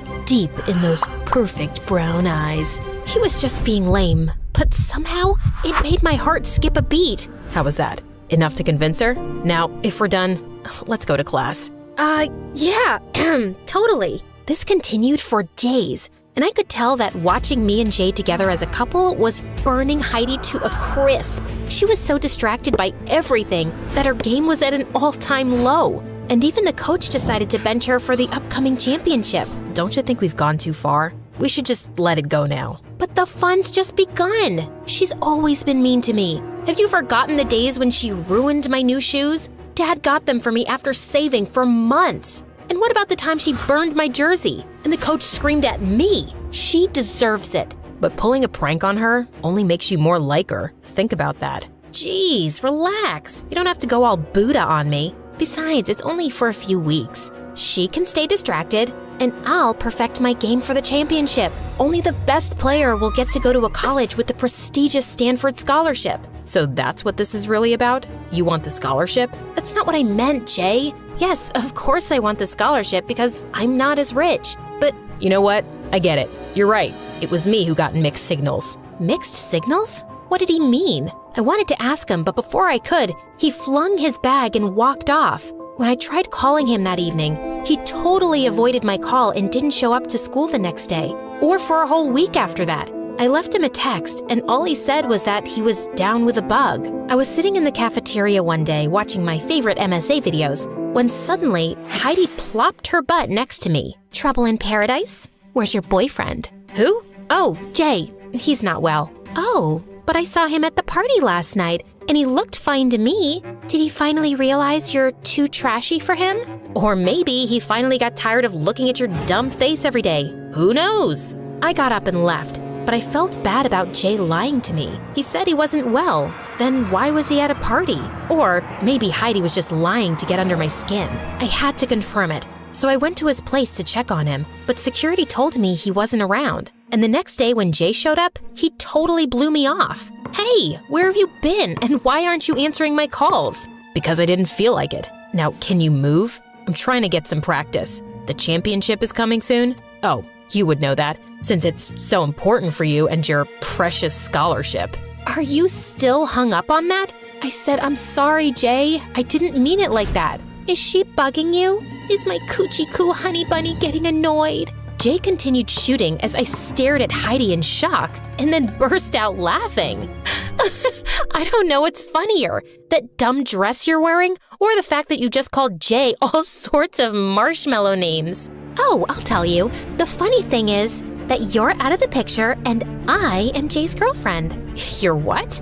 Oh, please tell me this is just one of your dumb pranks. Can you both take your crabby fights somewhere else? Some of us are actually serious about this game. But you can't date her. Really? Why not? What's wrong with her? She likes me. I tried to think of a better answer than she's a witch, but just then the coach walked in and asked us to get ready for practice. And then there was never a good time. He was either busy with basketball practice or that leech Heidi was always around him. It made my blood boil. But with the championship coming up, I had bigger fish to fry. I started practicing day and night till my body was sore, and it really helped me to keep my mind off the whole Jay situation. One day before the championship, I was walking home when I saw Heidi and Jay outside a cafe. You have to stop looking at Kayla like some lost lover boy. You need to look happier being my boyfriend. I'm only with you because I don't want to mess up Kayla's scholarship. I didn't know I had to look happy about it too. Fine. It's not like I'm really into you either. I just want to make Kayla suffer for what her dad did to my dad. And I know she's hating seeing how close we are now. So you better keep up the act. Just remember, all my dad needs to do is place one phone call and no good university will take her in. She can kiss that scholarship goodbye. Whatever. I'm here, right? I wanted to slap the daylights out of Heidi. But just then Dad called and I had to rush back home. And I really needed to ask him what he did to Heidi's dad. Oh God, that was such a long time ago. Yeah, I went to school with her dad and we used to bug him a lot. He was always trying too hard to fit in and getting everybody to like him, but he wasn't a nice guy. Maybe I wasn't very nice to him either, but it was decades ago. He's 10 times more successful than me now. Looks like he's still holding on to a grudge and his stupid daughter is taking it out on me. I couldn't sleep the whole night thinking about the whole situation. Jay was my best friend, and that witch was blackmailing him into dating her because of my scholarship. I had to put an end to this. So the next day, I walked straight up to Jay. Kayla, this is the boys' locker room. You need to dump Heidi. I heard you two talking by the cafe last night, and I know she's blackmailing you with my scholarship. But Jay, you don't have to do this for me. And stop blinking like that. You're freaking me out. I just don't know what to say. Listen, Kayla, the scholarship is important to you. And if I can keep Heidi off your back for a couple of days by doing this, then what's the harm? I don't like it. I can't see you two together. Why? Jay looked into my eyes, and I could feel my body melting at his touch. What was happening? I wanted to say something, but it was like words had fallen out of my brain. Was I falling for my best friend? Just then, his teammates called him and Jay left for his match. I waited by the courtside to talk to him later, but as soon as the match was over, Heidi leapt onto him and I couldn't stop myself from pushing her away. What the heck? How dare you touch me? How dare you touch him? I know you're just blackmailing him into dating you, so please, why don't you save face and get lost? Jay, you don't have to date her for my scholarship. But don't be stupid, KK, or you'll end up losing everything. You can take away 1,000,000 chances from me, and I'll still make it because I know I'm talented, unlike you, who always gets everything because of your father's money. Oh, sweetheart, money speaks for itself, and right now, I can hear it saying that you've lost your chance of ever getting into a good college. Heidi stomped her feet and left, but I couldn't care less. I was about to confess my feelings for Jay, but before I could, the coach called me for the match. That evening, I played the best match of my life and also ended up getting the Best Player award. I had no idea if I'd get the scholarship, but at that moment, all that mattered was that I was happy with Jay by my side. A week after the match, I was waiting by the lockers when Heidi walked up to me. Hey, loser. I told you you'd never win this scholarship. Why do you look shocked? Oh, you didn't see the list yet? No, I'm shocked because you're still talking to me after I royally kicked your butt last week. Yeah, and so what if she didn't get the scholarship? She did get selected for the Nationals. I turned around to see Jay smiling down at me. What? I got selected? Yeah, and you'll be the team captain. Coach just told me about it, so I thought you should hear the news from me. This is the best day ever! And you didn't even have to date anyone for this. Ugh, I hate you. I'm gonna tell my Dad? We know. Heidi left red-faced as Jay turned to me. So that was dramatic. Not as dramatic as your whole "leave me alone, Kayla." Oh, shut up. You act all smart, but you couldn't even figure out that I like you? You knew? No, but I know that I like you too, and if I have to date someone, why not my best friend? Not that easily. You'll have to take me out in basketball first. You're on. Growing up in Canada, I was always in awe of how beautiful the country was, besides the freezing cold and constant snow. But Mom and Dad loved to travel. That's why before I turned 10, I had already been to 5 different countries. One time, when we were at the Met Museum in New York, I had the worst stomach pain. My stomach burned and I couldn't walk.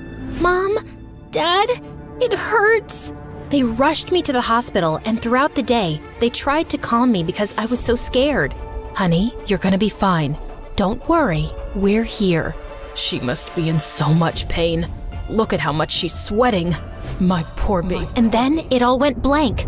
When I woke up, I found Mom and Dad talking to the doctor. What the doctor said left me wishing I didn't hear it. I was diagnosed with Crohn's on my 14th birthday. Crohn's is when your bowels are inflamed and can cause severe stomachache and may also require surgery at times. My parents did everything they could to cheer me up, but I was angry at everything. Even though I knew they were struggling financially and were very stressed, I couldn't help it. I was rude to the nurses and even snapped at my parents. One day, however, I had snapped to the point that I threw a bowl of custard at the door right behind the nurse.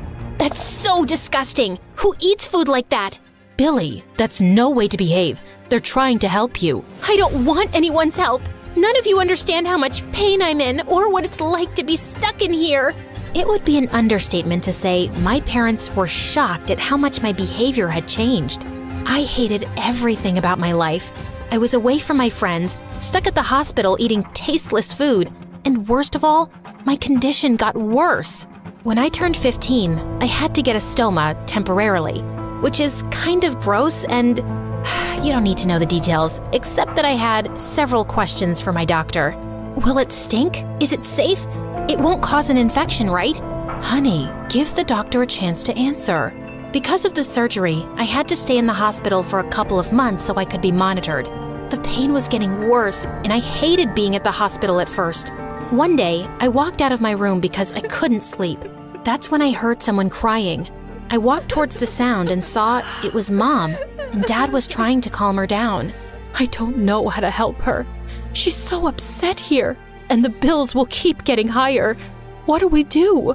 We will continue to be happy around her. She will be irritated, but if we stay happy, maybe she'll feel more hopeful. I felt like the biggest jerk. My parents were struggling, and I had no idea because they were trying so hard to make me happy, make me feel like a normal teenager. That was when I decided to repay the favor and make them feel better about everything. But the only way I could do that right now was to be happy, or pretend to be, even if I'm not. So, to make my parents feel better, I sucked it up and decided to stay happy. I read somewhere that having a positive mindset helps heal faster, and that is exactly what I did. I decorated my room with pictures of friends and family, every trip we went on, and so much more. Billy, I love what you've done with your room. It's so pretty, honey. Thank you so much. I was cut off by some guy yelling and a nurse crossing my room wiping her tears. The nurse told me that there was a new guy down the hall and he was always angry. I knew how he felt, and I realized what a horrible person I had been to my nurses before. I knew just how to fix his mood. I wanted to do something for him, to get him to smile, but he wouldn't leave his room. All he did was yell at everyone who spoke to him. I had had enough. So one day, when he was taken out by the nurse to run some tests, finally I had my chance. So I rushed into his room to prepare my surprise. I decorated it just like mine. I think better than that, because by the time I was done, it looked like a unicorn threw up a rainbow in there. And wow, when he saw the room, the expression on his face was priceless. You, what have you done? Oh shoot. I ran away from him, but to my horror, he was running after me too. He only stopped when I did, and he began yelling at me and telling me how irritated he was. But you've got to admit, this is probably the most fun you've had in the past couple of days. You're very annoying. Stay out of my room. I hate hospitals. Rude. Since that day, I steered clear of the guy, whose name I learned was Steele. Silly name. And he seems to get bent out of shape much easier than his name suggests. He stayed away from me too. And every time he saw me, he would glare and walk the opposite way. One day, one of the nurses came to check up on me. She told me how bad she felt for Steele. Why would you feel bad for him? He's so rude. Oh, sweetie, who wouldn't be? It was his birthday last week. He was so excited to see his friends, but none of them showed up, even after they promised him. And his parents had to work. Poor guy. Oh, shoot. Now even I felt bad for him. My parents helped me get him a cake. I didn't want to go to his room after he asked me not to, so I asked a nurse to bring it with a note. Happy birthday, jerk boy, from the sick girl down the hall. 5 minutes later, I saw someone's shadow under my door, walking up and down the hallway. And then I heard a knock. Hey, sick girl. What do you do when you can't sleep? Wow. Took you 6 rounds up and down the hallway to ask me that? Just stare at the stars, I guess. He just rolled his eyes at me. I brushed past him and dragged him with me to my favorite spot. We went to the courtyard and sat on the bench looking at the stars. I'm sorry. It's just that I hate missing out on everything. Why do I have to be sick? Why can't I just have a life like every other kid my age? It's just not fair. I was like that too at the beginning. But then I realized how much my parents continue to do for me, and what I'm trying to say is, you shouldn't just pay attention to what you don't have. I mean, look, you got to meet an amazing person like me right here. You really couldn't have asked for anything better. How are you this positive? How do you distract yourself from all this pain and stuff? If you wait to be happy until everything is fine, you'll waste your whole life. So, I gave myself a purpose, a mission. What mission? I haven't told anyone before. Oh, well, you don't have to tell me. No, it's okay. I need motivation to work harder on it. So here goes. I'm starting a foundation dedicated to help parents of kids who are sick, so they don't have to worry about bills. Wow, that's actually pretty amazing. I can help if you want, and would love to join for real once it's up and running. Yes, I need all the help I can get. Pretty soon, the both of us began hanging out often and working on plans and ideas for the foundation. I would spend all day in his room and he would at mine. We even introduced our parents to each other. It was nice to finally have someone close to my age to talk to, who understands exactly what it's like to have a condition. One evening, a couple of weeks after my stoma surgery, Steele came up to my room. Want a change of view? What did you have in mind? I followed Steele out, and he helped me walk by holding onto my hand and my waist. My face was turning red as a beet, and my heart was hammering in my chest. Was this what a crush felt like? He led me to the cafeteria, and my jaw dropped. He had set up a beautiful candlelight dinner. Whoa, Steele, I didn't know you were such a sap. Why? All you do is work to help other people. You deserve something just for you. Thank you. This is so beautiful. He led me to the table and it was all set up. The food was still steaming. Steele even pulled out the chair for me to sit first. What a gentleman. You know, even before I was sick, I wasn't very nice. I was rude, angry, and took everything for granted. And then I met you. I didn't know anyone could be so fun and positive while things aren't going the way they want. As much as I hate the hospital, I'm glad I'm here. It was so sweet. But then he leaned in to kiss me. I put my hands against his chest. Steele, we can't kiss. You could get sick. The look on his face broke my heart. So I held his hand in mine instead, and he smiled. The next day, I woke up with the biggest smile. Yesterday was like a dream come true, a fairy tale. Just then, the doctor and my parents walked in to talk to me. Honey, guess what? You get to go home, finally! What? You're all good now. You'll just have to come for a checkup in a few months, but other than that, you're fine. You can leave here today. Isn't that great, sweetheart? It is. It's amazing. While Mom and Dad were taking care of all the last-minute paperwork, I walked over to Steele's room. He gave me the tightest hug as soon as he saw me. Steele, I have some news. I'm being discharged today. I leave in a couple of hours. That's great news, Billy. Why aren't you excited about it? Because once I leave, I won't be able to visit you. I'll be moving back to Canada.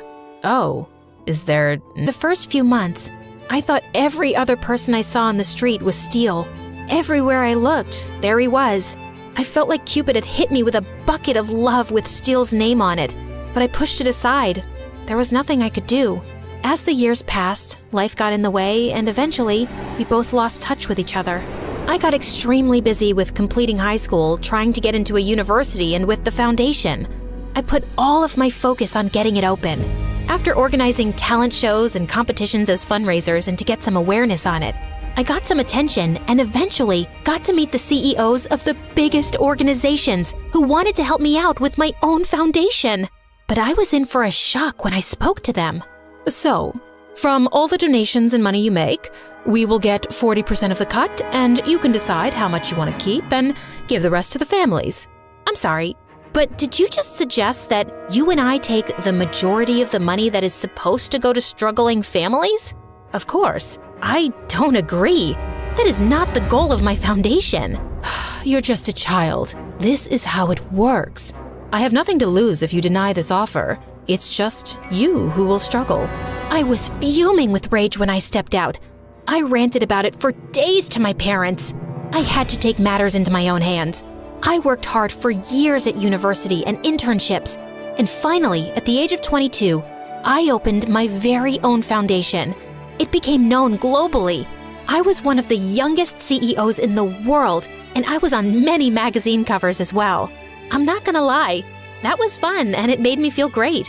But it wasn't the fame I was after. It was the families I got to help out. Many people showed up to donate and help out, and one day, my assistant ran up to my office to inform me that we had gotten one of the biggest donations ever, a whopping $100,000. He's here right now, and he wants to work with us as well. Isn't this exciting? Can I show him in? 100,000? Yes, of course. I can't wait to meet this angel of a person. I'm an angel now? I thought I was the jerk boy. It was Steele. I couldn't believe my eyes. 6 years later, and he was finally here. So I'm perfectly healthy now. Do you think we could pick up where we left off? Maybe I take you out somewhere that doesn't serve hospital food? I'm so happy for you, Steele. And I know a great coffee shop. There's so much catching up to do. Everything worked even better than I could imagine. And it was all because a long time ago I decided if you wait to be happy until everything is fine, you'll waste your whole life waiting. They say that when true love comes for you, you won't know what hit you. My girl Lacey came at me like a freight train. Babe, this song is for you. Every girl in the club turned to me with their eyes popping out of their sockets and their jaws wide open, like they thought I didn't deserve him. I don't care what anybody thinks about Walker and me. Well, that's not exactly true. I did care about what one person thought. Bex, Walker's little sister, and my best friend. When Walker and I got together, I was sure I'd added a boyfriend and subtracted a best friend. I should probably start at the beginning. listening. But first, please like and subscribe. It all began on the day we were born. Yep, we. Bex and I were born on the same day in the same hospital. Our parents lived next door to each other, and our moms were inseparable. Soon, they were pregnant at the same time. I can't believe we're so close to meeting these little ones. I know,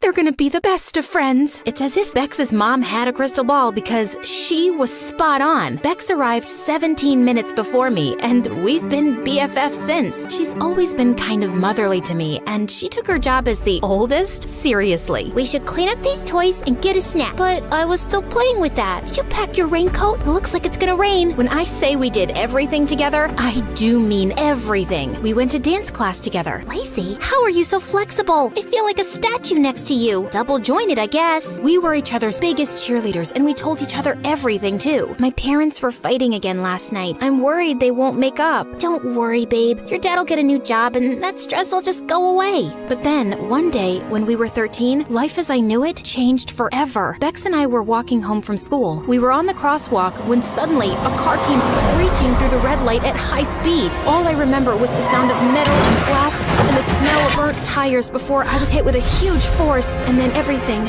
went black. When I woke up, I found myself in the hospital. Oh, honey, thank goodness you're okay. What if something had happened to you? I couldn't do life without you, bestie. Sweetheart, you just take everything easy now. You need to heal. And I did heal, kind of. My body was fine, but my brain was broken. For some reason, every time I left my house, I was terrified. When I stepped outside my door, I could hear that car and I could smell the burnt rubber. My world shrank in an instant. The only place I could make it without a panic attack was across the 5 cement pavers that separated Bex's front door from mine. Anything else brought me paralyzing fear, and I even stopped attending school. Bex, can we just stay at my house today? I don't think I can go out. Oh, sure. Yeah, that's fine. I'll just cancel with our friends. Bex, do you want to watch a movie at your house? I thought we might go to the mall. I really don't want to go anywhere. I think that's when Bex started to resent me, which made me feel guilty. I didn't mean to be this way. I didn't want to live the rest of my life inside a house, but everything just felt safer there. At least to me. To Bex, it must have felt like a prison. Ugh, we never do anything anymore. This is boring, Lacey. There's so much out there to see and do. I was ashamed. Why was it so hard for me to just go outside and act like a normal teenager? Bex, you can go to the party if you want. I'm gonna stay here. Are you sure? You could try coming, right? We can leave early. Couldn't you just try today for me? Who knows? It might not be as bad as you're imagining it. A party sounded about as much fun as scrubbing tiles with a toothbrush, but I decided to make an effort for Bex. I was sweating bullets, and my heart was pounding by the time we made it to the party. My friends from school seemed happy to see me though, and I started to relax just a bit. I sat down in a corner, not ready to join the dancing crowd yet. Maybe Bex was right. This wasn't so bad. But just then, a waiter carrying a tray of drinks suddenly tripped, and everything went crashing to the floor. The sound of the smashing glass sent me into a panic. I dove under the table and buried my head in my arms, crying hysterically. Everything went completely silent, and Bex tried her best to make me come out, but I couldn't move an inch. Eventually, she had to call my parents to come and take me. Lacey, I'm sorry. I didn't know. I've been trying to tell you. I can't go out, and now things are even worse. Everyone probably thought I acted like a freak. I'm not trying to hold you back, Bex. You want to go to parties? You can go without me. I won't mind. Okay then, maybe I will. A few nights later, I went over to Bex's house, but I found her brother Walker instead. He smiled, and I was distracted by the dimples on his cheeks. Hey, Lace, Bex isn't here. Whoa, when did Walker get so hot? He was usually always in the garage practicing with his band. He had a major glow up. Right, I forgot she might be out. Is something the matter? You look a little glum. I'm just bored, I guess. Yeah, me too. Come on in. That's how it all began. That night, Walker and I talked. I told him I was scared I'd be hit by a car again. I said that I'd felt trapped in my own mind. I told him I felt guilty keeping Bex from living her life, and about what happened at the party. Don't be so hard on yourself. What happened to you was a huge trauma. Healing takes time. As for Bex, don't worry about her. She's your friend. She'll always be there for you. Hearing Walker say that felt good. You're right, Walker. I just can't help it. Sometimes I feel like a freak from another planet. I'm sure everyone at school now thinks I'm a total weirdo. That was when Walker picked up his guitar and started strumming it. Why does it matter what anyone thinks of you? It should only matter what you think of yourself. But for the record, I happen to think you're pretty great. My heart skipped a beat when he said said that, and for the first time in a long time, I felt like I had someone to talk to, someone who cared about me, someone who saw me. The next time Bex came to see me, I tried to bring up Walker. I saw your brother playing his guitar on the porch the other day. He's gotten really good. Also, really cute. Yeah, he's good, but my parents think it's a waste of time and he should focus more on his studies. Wait a minute, you think he's cute? Just an observation. He didn't look too bad from my window. You know he's off limits, right? Because the last time he dated a friend of mine and broke up with her, she shut me out completely. I never want him going near any of my friends again. I know all that, Bex. Don't worry. But soon, I was waiting for Bex to leave her house so I could go and spend time with Walker. Part of me felt like I was betraying her, but I was hooked on a feeling. The feeling I had every time I looked into Walker's eyes. It didn't take long for Walker to get hooked too. All these years, and I didn't realize what a cool person you were. Bex kept you all to herself. Walker and I started spending more and more time together. He told me he wanted to be a famous singer, but he didn't feel like anyone in his family supported his dreams. I did, though. No one gets to tell you how big to dream, Walker. You can do anything you set your mind to. I know my sister might kill me for saying this, but I feel like you understand me. I feel connected to you somehow. He leaned in, and in one moment, his lips were on mine. All the tension I'd been feeling exploded, and I almost saw stars. My knees felt wobbly, and my head spun.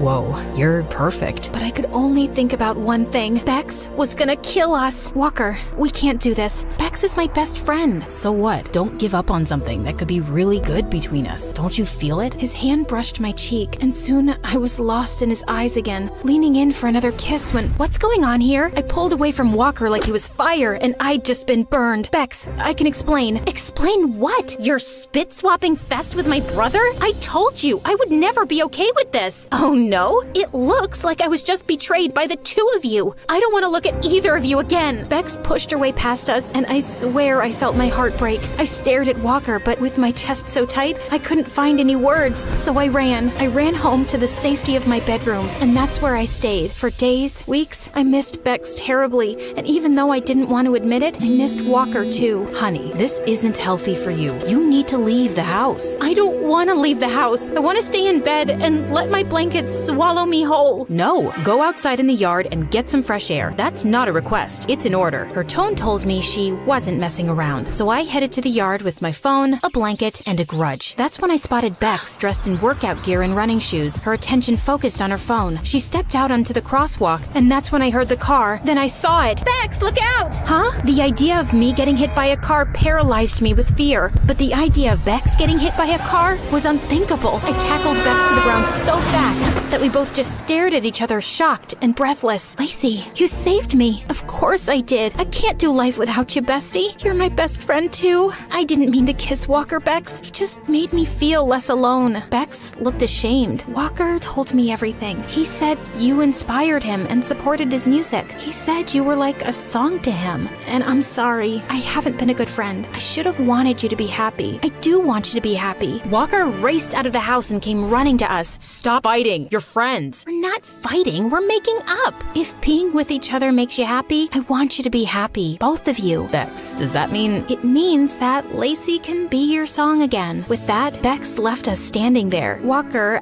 Be my girlfriend. No more secrets. No more hiding. Yes. 100% yes. You helped me believe in myself. You did the same thing for me, Walker. I feel stronger now. Like I can do anything. Anything? Anything. Walker stepped forward, taking my hands in his. Would you come to my first real gig? It's tomorrow, but only if you're ready. I hadn't left my house to go anywhere but school for such a long time. But when I saw the hope in Walker's eyes and the support I would give him by going, I felt I could do it. I think I'm ready, Walker. Walker wrapped his arms around me, pulling me close for a kiss. Bex squealed and gave me a big hug. This is it, babe. My brother is living his dream. I was born to workaholic parents, so I didn't see them much growing up.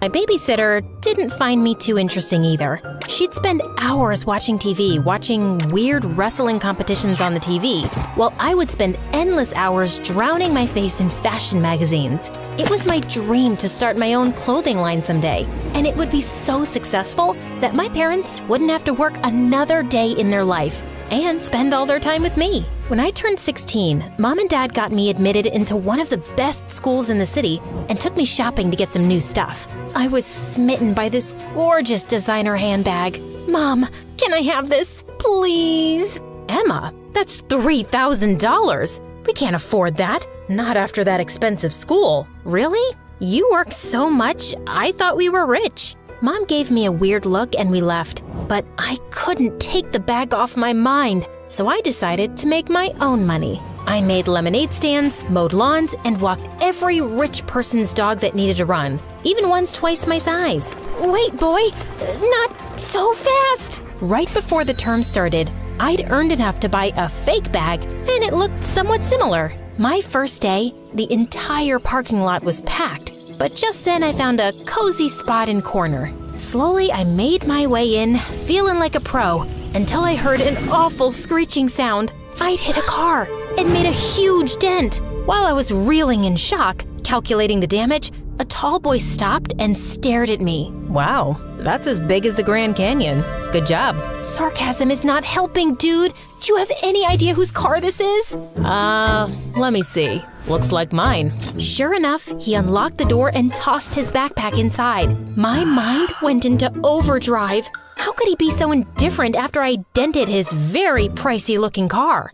I'm so sorry. This is totally my fault. I'll make it up to you. Cool. Get it repaired then. I looked at him confused. There was no way I could afford to repair the damages. Before I could respond, he inched closer, and I swear he smelled like oranges. Or you could agree to go on a date with me. Your call. Take your time. There's no rush. I'm Caleb, by the way. He was cute, but I'd barely met the guy. I thought about it hard before saying yes, and later found out that Caleb was freaking rich. His dad owned a multi-million-dollar company, and basically everyone's parents at school worked for his father. He was like a huge deal. Caleb and I went on several dates after that, and I grew to like him. He was a great listener and totally grounded. I want to start a business of my own one day, like a super cute fashion line. That sounds ambitious, but I'm sure you'll pull through. I can feel it. A month later, when he asked me to be his girlfriend, he filled my car with roses and a giant stuffed teddy bear.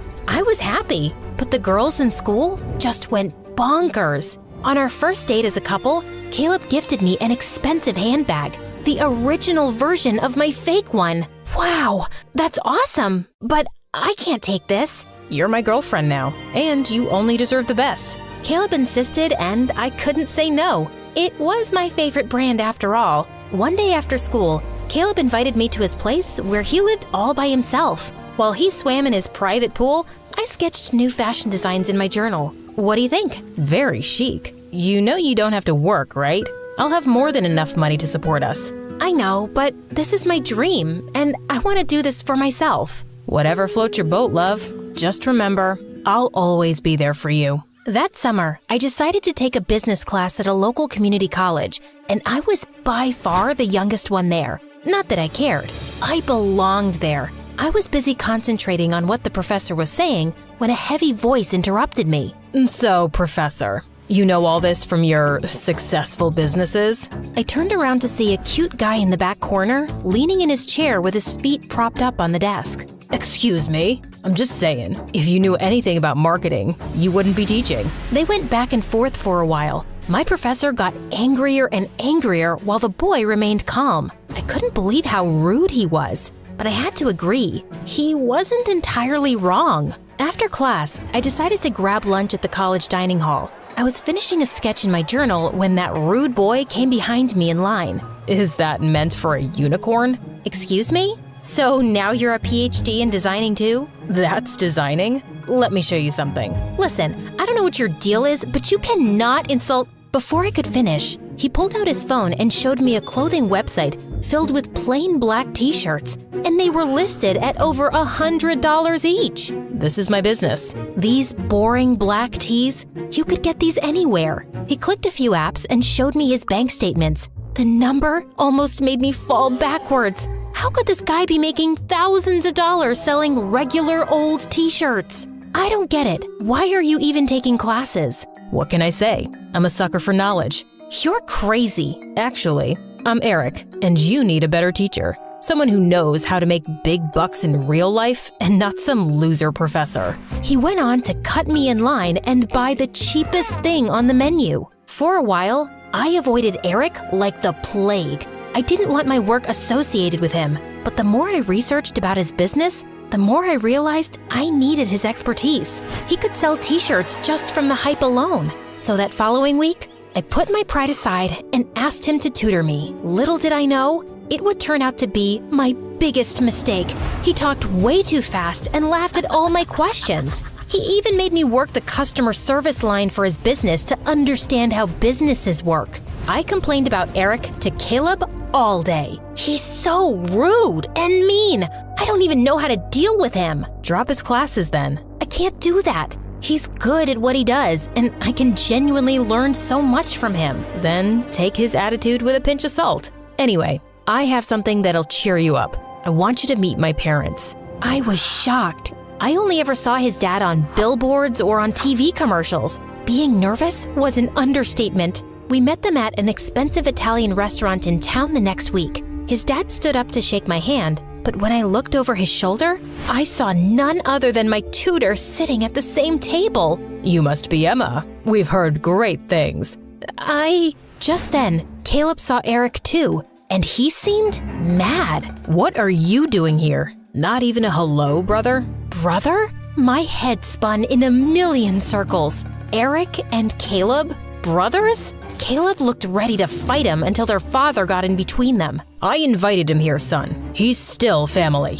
Caleb backed off, but I was still in shock. And to make matters worse, Eric pretended he'd never met me. Caleb's parents ordered me all kinds of delicious courses, but I couldn't find the stomach to eat anything. And after dinner, Caleb took me straight home and angrily drove off without saying goodbye. During our next tutoring session, I was still fuming when Eric walked up. Why didn't you tell me about your family? You never asked. And besides, I didn't think we're that close. What do you mean? You're related to my boyfriend and you… Yeah, that's kind of unfortunate. You're not really his type, to be honest. That's not the point. I can't deal with this. I'm leaving. Wait, Emma, I'm sorry. I was just being a jerk. I calmed down as Eric spoke that he had been estranged from his family for 2 years because he refused to take over the family business. His clothing line was a result of wanting to prove he could make something successful without being connected to them. Part of me understood. I still wanted to pursue my clothing line dream, even though Caleb said I didn't have to.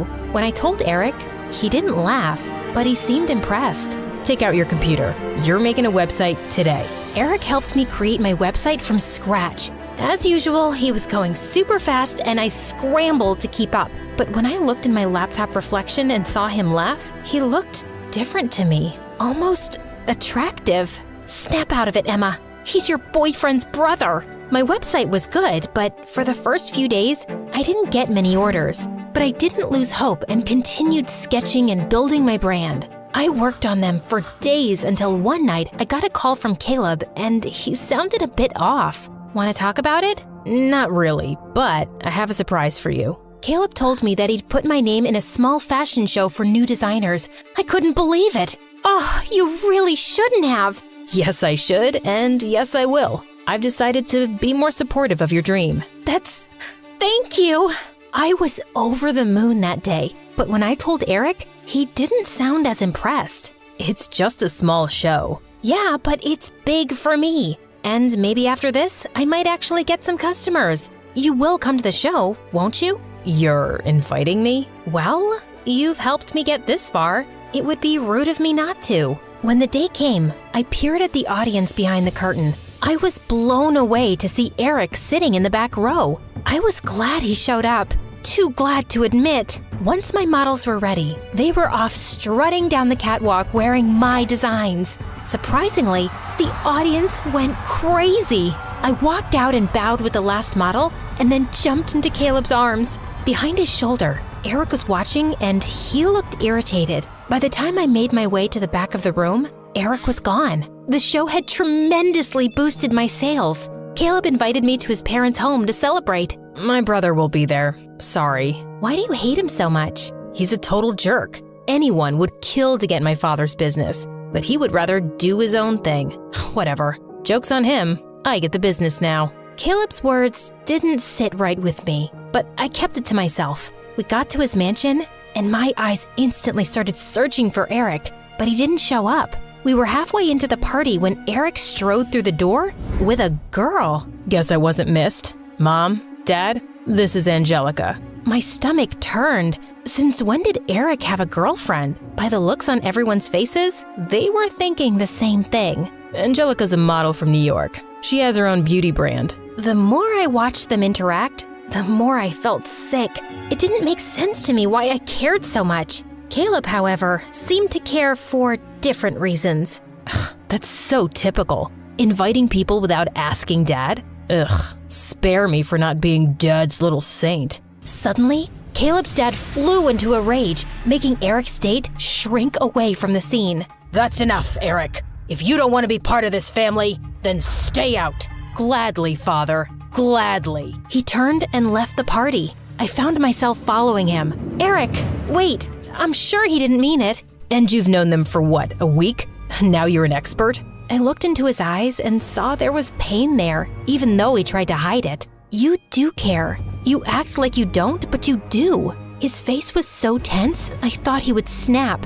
Instead, he sighed and turned away.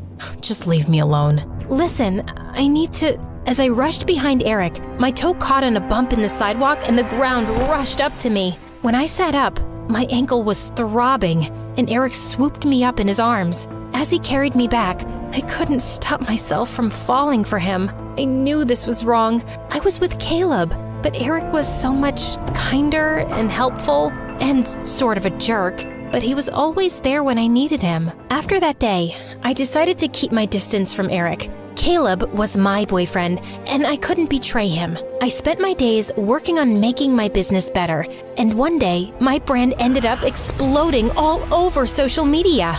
I had to investigate, so I went online and did some online digging. The root of it, I discovered, was none other than Eric's site where he'd promoted my line. He also left me an email in my inbox. I know you don't want any boosts or freebies, but us entrepreneurs have to stick together. Enjoy the extra press. You've worked hard and you deserve it. Sincerely, your tutor. I wanted to find him and thank him, but Caleb told me he was leaving the country to open up a store in England, and he was taking off that night. Good riddance. You don't care that you'll never see your own brother again? Not really, no. But why do you care so much? I don't. I was just... Wait, please, don't tell me you have feelings for my brother. You do, don't you? Before I could say anything, Caleb snapped. After I supported your dumb business, you went behind my back and cheated on me with my brother? Caleb, I didn't cheat on you. Ugh, it's smothered all over your face. Dad was right about you. You're classless and... Shut up! You're the worst, Caleb. I had no idea you thought so low of me. But I'm glad you told me now. And by the way, eat bugs. We're done. I was horrified with how mean Caleb was. And after that day, I broke all ties with him.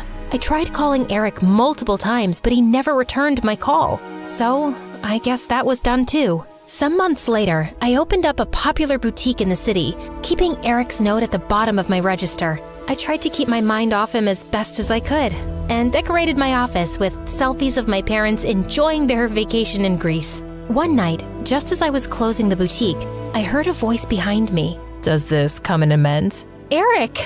I rushed and hugged him tight. That's a reaction I could live for. Now tell me, do you have a size larger? I ate too many burgers in England. Taking the shirt he was holding, I went into the back room and found a large for him to try on. He too handed me one of his overpriced t-shirts. How is it? I feel like a unicorn. What about yours? Oh, you know, feels like a regular old t-shirt. Laughing, he grabbed my shirt and pulled me in for a kiss. Ever since I was a little girl, I've always loved to sing. My grandma was a professional singer. She sang around the world with the most prestigious orchestras and operas. I miss her and her voice so much. When I got to 10th grade, I became the singer of the family. I went to the most prestigious performing arts school on the West Coast. My favorite class was music, of course, and my favorite club so far was show choir. We had been the best in the state for 14 years, with the trophies to prove it. My best friend Addison is also in show choir with me. He and I met in kindergarten and have been inseparable ever since. He's the funniest guy I've ever known. He's also gotten pretty cute over the years too. Or at least, that's what all the girls in school think. But I just don't see him that way. Hard to see someone that way when they used to sneak over from next door and put frogs in your bed. Yuck! One day, our show choir teacher, Miss Conrad, had big news for us. We've been asked to compete at this year's National Show Choir Competition. All right! Yeah! But to ensure we get top scores, the soloists will have to be chosen very carefully. Miss Conrad told us that we were going to have to audition for the big solo right in front of each other in 1 week. My nemesis, Heidi, started bragging in front of the whole group. We all know who's gonna get it. Me, of course. Everyone knows I have the stage presence of a star. I don't know. I think Kaylee might give you a run for your money. She's got star power and the voice to match. The others' eyes widened. Were they about to fight? Just then, the bell rang. As everyone left the class, I swatted Addison on the arm. Don't start fights with Heidi. She's my biggest competition. That's exactly why you have to stand up for yourself in front of her. I just don't want anyone to think I think I'm better than her. Well then, I guess that's why I'm here. To remind them for you. What would I do without you? Good thing we'll never have to find out. I was so nervous, even though I'd sung in front of our choir before, but the pressure was on. The whole week leading up to auditions, I practiced. In the shower, in the car, between classes. I really wanted to beat out Heidi for the big solo at the end of the show. Finally, audition day arrived. I woke up, put on my cutest outfit, curled my hair, and took extra time with my makeup. After all, if I'm gonna be a big star one day, I might as well start dressing like it now. When I stepped out of my house to walk to school with Addison, his cheeks turned super red. What's wrong? Nothing. You, just look different is all. Your hair is... Oh no, does it look bad? Maybe I should have worn it up. I'll just go change. No, leave it. You look good. Great. When I arrived in class, Heidi was sitting in the front row looking totally perfect. What was I thinking? With her shiny hair, big eyes, and as much as I hated to admit it, her beautiful voice, why would anyone ever look twice at me? But I just tried to remember what my grandma would always say. It's not about who sings the loudest or looks the prettiest. As long as your song comes from your heart, people can't help but listen. So I took a deep breath and sat down next to Heidi, right in the front row. She gave me a once-over and rolled her eyes. Who cared what she thought? I knew I looked great. Miss Conrad sat down at the piano and called Heidi up first. After she finished singing, I applauded politely, along with everyone else. Then, it was my turn.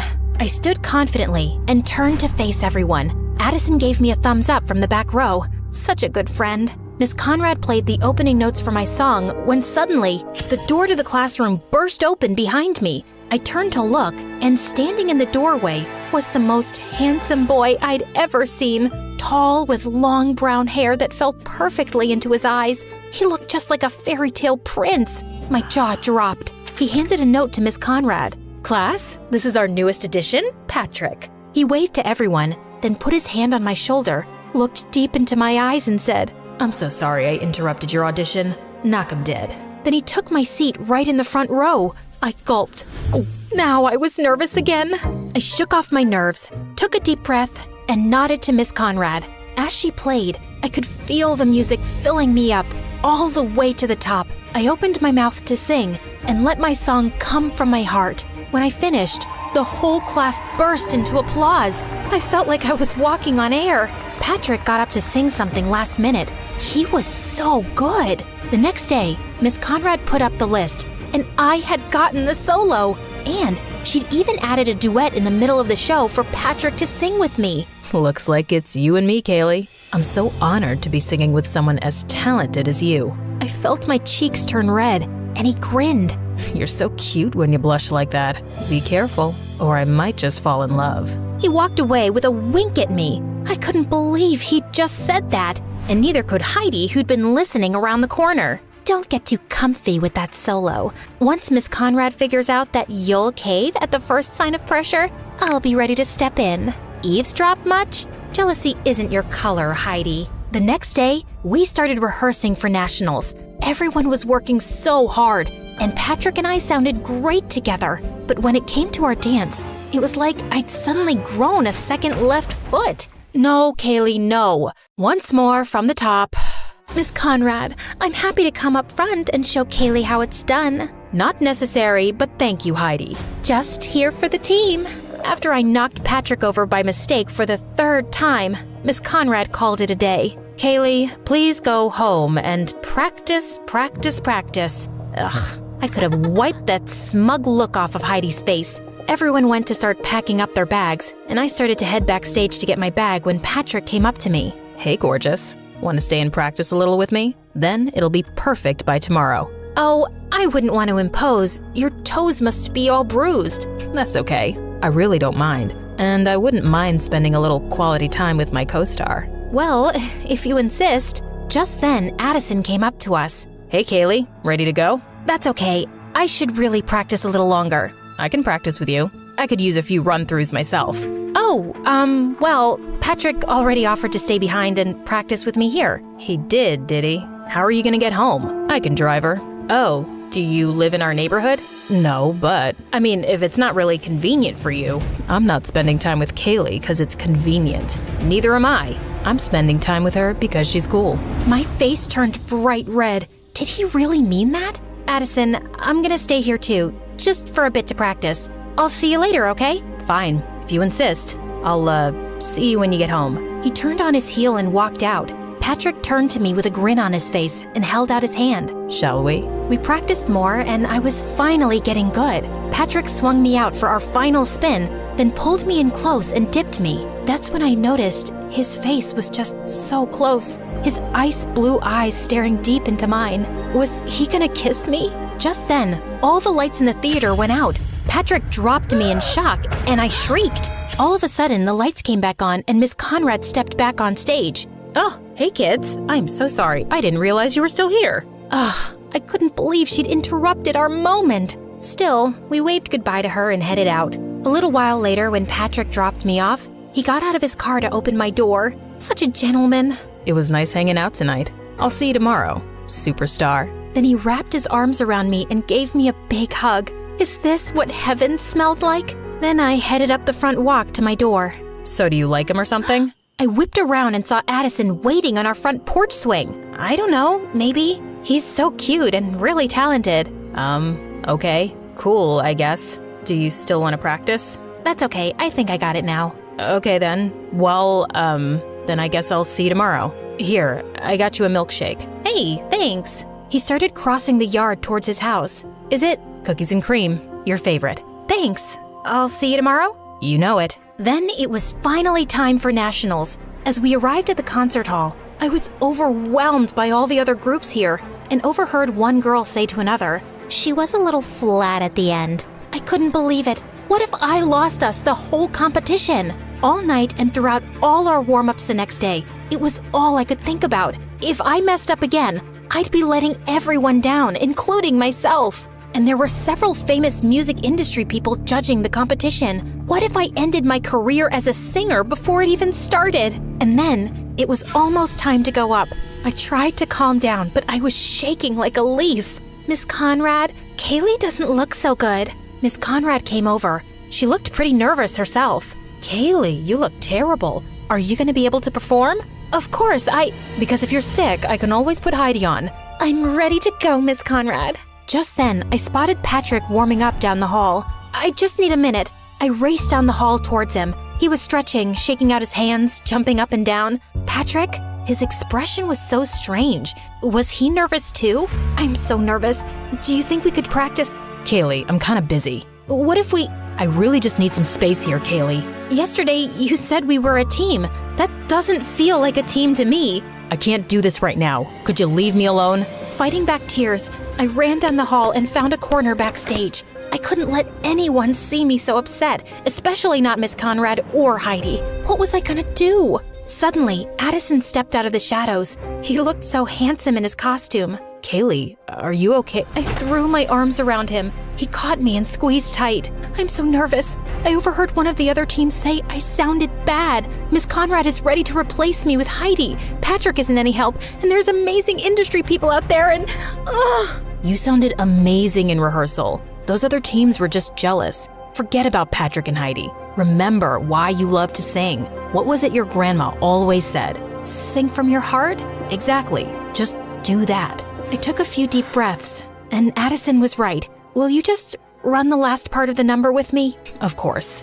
And there, in our little corner of the theater, we stepped, we twirled, we kicked in time together.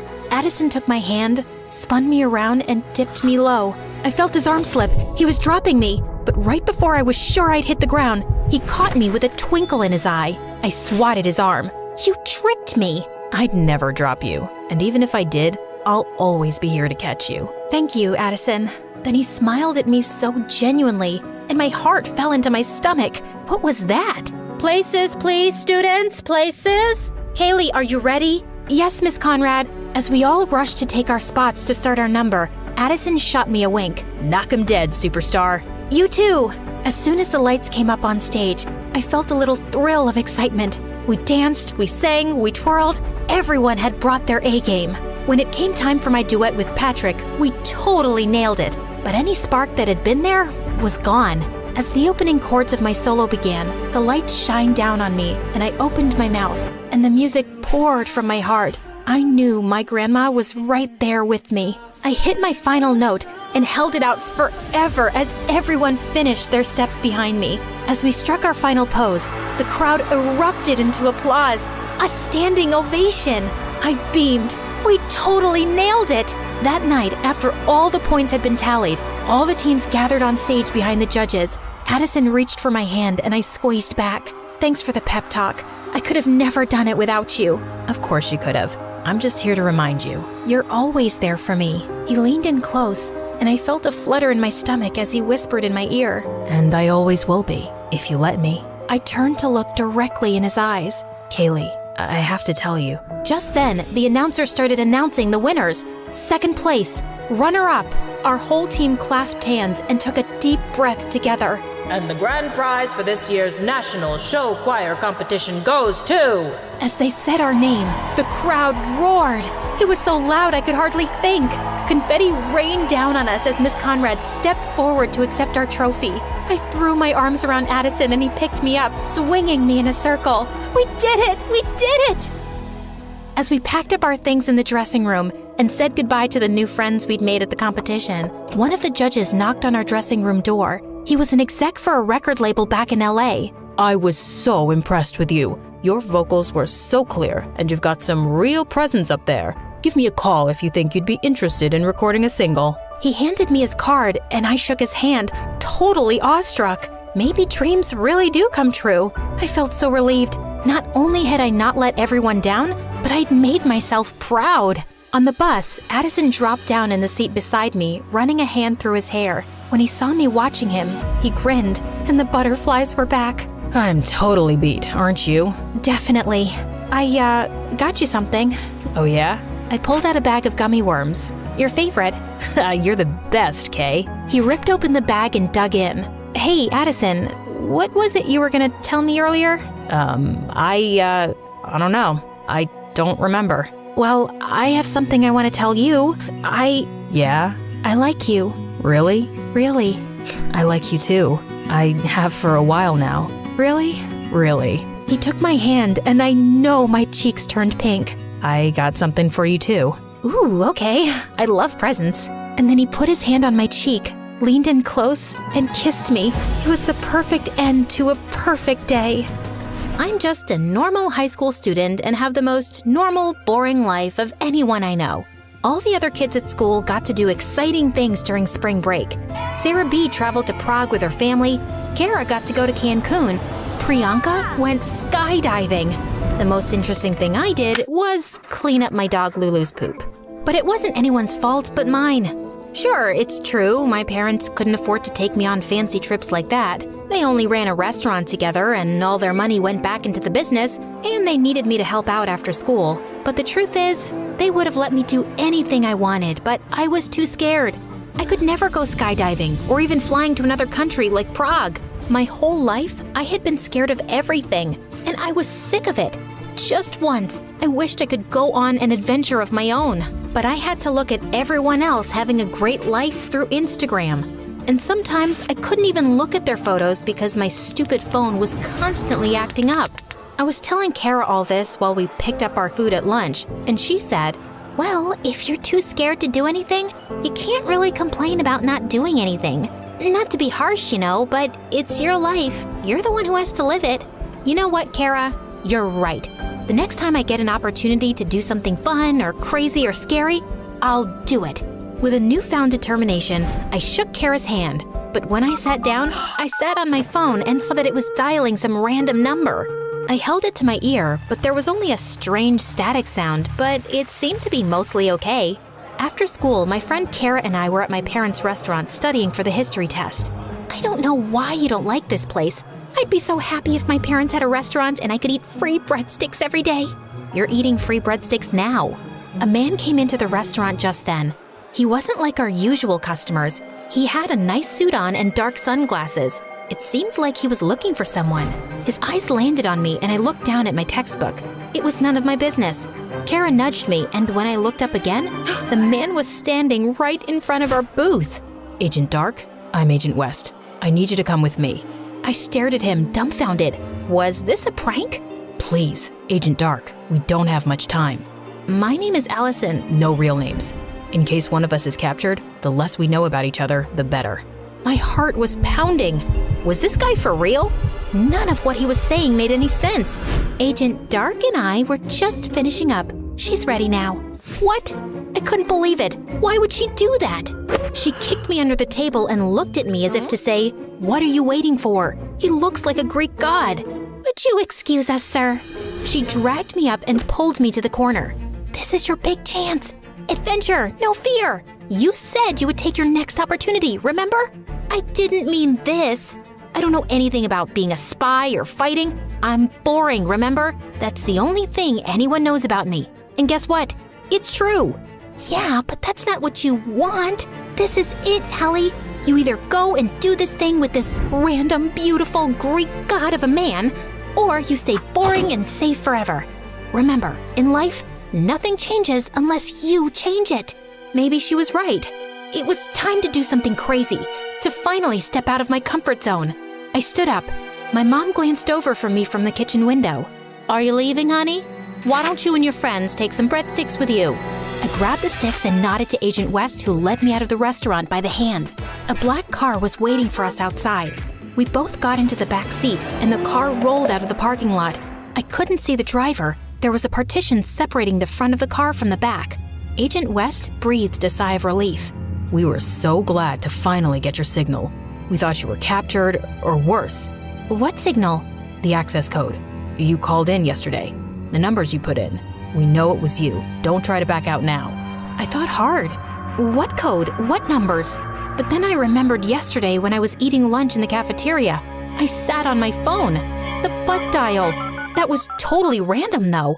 What were the odds that I sat on my phone in just the right way to dial a secret number and enter the correct 16-digit secret password?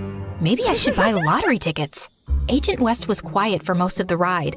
I had a million questions, but I was afraid if I opened my mouth, the truth would spill out, and my adventure would be over before it started. Finally, the car slowed down and parked. I stopped and stared as I got out. We were in the circle drive of a mansion. Not one of those fake McMansions either. Like a real, gigantic, beautiful palace. It looked like royalty lived there, or at least a really wealthy athlete. Agent West removed something draped over a hanger from the trunk and held it out to me. Put this on. I ducked into the back seat and changed as fast as I could. Thankfully, the partition was still up and the windows were almost as black as the paint. When I emerged, Agent West's jaw dropped. I was in a glittering blue dress. I didn't have a mirror, but judging by Agent West's expression, the dress must have looked pretty good. Everything all right? He pulled himself together and we approached the entrance. Your mission is to distract the ambassador. That'll give me time to crack the safe and steal the device. Distract him how? I'm sure you'll think of something. If anything, the inside was even more gorgeous. Spiral staircase, crystal chandelier, guests in glamorous attire all around. That's the ambassador over there. A small man with a mean, pinched face sipped champagne by himself in the corner. "I don't think I can do this. I'm just a student. I'm not trained." Agent West took my hands. Don't panic. They wouldn't have chosen you for this mission if they didn't know you were capable. Besides, I believe in you. I gulped. It was nice to hear, but was it really me he believed in, or just the person he thought I was? Taking a closer look at him, Agent West didn't seem to be much older than I was, But how could a high school freshman be an international spy? Maybe he just looked young. Then it clicked. I knew what I had to do to make it through this mission. From this moment on, I would pretend to be the person they thought I was. If she was brave, poised and confident and quick on her feet, then I would be too. I nodded to Agent West and he slipped away. I grabbed a glass of champagne from a passing server's tray. I started walking, took a sip. I immediately spit it out. Gross. I set the glass down on another server's tray and walked right up to the ambassador. He stared at me grumpily. I smiled back, but I didn't know what to say. Was I supposed to introduce myself? Suddenly, I was mad. Agent West had left me here by myself with no preparation and no plan. At a strange place surrounded by strange new people? How did I even know he was who he said he was? Maybe he worked for the bad guys. Who were the bad guys? I stopped and took a breath. I didn't think he worked for the bad guys. Remember, I told myself, you're not Allie, a boring, ordinary freshman at Claremont High. You're Agent Dark, international spy extraordinaire. Breadstick? I offered a breadstick from my purse. The ambassador's angry face broke into a delighted smile. Don't mind if I do. A little while later, Agent West appeared and pulled me away from the ambassador. I had done such a good job charming him that he seemed disappointed to see me leave. He even wanted me to meet his daughter. Agent West and I snuck out onto the balcony. The city lights sparkled in front of us. I got it. I didn't even know what it was, but I was happy the mission was a success. You were incredible tonight, Agent Dark. I couldn't have done it without you. That made me feel even better. Like maybe I wasn't here by mistake, and I was capable. Can't you tell me your real name? You already know mine. I'm Zane. Nice to meet you, Zane. The sounds of the party were faint. Here on the balcony, it was quiet. Just me and Agent West, Zane. He peered into my eyes. My heart began to pound. He leaned in to kiss me. An alarm went off just before our lips met. It was a deafening wail. There were shouts inside, people scrambling everywhere. We have to go. He hopped off the balcony railing onto some vines climbing up the mansion wall. I froze. That didn't look very stable. I looked down at the distant gravel below. Then I heard more shouting inside. It sounded angry. I glanced through the sliding glass doors. 2 burly security guards noticed me. One pointed right at me, and they hurried toward the glass. I turned back to Agent West. He held out his hand. The security guards were almost there. I took another deep breath. Remember, Allie, what would Agent Dark do? Just as the security guards crashed through the doors, I took Agent West's hand. Agent West walked me to my front door. We stood on the steps, both quiet and giddy from our close call. Thanks for everything, Allison. You're even more impressive than your reputation. That's right. Take that, Agent Dark. Call me Allie. Good night, Allie. Good night, Zane. When I finally went back to school the next day, I felt a new sense of confidence. All my fears were gone. While Priyanka and Sarah B talked about their adventures skydiving or going to Prague, I had to keep my mouth shut and just pretend like I was jealous. They would never know that I got to be a secret spy. At least Kara knew. And I looked amazing in that dress. Speaking of, that dress was too nice to wear only once. I decided to go to the dance with it. When I got there, everyone was buzzing in the halls. I had no clue what all the commotion was about. And then, there he was, Zane, in a tux and a vest. You look familiar. I glared at him. I wasn't sure I was in the mood for jokes when I hadn't heard a word from him in weeks. You know, you could have texted or called or sent a flying pigeon or something. I know. I'm sorry I just disappeared like that. I had to go radio silent until the heat died down. I was afraid if I contacted you, I might put you in danger. Yeah, well, I like danger, don't you know? I've jumped off balconies. I think I can handle a phone call. As mad as I am, I have to say, I'm glad to see you and I'm happy you're safe. Well, I appreciate that. I know I'm probably too late, but I wanted to ask you, just in case. I waited, nervous. Did he need me for another mission? I wasn't sure I was ready for that kind of excitement again so soon. Especially considering we'd almost been caught last time. What would have happened to me if I hadn't taken the leap off that balcony? Jail? Worse? I was okay with life being a little boring sometimes. Do you have a date for the dance? Ark was a jerk. I would always see him harassing one of the shy kids in the halls at school. One day, I had had enough. So I marched up to him and yelled, "Hey, stop bullying people, you're hurting their feelings." Mark was stunned. No one had ever stood up to him before. The shy kid ran away and we were left staring at each other.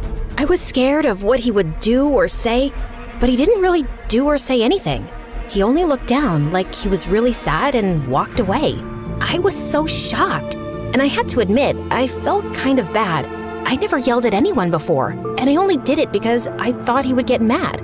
But seeing him sad made me feel terrible. The next day, the entire hallway stunk. Everyone was trying to find out where the smell was coming from. As soon as I got close to my locker, I knew something was wrong. I opened it to find that it was yesterday's fish sandwich. It had been put in there and left all night. I almost puked. That's when I saw Mark smiling from down the hall. He was wearing those big, stupid headphones he always wore, and he even waved to me. All the guilt I had disappeared. I was gonna get him back. Just needed to figure out how. All day, I snuck behind him, following, watching, like a stealthy ninja. Every move he made, I was right there, but he never saw me. I noticed him writing in his notebook all day, in every class, but he was never prepared with the assignments. So I knew whatever he was writing, it wasn't homework. The notebook became my obsession. I needed to know what was in it so I could use it against him, but he never left the thing alone. It was always right beside him. Finally, in English class, he went to the bathroom. But he was smart, or should I say paranoid enough to put the notebook in his bag. I pretended to drop my pencil and crawled to his bag. I couldn't take the whole notebook without being discovered, so I just opened the zipper and I hoped that would be enough for the notebook to fall out when he took his bag. And then, when the bell rang and class was done, he put his earphones on again, picked up the bag, and the notebook fell out. He didn't hear it, of course, so I ran and grabbed it. I ran home and read it. It wasn't jokes or anything mean. It was poems, and they were all really sad and beautifully written. I almost cried reading them. Suddenly, I understood why he was so mean to people. It sounded like his dad was really mean to him at home and made him feel like he was nothing at all. There was a time when we were little in kindergarten when Mark would tear up the notes that came with school lunches from other kids' moms. I saw him at school the next day. I felt totally different about him. I saw the sadness in him and how no one paid any attention at all to him. And I admit, I swooned a little when I realized he was actually pretty cute. I got the notebook out and walked up to him with it. Is that mine? It, fell out of your bag yesterday. And you didn't give it back? I got busy, sorry. I gave it to him. He opened it and saw my letter. He read it there as I stood watching, my cheeks getting redder and redder by the second. You read my journal? He kept his eyes on the page, like he couldn't face me. I understand why you're mean to people, but before I could finish, he ripped my letter from the notebook and dropped it on the floor. Don't ever read my stuff without permission again. All the good feelings I had for him disappeared. Didn't he know how hard I worked on that letter? How much I cared? Not to mention, I bore my soul to him. I got red again, but this time, it wasn't embarrassment. It was rage. That night, I told my mom everything. She told me, "Honey, you tried to do something nice, and that's great, but you read his private journal without asking. You invaded his privacy." I'm the only person who saw him. Everyone else ignores him. I understand, but that doesn't make him any less worthy of having privacy, does it? I went to my room without talking to her for the rest of the night. How could she not see what I had done? I put my heart on the line and got rejected. I did the right thing. All I wanted was to help him and let him know I understood. That night, I couldn't sleep. I kept tossing and turning, thinking about how he acted, but also what my mom said and how violated I would feel if someone read my diary. After barely sleeping a wink and finally calming down so I wasn't so angry anymore, I decided she was right. As soon as I got to school, I would apologize to him and that would be that. I practiced my speech the entire walk to school that morning. Every word I would say, every gesture, I wanted to be understood and let him know that I understood him too. But when I got to school, I was horrified to see that there were printed posters of me all over the halls. They had my school photo and said Maggie is a stalker. Everyone was looking at me. I ran to the bathroom and cried. How could he do that to me? Maybe I was wrong to think he had any good in him at all. I wanted to run away and go home, but we had a big test that day, so I had to sit in class after class while the other kids whispered about me. I sat in all my classes getting angrier and angrier, waiting for my last class when I would finally see him. I couldn't wait to confront that jerk. When I finally saw him, he smirked at me. I stomped right up to him and yelled, "Tell them it was you." "It was me." "Tell them it's not true." "It is true. You read my journal." I was so frustrated. All I could think of was to scream. Ah! The teacher came up to both of us and gave me detention for yelling in class and gave him detention for pulling the prank. When we were both in detention, I made sure I was looking out the window or at the ceiling. Anywhere as long as we were not looking at each other. And of course, he starts whistling. I had to grind my teeth to keep from yelling again. Then the teacher left to get a coffee and we were left alone. It was so awkward. After a while, he took out his notebook and was reading something inside really intently. I had to admit I was curious about what it was. And then he wrote something and I was so mad at myself for even caring, but I did. I wanted to know what it was. As much as he annoyed me, I really did like his poems. But then I remembered his prank and ignored him. It was so mean. How could he do that? Did you really mean what you wrote in your letter? I couldn't believe he was actually talking to me. Yes, of course, but how do you remember? You threw it away. After I put all the posters up, I went back and found it in the trash. He took out a paper from his journal. It was my letter. No one's ever seen me the way you did. Then the bell rang and detention was finally over. He moved to the door, but before he could leave, I said, "I'm sorry about reading your journal, but I really like your poems." He turned and looked me in the eyes and said, "Can you come to my house tomorrow?" I was shocked and couldn't speak for a minute. Before I realized it, I said, "Yes." He ripped a piece of paper from the journal and gave it to me. It had his address and a note for me. I read it when he left. It said, "To the girl who saw through me. Usually, everyone sees past what I am, or I might become. But when you looked, you saw something more. To them I am glass, cold and cracked. But to you I am water, living and essential. I have never been seen before. It scared me. Thank you. I'm sorry." Again, I swooned. The next day was a Saturday, so I went to his house and heard yelling as soon as I got close. The house was small and the yard kinda dirty. I knocked on the door and Mark came out, holding a guitar. His right eye was bruised. He moved past me, walking toward a path in the woods across the street. "Are you coming?" I followed him all the way down to the shore of a lake I didn't even know was there. He sat down, and I sat down beside him, wondering what he was thinking. "You said you liked my poems." I did. "They're not poems, they're songs." "Oh, can I hear one?" "I've never played for anyone before." "You don't put yourself out there. That's why people don't pay attention." He hesitated, then played the guitar and sang one of the songs. He sang about his fears, his sadness, and about feeling like a monster for having to put people down to make himself feel big. When he was done, he wiped a tear and said he would have to go back or his foster dad would be angry. He left me there by the lake as I watched the sunset over the water. I knew I was falling in love with him. When I got home, my mom told me the one thing that would ruin everything just as it was all getting so good. We were moving across the country. She told me she was sorry, but we had no choice. When I saw him across the lawn at school, he smiled at me. I practically melted, but my smile faded quickly. He knew something was wrong.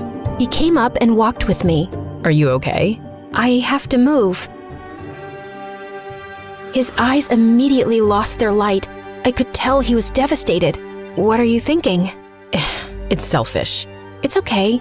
Tell me." "You're the only one who sees me." "Maybe that's true right now, but it doesn't have to be. Your songs are beautiful." "I don't know how to talk to people. I don't relate to anyone." "Of course you do. We all have pain. We all get bullied. Even you." He thought about what I said, then a smile crept on his face and he looked right at me. My heart stopped when I saw his eyes. They were bright and full of hope. "I never thought about that. Thank you. I can't believe you're moving away." "I know." We both looked down, sad for ourselves because of how little time we had together. And then I raised my head and said, "You know what? We're here now, right? So why are we sad? We can be sad when I leave, but today, I want to be happy." "You can just decide to be happy?" "Yep, why not? You're here, I'm here, we have all day to talk and hang out." He thought about what I said, then smiled. He looked at me and asked, "What do you want to do?" Without thinking, I leaned over and kissed him. His cheeks turned bright red. We both laughed. He took me to a boba tea place, then we ate some ramen, and even went to karaoke. I had never had so much fun. I was worried it would only last for today, but I put all the worry behind me and enjoyed the moment. That night, we had to say goodbye. It was the hardest thing I ever had to do. He walked me home and kissed me before he left. The last thing he said to me was, If I never see you again, please know you'll always be with me and all the people I help with my music. I watched him leave, holding on to the moment as long as I could. When it was time, we packed the moving truck and left. Then to my surprise, I saw him. He was on the sidewalk, talking to one of the shy kids he used to pick on. But this time, they were both smiling. He was apologizing. Hi, my name is Tessa, and I'm from Manhattan. I was only 2 when my dad left me and my mom and ran away with some random chick from his office. Of course, he was a jerk, so I never missed him, and Mom loved me to bits, making sure I never needed to. When I turned 5, she put me in school, and I was super excited for my first day when something shocking happened. Hey friends, my mom packed me this super delicious food. Do you want to share? I moved forward with the lunchbox in my hand when I accidentally fell, and the entire box ended up on a girl's face. Melissa. You are gone. No one messes with Melissa. But before she could charge me, I picked up her lunch and dumped it all over my face. See? Now we're even. Do you want to be friends now? Melissa looked at me in complete shock, but then she came and hugged me. Yeah, your lunch tastes super delicious. Besties forever? And that's how Mel and I became best friends.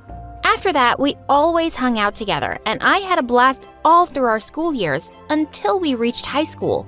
We thought it was going to be super fun, but on the very first day, something shocking happened. Again. There was a huge crowd gathered in the parking lot, and Mel, who was super curious about almost everything, started pulling me. Come on, let's go see what's going on. When we reached there, we saw a bunch of kids dancing, but they looked so funny. What the heck is that? You call that a dance? I could walk better than that. Suddenly, he got down from the old Mustang he was sitting on and emptied an entire can of soda over the kid's head. You freshmen suck. You have no skills or talent. How are you going to survive the competition? God, what a jerk. I felt like punching him in the face, but before I could do that, Mel did it. Hey, do you think you're very cool picking on these kids? Oh, no, Melissa, not now. This is no time to be a hero. Let's get going. I tried to pull her back, but she shook my hand off and said, If you really want to mess, then pick on someone your own size, you jerk. Oh, and you think you're my competition, dwarf? Well, yeah, Mel was a little small, but he was so out of line. Hey, get your filthy hands off my friend right now, or what? You gonna kill me with your cuteness, lovely? What the frickin' penguin? I was so gonna kill him, but then suddenly someone screamed that the principal was coming and all the kids ran away. The jerk got out of my hands just in time, but this wasn't over.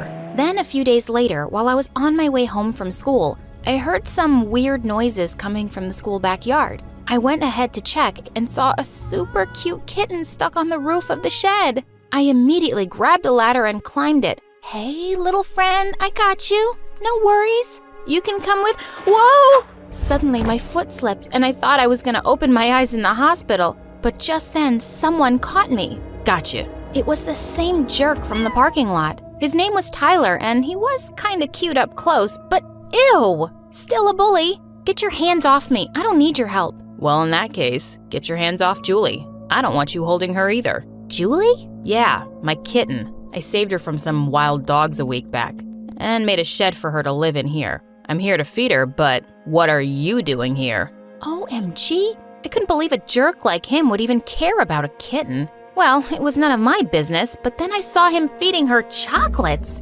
Hey, no, stop. You can't give her that. You'll make her sick. I took out some leftover scrambled eggs from my lunch and gave it to her. Tyler sighed with relief and told me I could feed her if I wanted to. Well, that was awesome. I loved cats. But I wasn't sure why he was being nice to me. Was this some prank? A few days later, I saw Tyler doing the most unexpected things. While the other kids ran around splashing their feet in some spilled water, Tyler helped the janitor with her brooms and trolley, and I was shocked to see this side of him. But then he saw me and walked over to me. Thanks for helping me with Julie the other day. Here, I got this for you. Oh, you didn't have to. Wait, this smells funny. I opened the box and a stinky smelling fish liquid fell out of it all over my hands. Ew! Ugh, jerk. What was with this guy? I hated him. Then a few days later, as I went to see the little kitten, I was shocked to see Tyler sitting there all sad. Tyler, what's wrong? Why are you so sad? I'm not sad. You're hallucinating. Now, go away if you don't want any more fish oils all over your hands. You're a bad liar. I can tell you're hurting. Now tell me why. It's nothing. Get away from me. I don't need your pity. I'm not pitying you. I'm just worried about you, as a friend. But he didn't say a word and looked at me super mad. I didn't want to trouble him more, so I started walking away, but then he held my hand. It's my mom. He told me his mom was very sick and he couldn't afford the medication costs. Oh, Tyler, it's gonna be fine. Don't worry.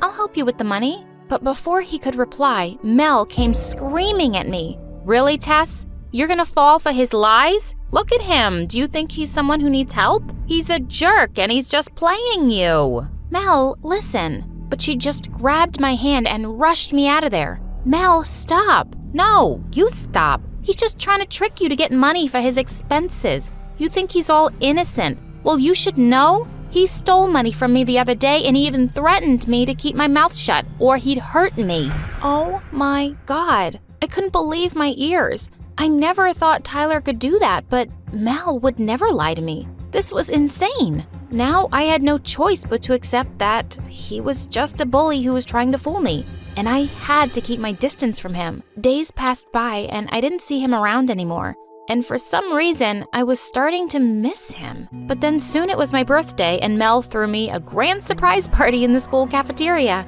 I was super excited to see all the decorations, but then I saw Tyler standing at the distance and he had a little box in his hand. Before I could walk towards him, Mel came rushing to me and introduced me to a guy. Hey, Tess, look, it's Ron. He bought you the handbag by your favorite designer that you love so much. How about you both go on a date tonight? Huh? Yeah, cool. Well, I wasn't really focused on what she was saying because I wanted to talk to Tyler. But by the time I looked at him again, he was gone. I followed him out and asked him what was going on. Nothing. It's nothing. Hey, it's okay if you want to say something, or, it's my birthday. Oh, is it? Well, it's not a national festival that I should know about. I mean, what's the big deal, really? You're just getting old. Tyler? You should just go back and enjoy it with your super rich friends and their expensive gifts, Tess. He just went away without even listening to me. Ugh, I was so pissed at him now. Mel was right. He was a jerk. Later that day, as I was going to my class, I heard a bunch of kids shouting in the hallway. I went in to check and I was shocked to see Tyler there. He was standing in front of my locker and it was open. You thief! How dare you try to steal things from my best friend's locker? I'm gonna report you to the principal right away. I wasn't stealing. Oh, really? Then how do you explain this open locker? Now don't tell me she gave you the key herself. Look, you witch. Enough, Tyler! I slapped him hard in the face. I'm done with taking a stand for you, thinking you're a good person. And don't you dare say a word to my friend. He looked at me in complete shock and his eyes all red, like he was gonna kill me, but he just ran away. After all the kids went back to their classes, I looked into my locker, and there I found the same little box I saw in Tyler's hands earlier. I opened it and there was a super cute necklace in there. And that's when I felt a stinging pain in my chest, like I had done something wrong. He wasn't stealing, he was just leaving a gift there for me. I immediately ran looking for Mel to tell her that Tyler wasn't stealing anything. But then, what she said shocked me. Yeah, I know he wasn't, but he deserved a lesson. Remember how he humiliated us in the beginning? I had to get back at him. Mel, what are you saying? You lied? I didn't lie, Tess. He's a thief. I've heard kids telling me how he stole from them. Heard? But you said he stole from you. Yeah, I said it because you wouldn't have believed it unless it was from me. OMG, I can't believe you. You lied to me, Mel. Yeah, because you were too blind to see that he is a jerk. No, he isn't. You are. You framed an innocent person and made him look like the bad guy. And you know what? If he was really a jerk, he'd have slapped us right in front of everyone after the way we humiliated him. But he held back. He held back, Mel. Ugh, I can't believe you. I stormed out of there in anger and Mel kept running after me. But I didn't have time. I had to find Tyler. I asked some of the kids around school where he was, and they told me he worked at some restaurant after school. I ran there as fast as I could, and when I reached there, I saw some fat guy screaming his lungs out at Tyler. I don't pay you to roam around free, Tyler. Get those plates moving, otherwise forget your payment this month, and then you can find some other way to pay for your mother's hospital bills. OMG, he wasn't lying about his mom. I was so stupid to doubt him. Suddenly, I had tears running down my eyes, and that's when he saw me. Tess, what are you doing here? Why are you crying? Did someone say something to you? Tell me what happened. But I said nothing and just hugged him.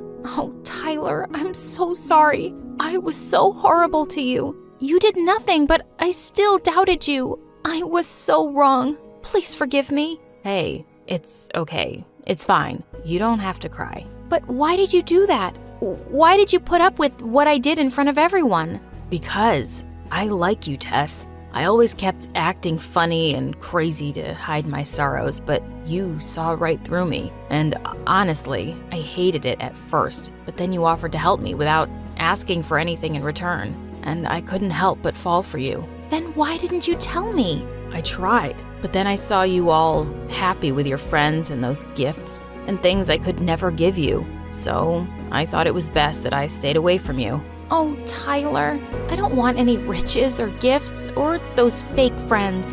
I want you. I want this. You wore it? Of course I did, dummy. 'Cause I love you. I love you too, Tess.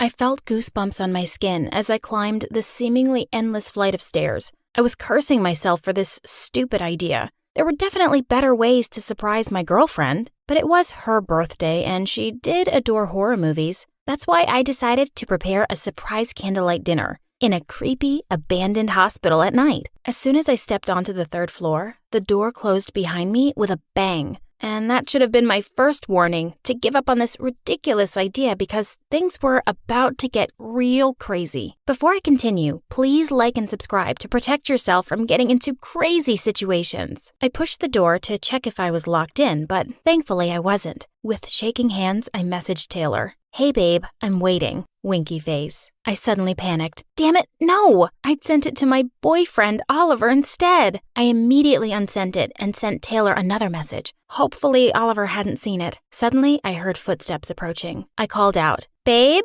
Taylor? Is anyone here? Just then, someone tapped on my shoulder, and I almost passed out. I heard laughter. Taylor? I yelled. Babe, don't do that. You nearly scared me to death. She answered. And who told you about this venue? I told her that I thought she'd love it, but then she caressed my cheek and said, I do, but you don't. My heart fluttered. My girlfriend was such a stud. Just as we sat down to eat, we heard a blood-curdling scream. Taylor got up and dashed out of the room to check it out, and I followed. We went into a room at the end of the hall, and we saw a guy looking out the window. Thinking it was a ghost, I hid behind Taylor. She called to him.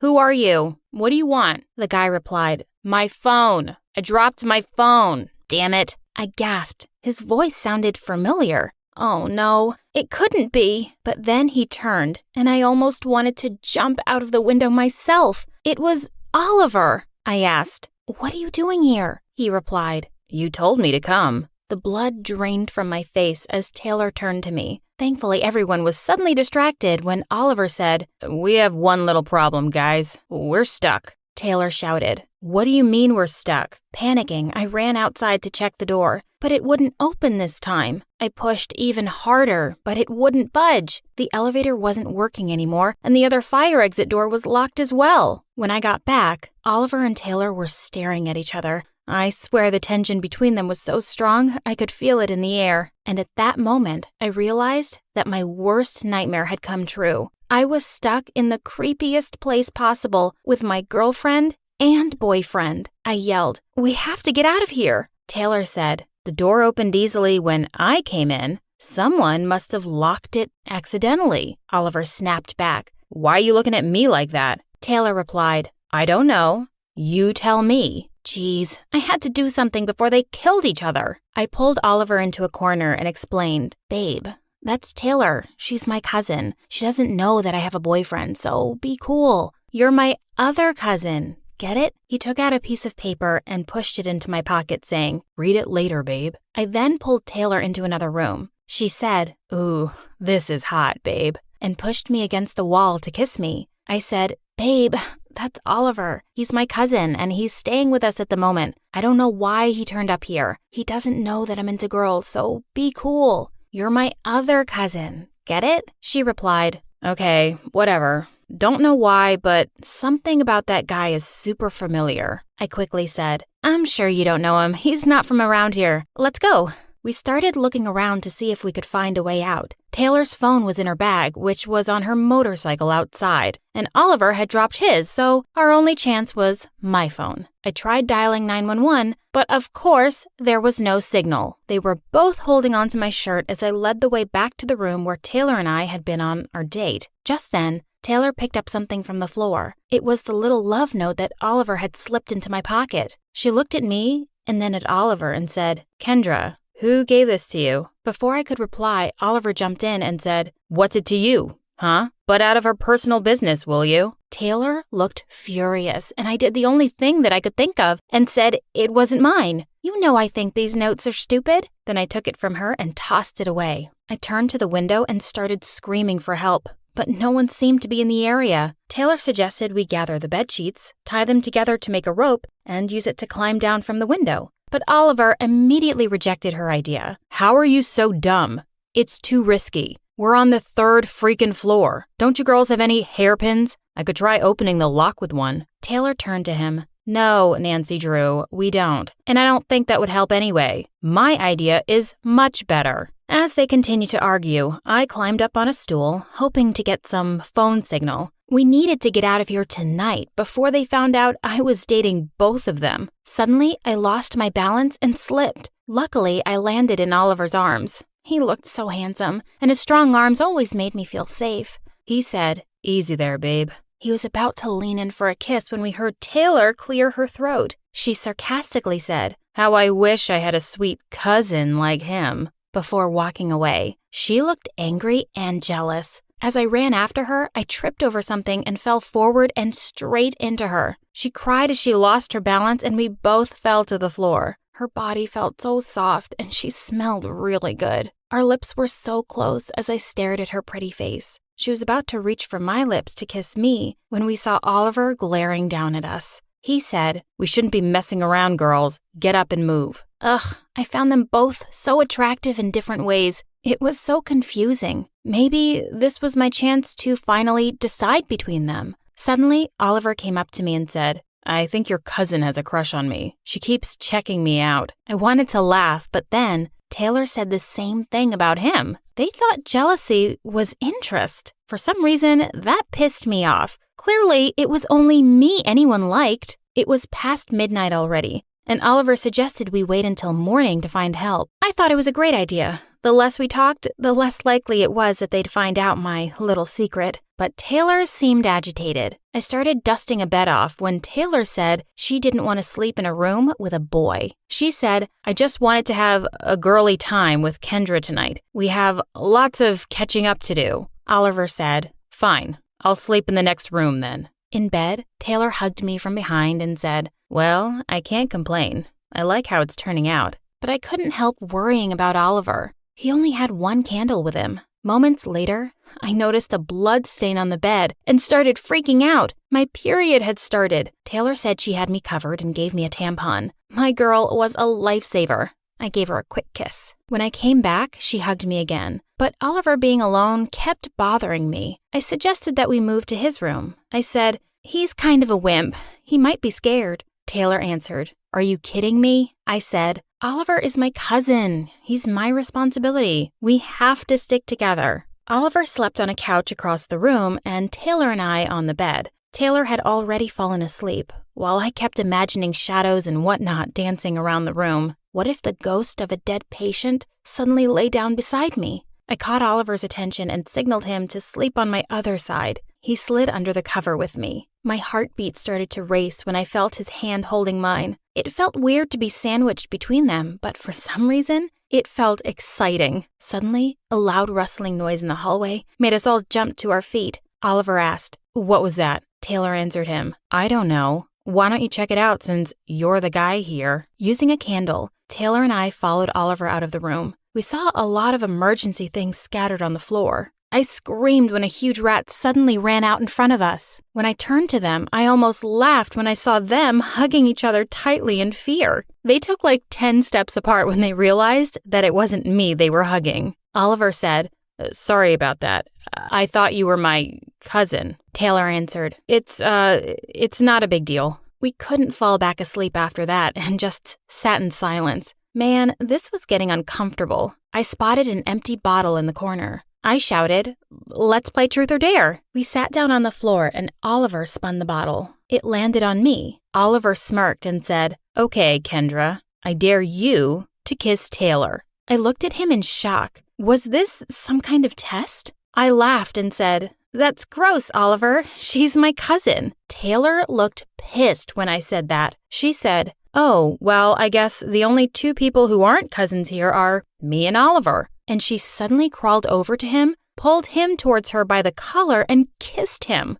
Oliver looked really surprised and turned red. I was so angry, but it's not like I could say anything. Thankfully, it was morning now, and everything had started to brighten up. We looked like a bunch of zombies. I checked my phone and was horrified to see that my battery had totally drained. We followed Taylor to the laboratory room and saw some chemicals spilled on the floor. Oliver slipped, but before falling, Taylor was able to catch him. She told him, "Watch your step, dude." Oliver looked up at her, and seeing how they were staring into each other's eyes made me feel like I had been stabbed through the chest. I was jealous, but I didn't know of who. I pushed them apart and said, "Come on, let's get to work. I don't want to be stuck here forever." We found some jars and test tubes with scary-looking things inside. Taylor explained what they were with confidence, and Oliver looked oh so fascinated. He said, "Wow, that sounds so cool." Taylor replied, "My dad's a surgeon. That's why I know these things." Oliver just stared at her, and Taylor looked like she was enjoying it. Suddenly, Taylor said, "I'm so cold." I started taking off my jacket, but she said she didn't want me to catch a cold, so she went to our room and got into bed. Oliver went in after her and put his jacket around her shoulders. Taylor must have thought it was me because she said, "I love you, babe." But Oliver just turned red, and when Taylor saw who it was, she blushed too. Ugh, it was so annoying. I had to get their attention back. I walked away and tripped on purpose. Acting like I had a sprain, I shouted for help, but no one came. I was furious. I marched back to the laboratory room and my jaw dropped in horror at what I saw. My boyfriend and girlfriend were kissing. I screamed, "What the hell? I hate you both." Both of them looked so shocked as they stepped away from each other. Taylor said, "What did you say, babe?" I told her Oliver was mine. Oliver asked, "Did you just call her babe too?" I answered, "Yes, because she's my girlfriend. She's mine." All of a sudden, I realized what I'd done, but it was too late because they both looked furious. Now what? I immediately walked out and looked for a corner to cry in. A few hours had passed and my stomach growled. I realized that we hadn't eaten for more than 12 hours. I found them in our room eating the leftovers from last night. My anger flared. Oliver feeding Taylor with his own hands. The freaking traitors. They were officially together now? I complained that no one had even asked me for food, and Oliver said, "But I thought you were on a diet." Taylor repeated him, "Yeah, I thought you were on a diet." I told her to stay out of this, and she replied, "Or what? You'll cheat on me?" For a minute, the whole room was absolutely silent, but the tension was killing me. I chose to walk away again, or I'd go crazy. Nighttime came again, and I was so pissed. I spent another hour screaming for help, even though I knew it was useless. When it was time to sleep, I went to join them, wondering what the sleeping arrangement would be tonight. I'd probably be the one on the couch now. I noticed that Taylor was missing. I asked Oliver where she was, and he told me that he had been looking for her too. Oliver tried to hold my hand as we checked each room, but I smacked it away. How dare he? He had kissed my girlfriend, and it was unforgivable. He then told me that he didn't trust Taylor. I think she already escaped and left us here. We should get out already. I was annoyed. How could he think about Taylor like that? I said, "You seemed to find her just fine when you were kissing her." Just then, he looked out the window and yelled, "See? I told you." He showed me a rope made of bed sheets hanging from the window. He said we could try going down that way too, but I hesitated because I saw her motorcycle still parked outside. I said, that looks like a really steep drop. Let's try to find another way?" My stomach growled again. Oliver grabbed my hand and pulled me to the back of the nurse's station. I was surprised when he took out some snacks and water bottles from a drawer. He said, "If you want to stay here, it's fine. We have everything we need." I said, "Of course I don't want to stay here. And where did this food come from?" Oliver said, "I don't know, babe. It was just here. I thought you probably brought it for your date. And look how she's left you now." We lay down to sleep. Just as I had dozed off, I woke up in shock. I'd heard a phone ring. Was I imagining stuff? Something just wasn't right. I tried to open the huge door at the end of the hallway again, and unexpectedly, it opened this time. I went inside and heard another ring, then a moan. I followed the sound and was shocked to see Taylor tied up to a surgical bed, and next to her was a phone. I immediately ran up to her to untie her and grab the phone. We had to call for help. She revealed, "That creep planned all of this. I remembered how I knew him. I used to date his sister, and he tried hitting on me back then. He found out I was going out with you. He wanted to get rid of me by trapping me in here." What? Panicking, I looked around and saw a fire extinguisher under the sink and used it to hit the metal lock bar on the fire exit door. We tried and tried until it opened. Finally! While Taylor and I were running down the stairs, Oliver screamed from the top, "Bring her back to me, you stupid witch." He started to run after us, but in a panic, Taylor suddenly tripped. I helped her get up, but Oliver was able to catch up and grabbed me by my shirt. He yelled, "She never even noticed me and used to make fun of me with my sister, and now she's trying to steal my girlfriend. When you texted me by mistake, you gave me the perfect chance to set things straight. You're mine, Kendra. You can't be hers." He was about to pull me back, shaking Taylor off. Then suddenly, we heard sirens. The police had come. Oliver looked horrified, and then he was off. He ran down the stairs and out of the door. For a minute, I was scared he'd gotten away. But just then, 2 policemen came into sight, and they grabbed him. We ran downstairs and told them everything. To say he'll be behind bars for a long time is an understatement. My parents would be worried sick, so Taylor drove me home next. Before going inside, I invited her to spend the night with me. But to my surprise, she shook her head and said, "I really loved you, Kendra, but I need time to think about us." Tears rolled down my cheeks. "What do you mean? Are you breaking up with me?" But Taylor just left. Over the following weeks, I realized how unfair I had been to Taylor. She had always loved me and been strong for me, and all I had done was cheat on her. Now, she didn't even want to talk to me. Until one day, when the doorbell rang. When I went to check, someone stood at the back door with a huge bouquet of flowers. For a minute, I was terrified. Was Oliver somehow back? But then, the person holding the flowers peeked at me from behind them. "Taylor, I'm so sorry. I was crazy, and I just got carried away, but I love you, Kay. Even after everything, I love you." "I love you too."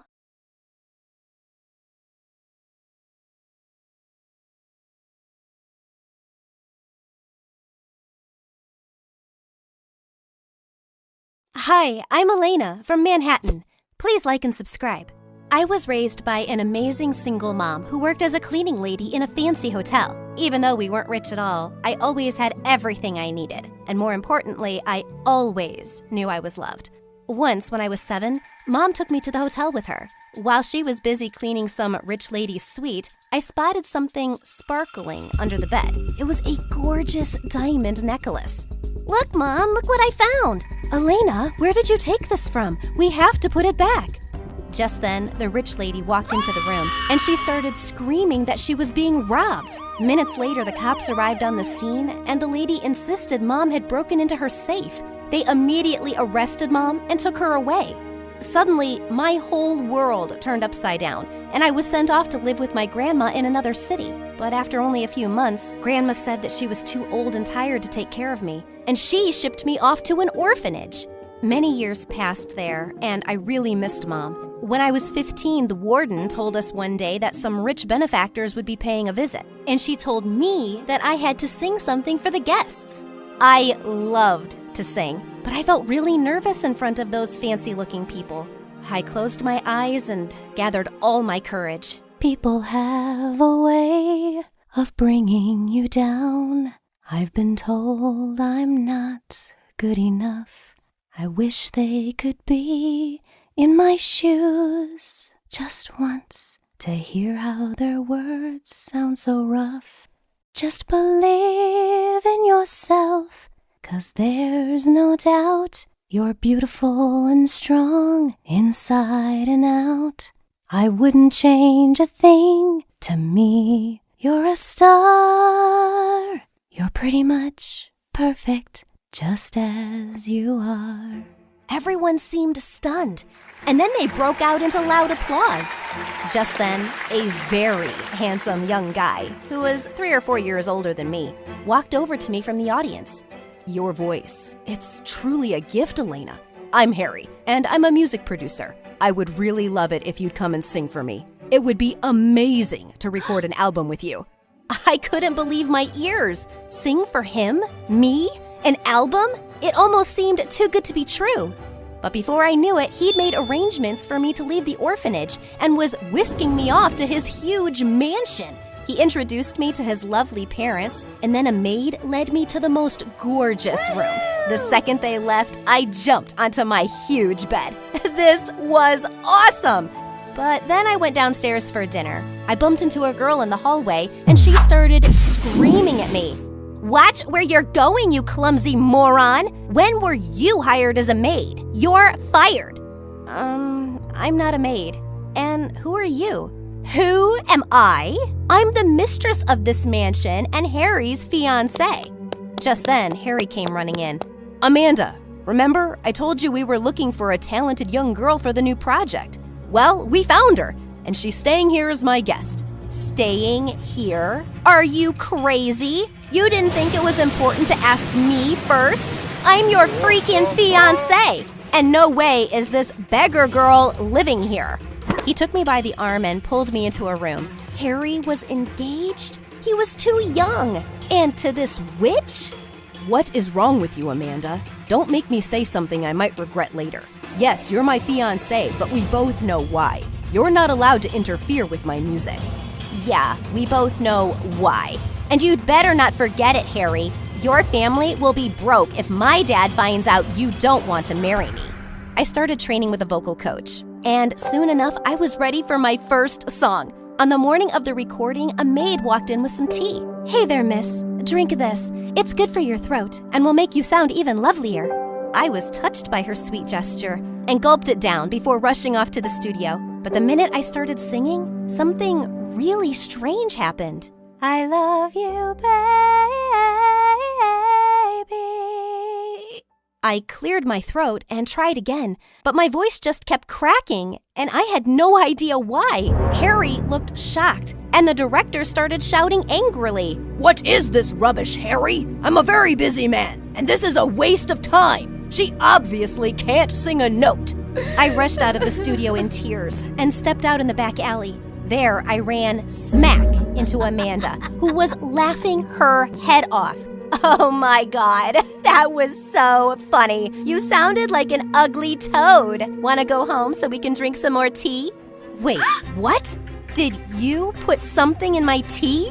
Are you insane? Why would you do that?" "Because I know what you're up to, you gold digger. You're trying to impress Harry because you're after him and his money. But you're not getting either over my dead body." With that, she pushed me really hard into the garbage dumpster. I was so furious that I pounced on her. As we were screaming and wrestling, someone pulled us apart. "Stop it! What's wrong with you guys? What's happening here?" And suddenly, she burst into crocodile tears, acting all hurt. This filthy rat has gone crazy. She's just angry she couldn't sing, and she's taking it all out on me. She tried to kill me, Harry. This is what happens when you pick up poor people and try to help them. I'm gonna call the cops. No one's calling the cops. Elena, please just go home with the driver. We'll talk later. It made me upset to see his disappointed face, and I quickly left. This Amanda was an evil witch who was out to get me. Oh, Mom, I wish you were around. I wouldn't have to deal with any of this. Later that night, I heard someone playing the most beautiful music. I followed the sound to the library, and I saw Harry sitting at the grand piano. Suddenly, he looked up straight at me. Oh, sorry. I didn't mean to bother you. You're not bothering me, Elena. Come join me. I sat next to him, and he asked me to sing this new song he'd written. As it ended, he turned to me with a smile. There's that beautiful voice I know. Listen, Harry, I'm sorry about what happened in the studio. It's okay. You were just nervous. We'll get you back there again. In fact, this music I'm playing is part of an album no one knows about yet. You're the first one, and I wrote this song for you. For your voice. It's perfect. As Harry looked into my eyes, I felt butterflies in my stomach. He moved a little closer and put a hand under my chin. Was he going to kiss me? I suddenly jumped off the bench. I should really go to bed now. Good night. And with that, I fled from there, my heart going 100 miles a minute. After that, I decided I was going to focus on my music only, and I definitely couldn't be alone with Harry, which wasn't too hard, because Amanda had practically moved in and was always clinging to him like a snake. One evening, when I returned to my room, I switched on the light and screamed. Freaking Amanda was sitting on my bed. She instantly leapt at me and pinned me against the wall. Amanda, what the heck are you doing? I'm warning you, witch. Do you think I don't see what's happening? I have my eyes and ears everywhere in this house. Half the staff here works for me.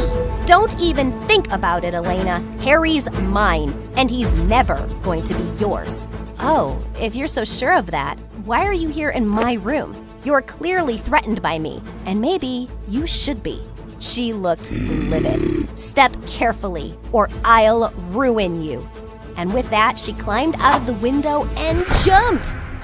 She was a psycho, and now I'd made her even angrier. In a few months, I was able to record my first album, and Harry wanted to celebrate our success by throwing a huge music release party. I really wanted Mom to be there, and Harry had been helping me look for her, but we hadn't found anything. On the night of the party, I walked into the hall and was suddenly surrounded by big music directors, producers, and artists wanting to talk to me, and I was on top of the world. Suddenly, I felt a gentle tap on my shoulder.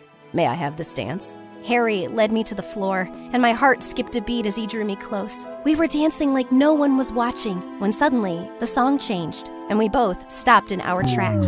The DJ was playing Harry's song from the album that wasn't even released yet. Harry walked over to the DJ furiously and shut off his system. Where did you get a hold of this song? What are you talking about, dude? It's been on the radio all day and going viral everywhere. Harry stormed out of the hall, and we followed him out. We went to the library and found all his sheet music, notes, and CDs gone. It has to be someone from the house. It was all right here. Harry demanded to see security footage of everyone who'd been in and out of the house lately. And suddenly we came across a video of me handing a large envelope to the maid. OMG, that's what you're doing, witch? What do you mean? I'm just giving the maid something to mail to the orphanage. But Amanda screamed for the maid to be called in, and what she said left me shook. Oh, this. Miss Elena told me to drop this package at some music producer's studio 2 weeks ago. What? Oh my God, why are you lying? I didn't do anything of the sort. Harry, please, you have to believe me. The disbelief on Harry's face just broke my heart.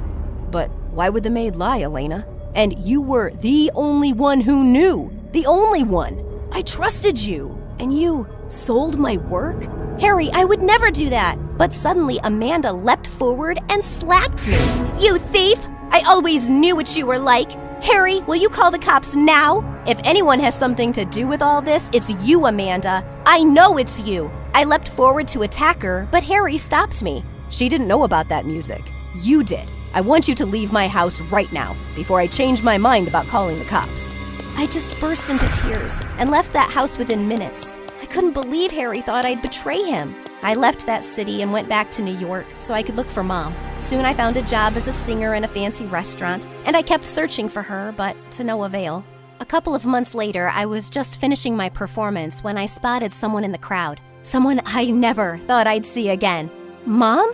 She gave me a huge smile, and I ran to her, flinging myself in her arms. Oh, Mom, where have you been? Where were you all this time? Oh, my baby, I'm so glad to see you.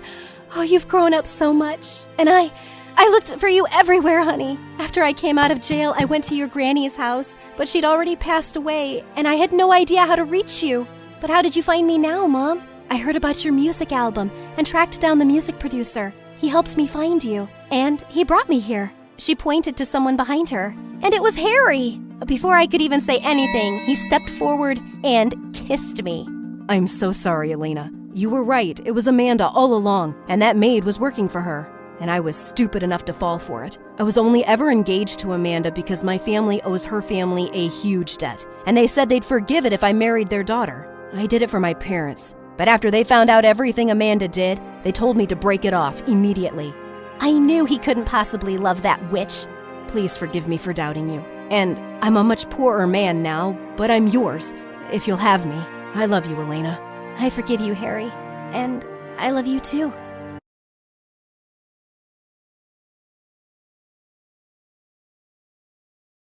Hello, my name is Jordan, and I'm from New Jersey. Don't forget to like and subscribe. Growing up, I was a quiet girl and always found it hard to make friends. Like this one time when I was in kindergarten, I was just sitting by myself playing with Play-Doh, and out of nowhere, this one girl by the name of Layla came over. Why do you always sit by yourself? Because I like to? Well, you're weird, and that's my Play-Doh. No, it's not. The teacher said I could have it. Oh, yeah?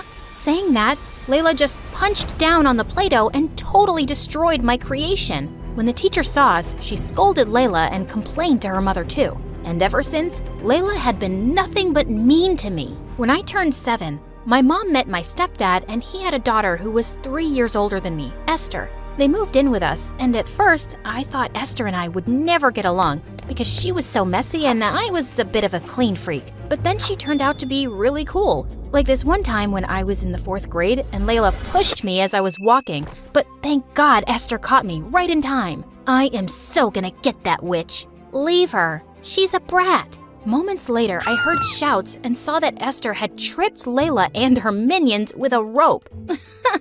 Oh my gosh, Esther, where did you get this rope from? From the gym room. I planned on taking it home. It'll make a great skipping rope. I forgot to mention brave. Esther could do it all. She loved having fun, all the time, and she helped me face my social fears. Esther, you're the best. I so want to be like you. You're not afraid of anything. You should see her when I mention vacations. Vacation? Why? I am afraid of airplanes. I don't know why, but everything about them scares me. That's nothing, Esther. When I was in the 7th grade and Mom took us to a park gathering our school held, all the kids got together playing fun games, but I was too shy. And then Esther pulled me from my comfort zone next to Mom. Come on, Jordan, you're missing out on all the fun. But what if they don't like me? You're wasting your time. She's been a sad, lonely girl all her life. Layla, nobody asked you. I decided to be brave, and boy, how much fun that was. We played on the water slide, climbing the longest rope and jumping on the jumping castle. It was the best time of my life. And then the parents called for a talent contest. Mom put my name in, and I had no idea what to do. She said it was good practice to overcome my social anxiety. And to make matters worse, I was the first to go on stage. Go, you can totally do it. I was feeling so nervous because I didn't have any talent besides maybe humming a little. So I closed my eyes and just sang, blocking everyone out. When I was done, I opened my eyes. I was shocked to see people staring at me with pin-drop silence. OMG, was I that bad? But when all the kids and their parents stood up and clapped for me, I couldn't believe it. It was the first time I actually felt confident. Oh my gosh, baby girl, I didn't know you could sing like that. Yeah, that was amazing. Esther, Well, she stood there stunned, as if she had seen a ghost. I was hoping she'd congratulate me, but she didn't. When it was Esther's turn, the moment she started singing, everybody covered their ears. But Esther kept singing without a worry in the world. She only stopped when the audience started to boo her. I feel like my ears will bleed. Someone get her off the stage. This is pure torture. Esther looked totally heartbroken and ran off.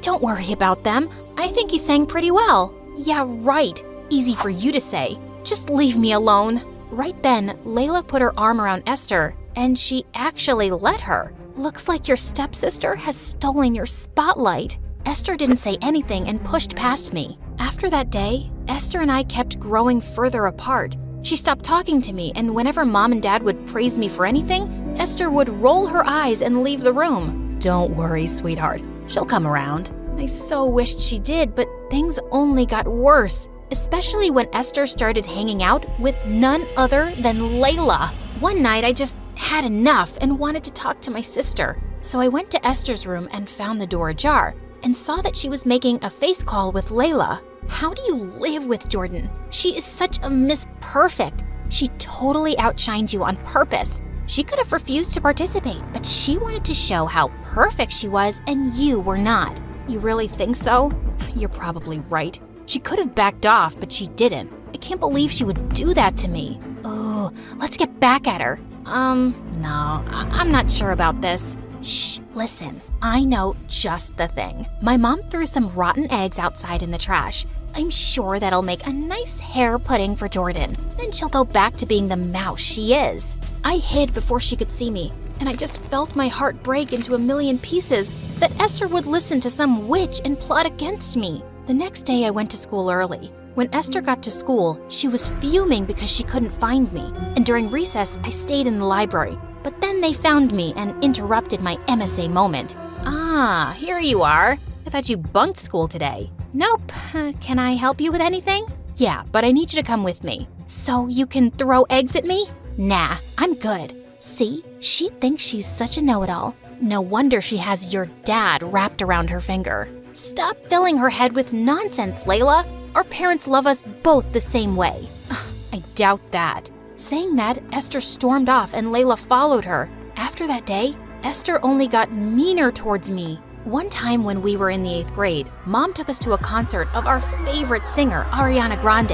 Esther and I, we both were crazy about her. And when we were there, the singer called me up on stage since I knew all her moves so well. While dancing with her, Esther popped up on stage like a crazy person and took the mic from her and started singing off tune. Things got kind of messy. I saw the guards coming her way. She was being silly, so I tried to take the mic. Suddenly, I lost my balance and ended up falling off the stage and blacked out. I don't know how long I was out, but I woke up in the hospital and I couldn't move my legs. Mom, something is wrong with my legs. Mom called the doctor and he used a silver metal thing to touch my legs. I couldn't feel anything. And then the doctor told my mom that I couldn't walk until I regained muscle control. And until then, I needed to use a wheelchair. What? Me?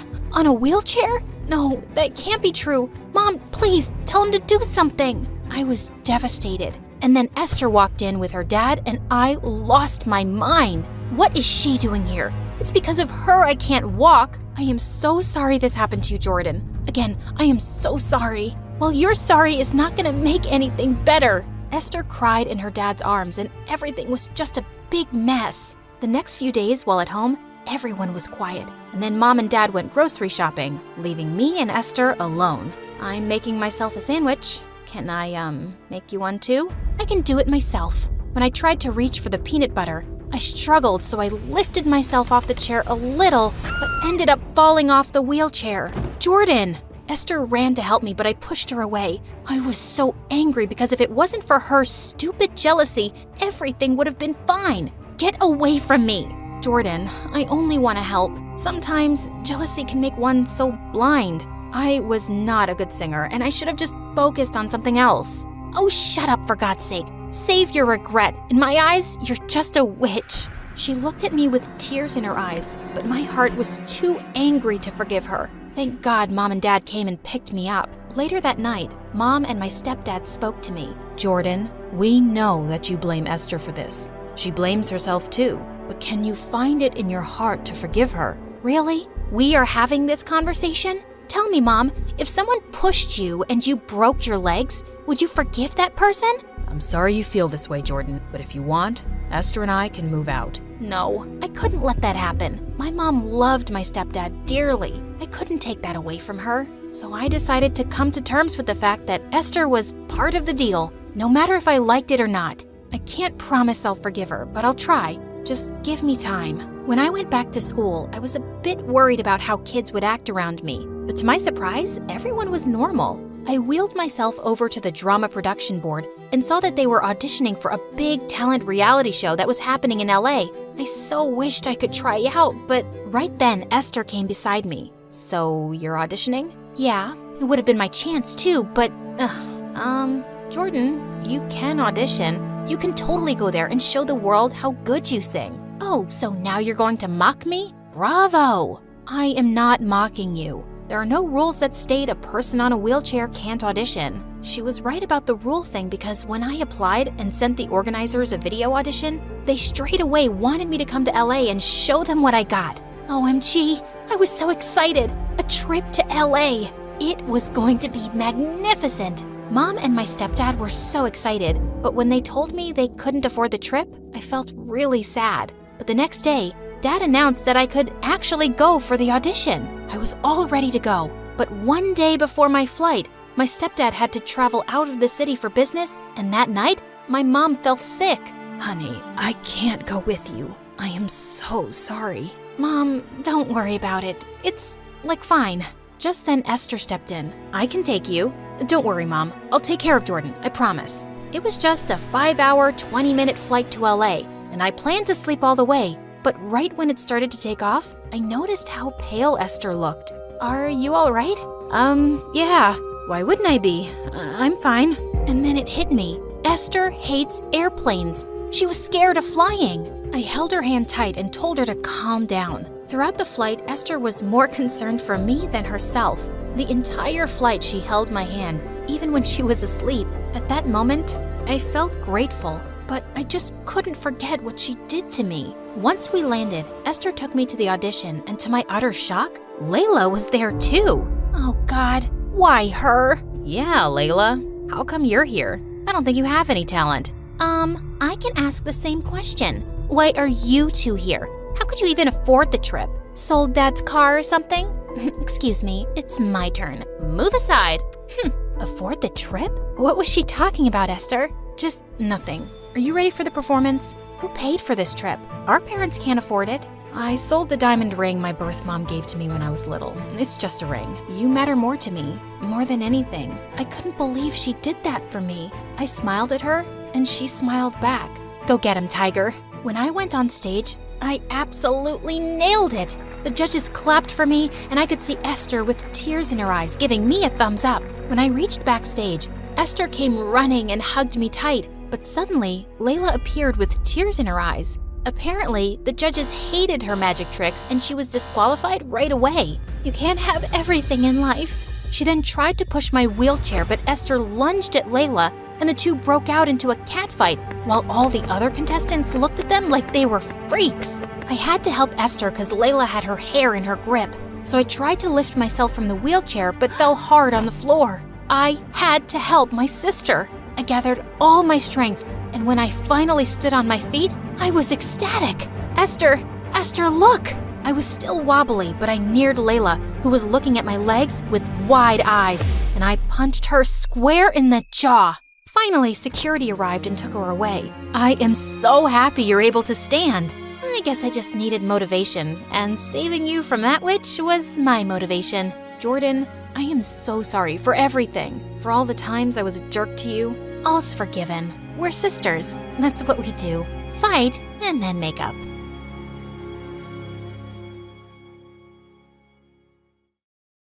I heard noises coming from the kitchen and immediately thought someone had broken in. I grabbed my baseball bat and tiptoed down the stairs to catch the intruder red-handed.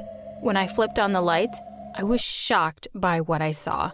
Hiding on the ground, covered in white cheddar Cheeto dust, was my mom. She hissed and ran away, leaving me standing there, disgusted. I know it sounds crazy, but this wasn't the first time this had happened. It all started when my mom was out jogging one day. See, she had actually once been a bathing suit model, which makes this story even sadder. She had a bit of a sweet tooth, but kept herself on a strict diet to stay in shape. My dad was her manager and was very careful not to let her eat anything high in calories. Of course, my mom didn't always have self-control. She sometimes snuck snacks in the bathroom or ate cookies in the closet. But with my dad watching her, she never got out of control. That was until the day of one fateful jog. One day when I was in 8th grade, Mom went on her usual run around the block. But as she jogged past a cafe, she caught my dad with another woman. She was devastated. I was sitting at the kitchen table when she burst in crying. My dad was chasing after her. Right in front of me, he explained how he simply fell in love with another woman. It was nothing personal. You can't control what the heart wants, Dad said. Nothing personal? You jerk, my mom cried before she pushed him out of the door. It's nothing personal, but I never want to see you again. My mom immediately turned to the freezer and started stuffing her face with tubs of ice cream. She got a lot of comfort food. I'm talking about everything from chicken nuggets to tubs of popcorn. She spent almost $2,000 on food. She looked at me and winked. Don't worry, this is all going on your daddy's credit card. One day, after I had been bragging to my friends how I ate ice cream whenever I wanted, they insisted on coming to my house. When they came, though, Mom started acting like we were all out of food. She said I should have asked her before bringing people over, and all we had was a bowl of boiled beans and broccoli. I was so embarrassed, and all my friends laughed at me. We hadn't bought broccoli for months. It must have been rotten. She served the beans and broccoli in a tiny bowl and left. My friends wouldn't touch the beans, so Mom popped back a while later and just grabbed the bowl off the table. You know what, honey? I think your friends aren't hungry, she said, practically running out of the kitchen. I was so mad. I ran after Mom and found her in her room, stuffing her face with a tray of nuggets and a whole tub of ice cream, with chocolate syrup too, half of which was on her shirt. She'd said we were all out. I started yelling at her, and then to my horror, I heard laughing. My friends were standing in the doorway, making fun of my mom. The next day at school, everyone went around asking each other if they wanted beans and broccoli. I wished the ground would open up and swallow me whole. After that, I stopped inviting people over. Over time, I noticed that I was starting to feel really unhealthy. I told my mom that I thought we needed to slow down a bit with our eating. If she kept it up, she was going to lose her job. She glared at me and said that I sounded just like my father and that being skinny didn't matter to her. I'm a model, she cried. If I got cheated on as a super hot model, what's the point of trying to be skinny? Her binge eating was only getting worse. After I'd seen her chow down on a whole bucket of fried chicken meant for a family of 10, I cried to her that I cared about her health. I didn't care if she was hot or pretty. I didn't want her to die of a heart attack. My mom agreed to slow down, at least to my face. After months of having junk food for dinner, we sat down and had a nice, healthy salad. The first bite felt like heaven, but I don't think Mom agreed. When I told her we were skipping dessert, I heard her stomach growl at me. She seemed annoyed, but she didn't push for anything more. I was really happy to see her making progress, but boy was my happiness short-lived. When I went to the kitchen the next morning, I screamed in horror. It looked like someone had destroyed our kitchen. Ripped up bags were tossed everywhere, empty bottles of juice and soda were rolling about, and even the fridge was still open. Who could have done this? My mom screamed. I rolled my eyes and pointed at her nightgown, which had pink frosting and chocolate smudges. She turned red and rushed out of the room. Later, she came to me like a guilty kid and said that she had a problem and she was willing to get the help she needed. For years, Mom tried all different types of therapies and medicines, but nothing seemed to work for long, and her setbacks always meant the worst kind of humiliation for me. This one time, when I was in the 9th grade, I went to the movies with her and my biggest crush happened to work there. Well, my mom made me get up 6 times to refill the family-sized popcorn tub during the movie. It was embarrassing enough to have to constantly get up and miss the movie to have my crush refill it, but the evening quickly went from bad to worse. See, after the 6th refill, the guy laughed and said, "Hey man, take it easy. You've got to leave some popcorn for the other guests." I was so embarrassed. I ran off without saying anything. I went back to my mom empty-handed. She charged out and made a huge scene. "Unlimited refills means unlimited refills," she screamed at him. When he explained that his boss had forbidden it, she knocked things over and left. After that day, I had a serious fight with my mom. I threatened to move to my aunt's. She felt very bad about the whole situation and didn't want to be left all alone. She begged me to stay and said she just didn't have any control. I warned her that if she wanted me to stay, I was about to get serious. I was in charge of what food went in and out of the house. We had snacks that I kept under lock and key. Even though it made me feel like a prison guard, it worked pretty well for a while. We lived a pretty normal life. My mom even got back to her old figure. Now I was back to having the boys in class staring at my mom. This one time, I even caught my crush looking at her with puppy dog eyes. I rolled my eyes. Still, it was better than her shoving Twinkies in her mouth all night. Anyways, things seemed great for the next few years until they suddenly went downhill again.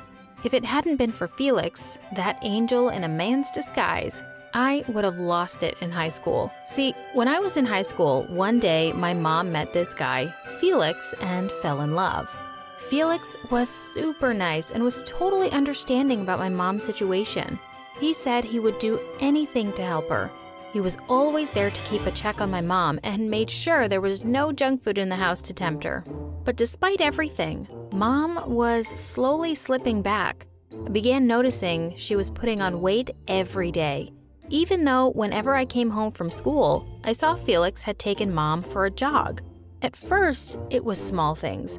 My mom was eating more than she needed to, but it was green, so that was okay, right? Then it got horrible. My mom destroyed our kitchen in the middle of the night again. She ate 6 bags of Cheetos.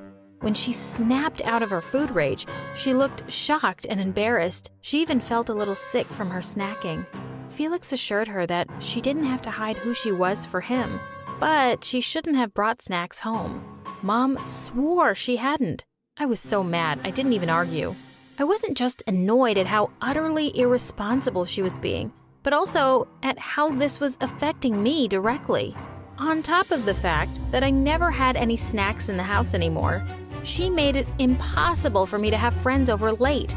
One time, I tried to throw a slumber party in my living room with the few friends that I had. In fact, I even managed to invite Maya, who was super popular. We had a great time and everything was good until I woke up around 4 a.m. to Maya's screams. My mom had so little control, she had started eating the stale chips we'd left in bowls from our party. Then my mom had stepped on Maya while she was trying to reach for a chip under the couch. I was so embarrassed. I tried apologizing to her and she just laughed in my face.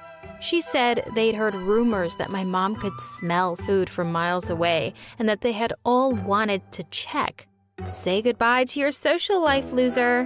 With that, they all packed up and left. My mom eventually lost her job as a model and stopped working out completely. She was gaining weight so quickly. It was scary. She needed a whole new wardrobe. Poor Felix still stayed by her side, though. He could always calm her down and said he would love her no matter what. Then one day, something really terrible happened. It was so bad that I decided to move out. Even Felix said it was the best idea. I started to finally date a guy. His name was Josh. Well, on our anniversary, I decided to have him over for the best meal ever. I bought a whole bunch of expensive ingredients with my own money to make us a huge meal. I got seafood, fancy chocolates, and a lot of fancy cheeses. When I came home from school and went to cook her a meal, I discovered that it was all gone. I was screaming. My mom promised that she would make it up to me. You want to know what was left in the house for my boyfriend and I to eat on our big day? Cereal without any milk. I was crying. I didn't want him to think I just forgot. I explained everything to him and he was surprisingly pretty understanding. But it didn't change the fact that I was embarrassed and upset. I'd had just about enough. I had a serious talk with my mom. I told her I was moving out and I needed to know that she was going to be okay. My mom promised that she would try to be brave and strong. I had no choice but to believe her. Maybe it was a bit selfish, but I needed a break from being the adult of the house. I moved in with Josh and started enjoying the normal life. I started to feel so much more confident and happy now that I no longer had a crazy mom to worry about all the time. Until one day when Josh called me in to check out a YouTube video. He looked super embarrassed and just pointed at the screen. There was a video called "The Fatso Eating the World." Oh my God, is that my mom? I clicked on the channel and sure enough, there were hundreds of videos, all with mean titles that would break my mom's heart. The strange part was that the camera angles were weird. In one video, half the camera was covered. There was even a video from the night that my mom ate all the stuff for my anniversary. She made a fool of herself and was wearing dirty clothes. She wouldn't be caught dead going to the grocery store in pajamas, let alone having millions of strangers see her spill gravy all over her top. I clicked the video and saw it had over 4.3 million views. I checked the account and it turned out someone was taking commissions for eating special food. Now it all made sense. I jumped in my car and drove home. My mom was excited to see me, but her face changed the minute she saw how angry I was. "Where's Felix?" I shouted. "What's the matter with you?" Mom asked. "I want to talk to him, Mom." "That monster is trying to ruin your life," I said. Mom was confused. "Mom, he secretly records you every time you eat and uploads it on a channel he's made. He's making money off of you," I said. She looked absolutely furious now. "You don't live here anymore, so you have no right to barge in and tell me how to live my life. Felix is the only person who makes me feel good about myself. Get out." I could tell she wasn't ready to listen to anything I had to say right now. "Fine, Mom. I'm leaving. It's your life, right? Doesn't affect me at all." I thought I heard something from the kitchen and pretended to leave from the back door. Instead, I walked by. Felix was hunched over a laptop, frantically typing away on it. I was pretty sure he'd heard everything. "I know what you've been up to, Felix," I yelled at him. He smiled, shut his laptop, and said, "No, you don't. You have no proof." I checked my phone and tried to open the channel. It was gone. He must have deleted it. I stormed off. I had to think of a way to catch him. I couldn't let him get away with this. When I told Josh what had happened, he said he was sure there would be some evidence on Felix's laptop. Even if the channel was deactivated, the video files had to be somewhere. That night, Josh and I waited outside his house until we saw him leave, and then snuck in through a window. We decided to split and search different rooms for the laptop. I was looking all over the lounge when suddenly I heard a car turning into the driveway. Felix was back already. "Josh, we gotta get out of here." He was already running down the stairs 2 at a time, and we both frantically made it out of the window just before the front door clicked open. Quietly, we sneaked away as fast as we could. I felt so disappointed. I wanted to cry, but just then, Josh put his bag down and, with a huge grin, took something out of it. It was the laptop. Oh, I could just kiss him. And I did. We ran back home and Josh got down to work. He hacked into the laptop easily, the little genius. We were expecting to see all the disturbing videos of my mom. Let's just say we got much more than we bargained for. See, there were thousands of videos and pictures, but they weren't my mom. These were of 3 different women, all of them eating and stuffing themselves in what looked like mukbang videos. I wanted to gag. What was he doing? Where were my mom's pictures? And who were these women? We tried looking up the first woman. We drew a blank. The same for the second. We hit the jackpot for the third. There were videos of her on YouTube, but to our disappointment, they seemed to have no connection with Felix. We tried looking up her address, and that led us to a hospital room in the neighboring town. We hoped to at least get a few words with her, but the doctor told us she was in a coma. He was nice enough to leave us the contact information for her son, Sam. Sam was pretty reluctant to meet us and talk to us about what had happened with his mom. When he did, he eyed us suspiciously and said she had slipped into a coma 3 years ago and never woke up. It was all because of her eating, he cried. Doctors warned her that if she kept eating like this, she would be dead in a couple of years. This is all his fault. When we asked who he was, all he said was that his mom had had this horrible boyfriend, Gary, who made his mom eat so much that she ended up permanently in a hospital bed. Is this what Gary looks like? I showed him a picture of Felix. Yes! That's the jerk who ruined our lives, Sam cried out. We told him that we found videos of his mom on Felix's computer and even showed him some of them. He started to cry. I told him that my mom was his next victim. He said he was sorry, but he never wanted to have anything to do with that man again. Hearing what Sam had to tell us, Josh and I rushed home. We heard Mom yelling from practically a block away. I was terrified. What had Felix done to her? But what I saw took me entirely by surprise. Mom had Felix tied to a chair and was yelling at him. Next to Mom, he looked so tiny I wanted to laugh. Go, Mom! So, you found out? I asked her. Mom turned to me with flaming eyes. You knew? She screeched at me. I covered my ears. Before I could even get a word in, she continued, You knew he was cheating on me and didn't say anything? She demanded. Cheating? Really? I told my mom I didn't know about him cheating. But, well, I'm not surprised this crook is a two-timing loser, I told her. That was her turn to be surprised. She demanded to know what I meant, and I told her everything about the videos and the women and Sam. For a while, my mom was in shock. Then, she looked like she would eat Felix. The rest, as they say, is history. We had enough proof to send Felix to jail, and we sued him for every penny he had. My mom finally snapped out of her manic food obsession too. And even though she didn't go back to modeling, she started eating healthier. Josh and I? Well, yesterday, Josh asked me to marry him. Whack family or not, he said, I can't live without you. I spent my whole life being told what to wear, how to act, and what to be when I grew up. My name is Sarah, and my parents were the absolute worst. They were always trying to control me. They were famous lawyers, and I was destined to be one too. While they were at work, I painted a picture of the three of us. And when they got home, my mom said, What is this ugly painting? My dad tore the picture up. This is a waste of time. They went to their office and slammed the door in my face. My dad asked me what I wanted for my birthday.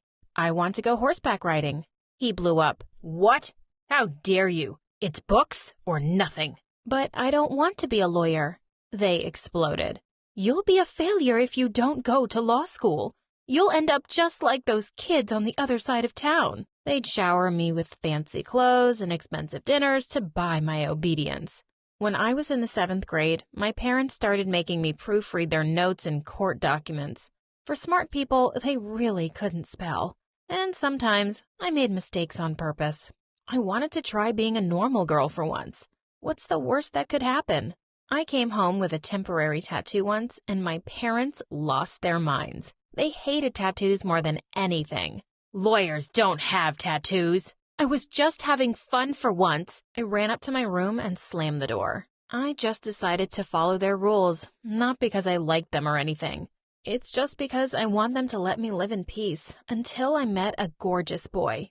His name was Tyler. He played guitar and loved video games. Tyler was kind of a dork, but in a cute way. He even played in his own band. But our first meeting didn't go so well. He tried talking to me one day in between classes. Hey, Sarah, was all he said. I slapped him. Don't talk to me. I didn't mean it. I felt so bad because he wasn't popular like me and my friends. My parents would kill me if they found out about him. He never talked to me after that incident. I was sure he hated me. One day after school, Tyler was sitting up on the bleachers and practicing guitar. Whatever he was playing sounded beautiful. He caught me listening to him from behind the snack bar. He got nervous and stood to walk away. I yelled out, "Wait, don't stop. I swear, I'm not gonna slap you this time." But he kept going. I tried to chase after him, but my high heels made it hard to run. I took them off and ran barefoot after Tyler. I could tell he was surprised once I caught up to him. "Why are you talking to me? Is this some sort of prank? I thought I wasn't cool enough for you." "I like your music, really. You're such a good guitar player," I answered, and I meant it. We stood in silence for a moment. We didn't know what to say to each other, so I blurted out, "Can you teach me?" He smirked. "Your dad is gonna kill me, you know." "Forget about him. He's stupid. Let's just go back to your place." Tyler agreed, and we met up every Tuesday and Thursday after school for secret guitar lessons on the bleachers. I knew my parents wouldn't approve. I told them I was working with my history teacher to learn about famous 19th century court cases. They were impressed and didn't question it. Tyler had an extra guitar he let me borrow for lessons, but I didn't dare bring it home. He even let me borrow a few CDs of his favorite bands to listen to for inspiration. My parents were not the musical type. When I would sing Happy Birthday, my mom would cover her ears. "Oh, stop, you're giving me a headache." I wasn't bad at guitar. I wasn't good either. But it was never about being good or bad. It was about doing something that I wanted to do, something that made me happy for once. One day, my mother decided to call the school and personally thank my history teacher for helping me with my studies. Of course, he didn't have a clue what she was talking about. She drove to the school and caught me and Tyler on the bleachers. She marches right up, ripped the guitar out of my hands, and smashed it over the metal steps. "How dare you lie to me, Sarah?" She turned her attention on Tyler. "Don't you dare come near my daughter again." I'd had enough. I wasn't about to let her treat Tyler the way she treated me. "Get away from him," I screamed and pushed her away. To my horror, she lost her balance and tumbled down the bleachers, landing on the dirt below. I felt terrible and ran down to her immediately, saying I was really sorry, but she just brushed me aside and yelled, "Have fun walking home." And with that, she stormed off. My life got worse after that. When my father found out, he screamed at me, "You're not allowed to see any of your friends ever again." He took all my CDs and stomped on them till they were tiny little pieces. One night, after not seeing Tyler for almost 2 weeks, I got a text from him. He asked if I wanted to come and see his band, the Cadets, play at a house party across town. I sent back an enthusiastic yes and started planning my outfit. Later that evening, I pretended to go to bed early, but instead, I snuck out of my bedroom window, hopped onto my bicycle, and went off to the given address. I got to the party and stuck out like a sore thumb in my pink top. Everyone was wearing torn t-shirts and tight jeans. A rock band was playing loudly in the living room. I recognized a few kids from my high school, but none of them wanted to talk to me. It was pretty obvious I didn't fit in. "Hey, Sarah." Tyler ran over, tripped, and spilled his drink on my cute top. I was mortified, but Tyler laughed and grabbed my hand. "Follow me." He walked into the kitchen where it was a little less crowded. He reached into a box and shuffled around for a bit. Finally, he pulled out a t-shirt for me to change into. I stared down at my stained pink top. I grabbed a lighter off the table and set it on fire. "Burn, burn, burn!" I screamed. "Easy there. Give it to me." Tyler threw the shirt in the bin. Then he grabbed his guitar and hurried out of the kitchen. He got on stage in the living room with the rest of his band. Everyone was dancing and singing along. The Cadets were actually really good. They might actually make it big one day. It was the greatest night of my life. Tyler drove me home and kissed me goodnight. It was my first kiss, and it was amazing. I had the best night's sleep ever. But the next morning, I was rudely woken up by my mom's screams. "What's this?" She had found the Cadet's shirt in the laundry. "Where is the pink top I got you for your birthday?" I set it on fire. It was uncool, just like you. "Oh, yeah?" She took my Cadet shirt downstairs and threw it in the oven. "Let's see how well this holds up at 400 degrees. I tried to open the oven door, but my mother held it shut. "Please, please, Tyler gave that to me." "I told you, I don't want you seeing that boy. Now go to your room and study." I can't wait to go to college. I can't wait to be away from you and this house. I stormed off and slammed my door. College was only a few weeks away. Even if it meant I wouldn't see Tyler again, at least I'd get away from my parents. But I could never really get away from them. I met all sorts of new people at college, but I only focused on my classes and didn't make any friends. I could always hear my father's voice in my head. How is making friends going to get you into the country's best law program? My parents told me I wasn't even allowed to get a job. They wanted nothing to distract me from my studies, so they gave me a credit card to take care of my expenses. The only thing I'd really started enjoying was studying at a quiet little cafe I'd discovered. But Dad even found a way to ruin that for me, sitting hundreds of miles away. I didn't give you a credit card to spend hundreds of dollars on coffee. Stay in your dorm to study. One morning, I noticed a help wanted sign on the front door of the cafe. I marched up to the counter and, instead of ordering my usual coffee, I asked for an application. The job was easy. It was fun even. Making my own money felt so good. And I also realized something. I didn't want to pour coffee for the rest of my life, but owning my own cafe sounded really cool. I went to pay my family a visit on the weekend, and for a change, I was actually looking forward to it. The minute we sat down for dinner at a fancy restaurant, the questions started pouring in. How's school? How are your grades? Even Grandma chimed in. Where are you going to get a job? As I cut up my steak, I casually replied, Oh, Grandma, I already have a job. At a coffee shop. They stared at me like I'd lost my mind. What are you doing wasting time in a coffee shop? How's that going to help you become a lawyer? I looked Dad straight in the eye. It won't, because I'm not going to be a lawyer. Dad went ballistic and smashed his plate onto the floor. Everyone in the restaurant was staring at us, but he didn't seem to care. Are you crazy? We spent so much money on you and gave you everything, and you just want to throw your life away? I'm going to cut off your allowance. I didn't scream back.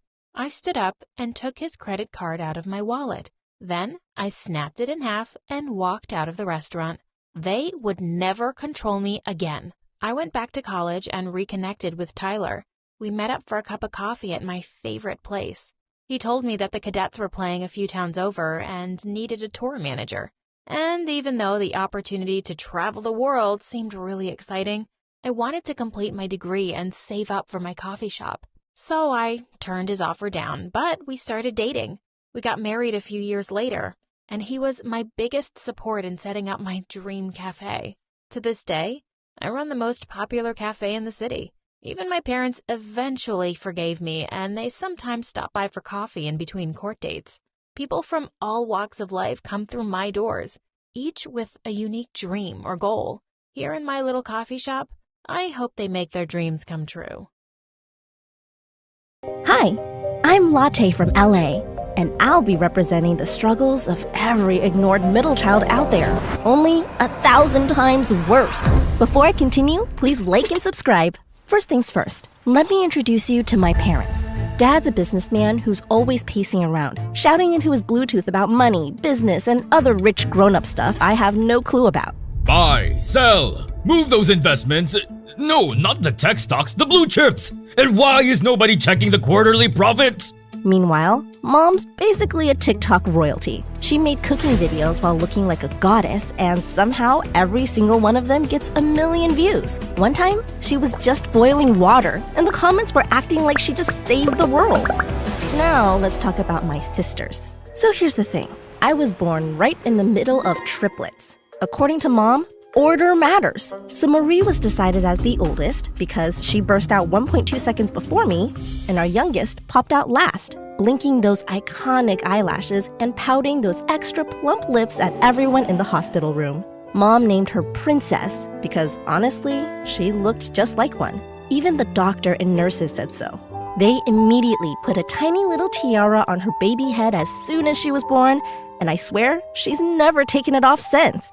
Meanwhile, Marie was a certified genius. When she was born, she didn't even cry. She spoke. And it wasn't just any word. It was the longest word ever. Extra supercalifragilisticexpialidocious. Everyone clapped, then fainted. And because of that, our parents named her after the legendary Marie Curie, the most iconic female genius in history. She could solve a Rubik's Cube with her eyes closed at 3 months old. Naturally, she just kept getting smarter as we grew up, and Dad was obsessed. He literally framed her report cards and all her other academic achievements and plastered them on our walls. Oh, my smart little cookie. One day, you're gonna be the CEO of my company, and you'd take over the world with that genius brain of yours. Meanwhile, when the nurse asked for my name, Mom just glanced around the room and spotted Dad's favorite coffee, latte. So they slapped the name on me right then and there, and it stuck. Even the bitterness. If Marie's the smart and serious one, Princess is the pretty and sweet one. Her face card never declined. Her lashes are so long you can mop the floors with them. All she has to do is blink and TikTok loses its mind. She literally went viral for just yawning once, and Mom was so proud. Look at those lips, those lashes, that perfect little nose. Of course, she got it from her mama, which is me. Oh, I think I'm gonna cry. They would do each other's makeup, go on shopping sprees, and film TikToks together. So basically, Dad was Team Marie, Mom was Team Princess, and I was on Team Wallpaper. Or maybe Team Houseplant, just quietly existing in the background, hoping someone remembers to water me. I was the normal triplet, so I was just there. There was nothing special about me. Maybe my name really did fit me after all. Most of the time, they just totally forgot I existed. Like that time when they literally left me at the park, packed up, loaded the car, and just drove away. There I was, vibing on the swing, trying not to panic, when a stranger found my emergency number taped to my unicorn toy and called my mom. Hi, ma'am. I think you left your child at the park. Oh, right. I thought we only had twins. Sorry about that. By the time they finally picked me up, I had already befriended 3 squirrels, learned how to swing with one hand, and considered joining a new family. Even dinner was brutal. Marie had her steak cut into perfect cubes and served with organic pomegranate juice. Princess got her spaghetti swirled into a heart shape with glitter sprinkles, while me, a single, sad, boiled egg. Can someone pass the salt, please? I had to ask 6 times before anyone noticed. You have hands, sweetie. You can do it yourself. Then she literally walked around me to give napkins to Princess. Oh, thanks, Mom. You're literally the best. Even our relatives and neighbors weren't different. You guys have such beautiful twins. Hey, Marie. Hi, Princess. And, the other one. Basically, I was the other one. And don't even get me started on birthdays. Every year, Marie and Princess got mountains of cake, giant crowns, and enough presents to fill a delivery truck, while I got a single cupcake, with a bite already taken out of it, and a used birthday candle that barely stayed lit. For gifts, just whatever my sisters tossed aside. On our 11th birthday, I didn't even get anything. Literally, not a single gift. Not even a card. Oh, latte, sweetie. I'm so sorry. We totally forgot. Here's a tissue roll. Here's $5. Go wild at the dollar store, champ. Meanwhile, my sisters were basically swimming in glitter and unwrapping the entire toy store. The only one who ever paid me any attention at home was our dog, Mr. Wiggles. But unfortunately, his idea of love was licking my face right after cleaning his own post-poop butthole. Sometimes he'd even poop in my bed, and Mom would just wave it off. Oh, it's just poop, sweetie. No big deal. Just clean it up yourself. It won't hurt you. As for my sisters, they only talked to me when they needed me. Now that we were in middle school, nothing much has changed. Marie only remembered my existence if she needed help with her homework, the easy and boring parts, like coloring her science projects or organizing her notebooks. Meanwhile, Princess only noticed me if she needed a camera woman for her TikToks and live streams. Honestly, watching her film behind the scenes was a total cringe fest. I swear, she just made things up the entire time. What am I drinking? Oh, it's just a super healthy smoothie I made all by myself. It's totally organic, straight from trees and leaves and, nature and stuff. So healthy. Oh my gosh, a cute boy is waving at me across the street. He just mouthed that I'm the prettiest girl in the world. OMG, stop it. Go away. But you know what hurt me the most? Whenever I get sick. One time, I was legit burning up with fever and was having a hard time breathing. I went to my parents' room to tell them about it, but they just didn't care. Just go bathe in ice, sweetie. Thought it was something important. I had the most beautiful dream, and now it's ruined. But the second Princess coughed once across the room, Mom did a triple backflip off the couch. Is my precious pumpkin okay? Should I call the ambulance? Marie sneezed in her room, and Dad parachuted in with orange juice. We heard a noise, sweetheart. Are you okay? Need anything? I'm studying, Dad. Please leave. And close the window. Quietly. Sometimes I wondered, if I vanished into thin air, would anyone notice? The only time I ever felt truly seen was whenever my grandma visited. She'd sweep through the front door in her sparkly slippers, hug me like she was trying to squeeze the sadness out of me, and slip extra cookies into my backpack. She'd also sneak me new highlighters, draw silly smiley faces on my lunch bag, and tell me stories where I was the main character and not just triplet number 2. When everyone else was busy ignoring me, Grandma would teach me how to make fancy drinks, especially coffees. A good cup of coffee can turn a lonely day sweet. Maybe she doesn't want me feeling bad about my name forever, and it worked. I appreciated what latte means. Making drinks like this with Grandma is my most special thing in the world. One day, I made coffee for my family. It was a personal brew, and I was super confident in my work, but they just looked at the cups in disgust. Ugh, what is this? You want us to drink that? I made it myself. If you could just try. Just get me my usual from my favorite coffee shop. Okay, champ? I can't risk my taste buds on an unknown variable. Sorry. Princess pretended to take a sip and pulled a face for her live stream. Guys, I think I just tasted my villain origin story. I think I'm gonna die. Somebody send help. But if you thought home was rough, school was a whole new level of pain. At school, Marie was that girl. The class president, the straight-A superstar, the student teachers literally asked for help. She answered questions before they even finished asking. Everyone looked up to her like she was some kind of academic goddess. Meanwhile, Princess always slayed the hallways in her trendiest outfits like an actual princess. It felt like the whole school was obsessed with her. People actually followed her around just to see if she'd blink, breathe, or maybe drop a hair ties. They had fans, while I had haters. Seriously? Their parents should have stopped at twins. She's got this major third wheel energy. Yeah, she's not even that pretty or smart. She's just there. Zero aura, unlike her sisters. I bet she's actually adopted or something. Like, hello? We literally have the same face. I wanted to hold up a mirror and scream, "Do you not see the copy-paste happening here?" I bet they still wouldn't see it, even if I tattooed triplet number 2 on my forehead. One day, I decided to try fitting in. First, I went full princess mode, curled my lashes, wore the brightest pink I could find, and even borrowed her lip gloss, which tasted like expired bubblegum. Imposter alert! Her lashes are like 0.24 millimeters shorter. Nice try, fake princess. Oh, bless your heart, but you'll never be princess. There's only room for one queen at this school. The following week, I tried acting like Marie. I slapped on some glasses, tied my hair into the tightest bun, and even solved a ridiculously difficult math problem on the board. For 2 glorious minutes, people actually looked at me. But then the real Marie walked in and everyone instantly forgot I existed again. Can you sit down now? The real genius is here. At lunch, kids would save the best seat for Princess, an extra dessert for Marie, and nothing for me. One girl literally passed food through me like I was a hologram. Every time the world felt too much, I'd sneak into the bathroom, call Grandma, and she'd talk to me until I could smile again. Oh, my little sweet latte. Just because they don't see you now doesn't mean you're not sparkling. Some treasures are hidden for a reason. Now hush, darling. You're my brightest star. She always knew exactly what to say. But one day, everything changed. We came home, and Mom was ugly crying for the first time.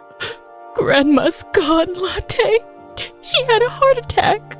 She didn't make it. My heart broke into a million pieces. I cried for days. I skipped dessert and stopped caring about school. Meanwhile, my sisters acted like nothing happened. I was sitting in the bathroom stall, hugging Grandma's old scarf, trying to remember how to breathe. That's when it really hit me. Being invisible hurts the most when the only person who actually sees you is gone. So there I was, sitting outside the school building, face buried in my knees, trying to disappear into the flower bed. Just then, I felt a gentle tap on my shoulder. Hey, are you okay? I froze. Someone actually asked if I was okay? Was this some kind of prank? For a split second, I thought it might be the school janitor ready to bust me for squishing the daisies again. But no. Standing in front of me was, I swear, the cutest boy I'd ever seen in real life. He looked like a Disney prince. He had curly chestnut hair, hazel eyes flecked with gold, and a smile so dazzling it could melt a diamond into a sparkling puddle. He handed me his handkerchief, which smelled like expensive cologne and cinnamon rolls. Thanks. I've never seen you before. Are you new here? Yeah, and I think I'm lost. This school is like a giant pizza. Too many slices. I laughed for the first time in weeks. I ended up showing him around, and to my surprise, he was in my class. His name was Bryce, a transfer student, and the moment he stepped into our classroom, you could literally hear every girl's jaw hit the floor, including my sister's. Since then, both of them were glued to him like flirty magnets to a fridge. So, Bryce, want to join the science club? I could help you with algebra or chemistry or, world domination. Hey, handsome. Want to act as my boyfriend for my next TikTok content? I have 35 million followers. We could go on a fake date and kiss under the stars? It was a competition every single day while I was stuck on the sidelines. He asked me to help with his math homework. Clearly, he's into me. Please, he liked and commented on all my TikTok videos, even my baby videos and the one where I had braces. He's so obsessed with me. Sorry to interrupt, but are you guys actually crushing on him or what? Nope. Future CEO rules. Studies first, boys later. I don't have time for distractions. But you're literally all over him. Correction. He's all over me. Aren't you supposed to be the genius one? So why are you being so delusional? Bryce is basically my fanboy. He even collects my photo cards. Sorry, sissy. Sorry to burst your stupid little bubble, but he asked me to be his private tutor 24/7. So clearly, he likes me more. I couldn't take it anymore, so I finally inserted myself into the conversation. He actually talked to me first. We literally walked in together on his first day, remember? He found me crying and gave me his handkerchief. It wasn't just some random thing. He noticed me first and made the first move. Both of them looked at me like I just said I was moving to Mars. Oh, please. He was just being polite. Don't get your hopes up, Latte. Oh, our dear Latte. Bryce is just really kind to everyone. I'm sure he felt bad because you looked so sad. He's just got that big, soft heart. What a sweetheart. And that was it. They went right back to fighting over him while I just faded into the background again, hugging Bryce's handkerchief close to my chest. So the next day at school, I decided it was time to make a move on him. I needed him to remember me. Later that day, I spotted him at his locker, looking all mysterious and handsome with his hair perfectly messy like he just rolled out of an expensive magazine. I marched over, clutching my books so tight my fingers turned white. Hey Bryce, remember me? I helped you when you got lost on your first day, and you gave me your handkerchief? He glanced at me, blinked twice, and his face lit up with recognition. Oh, yeah, you're Latte, right? You were really helpful that day. Thanks again. I probably would have ended up in the janitor's closet without you. Oh, yeah. I mean, I get lost all the time too. Like last week, I walked into the boys' bathroom by accident, so you're welcome. So, do you know if the cafeteria food ever gets less weird? Maybe on pizza day, but most days it's kind of a mystery. Like sometimes I just bring emergency snacks, just in case. We talked for a few more seconds before the bell rang. Every time I saw him after that, he'd wave or flash a friendly smile. Of course, I still managed to embarrass myself at least once a day, waving at him in the cafeteria, standing near him in the hallway, accidentally dropping all my books right at his feet. But at least this time, he'd help pick them up and flash me his cute little smile, which always made my heart do 10 backflips.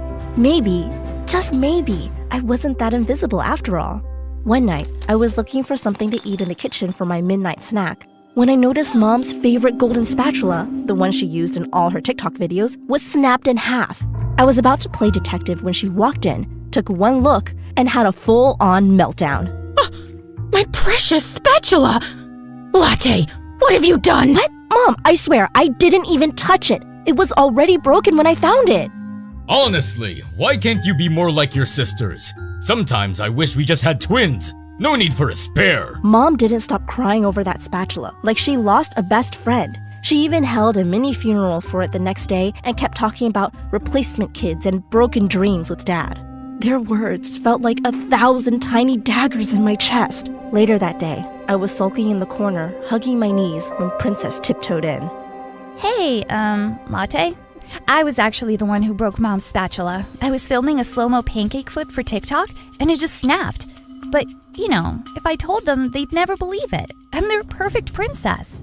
Sorry, sissy. So you just let them yell at me and insult me? If it wasn't you, they'd blame Marie. But she's the genius, so it would somehow be your fault anyway. That's just how it is in this house. She's right. Just move on. It's not a big deal. But to me, it was a big deal. That night, I cried myself to sleep, hugging Grandma's old scarf and staring at the moon outside my window. And that's when I decided I'd had enough. If nobody wanted me around, maybe I'd just disappear for real. But where do you run when you're not even sure anyone would notice you're gone? The next day at school, just as I was busy plotting my great escape, like mentally packing snacks, water, and at least 4 phone chargers, I spotted the cutest little hamster zipping across the hallway. At first I thought I was hallucinating, but nope, there he was, doing little parkour stunts like he owned the place. So naturally, I followed him. Through the gym, under the vending machine, and across the trash can where I accidentally stepped on a ketchup packet and basically ruined my socks forever. The little guy finally disappeared behind a bookshelf near the back of the school library, right by the toilet. Looking at the empty spot, I suddenly had the craziest idea ever. Live at school like a secret lair style. No parents, no sisters, no drama and unfair treatment. Just total peace and free Wi-Fi. That night, I packed up my stuff.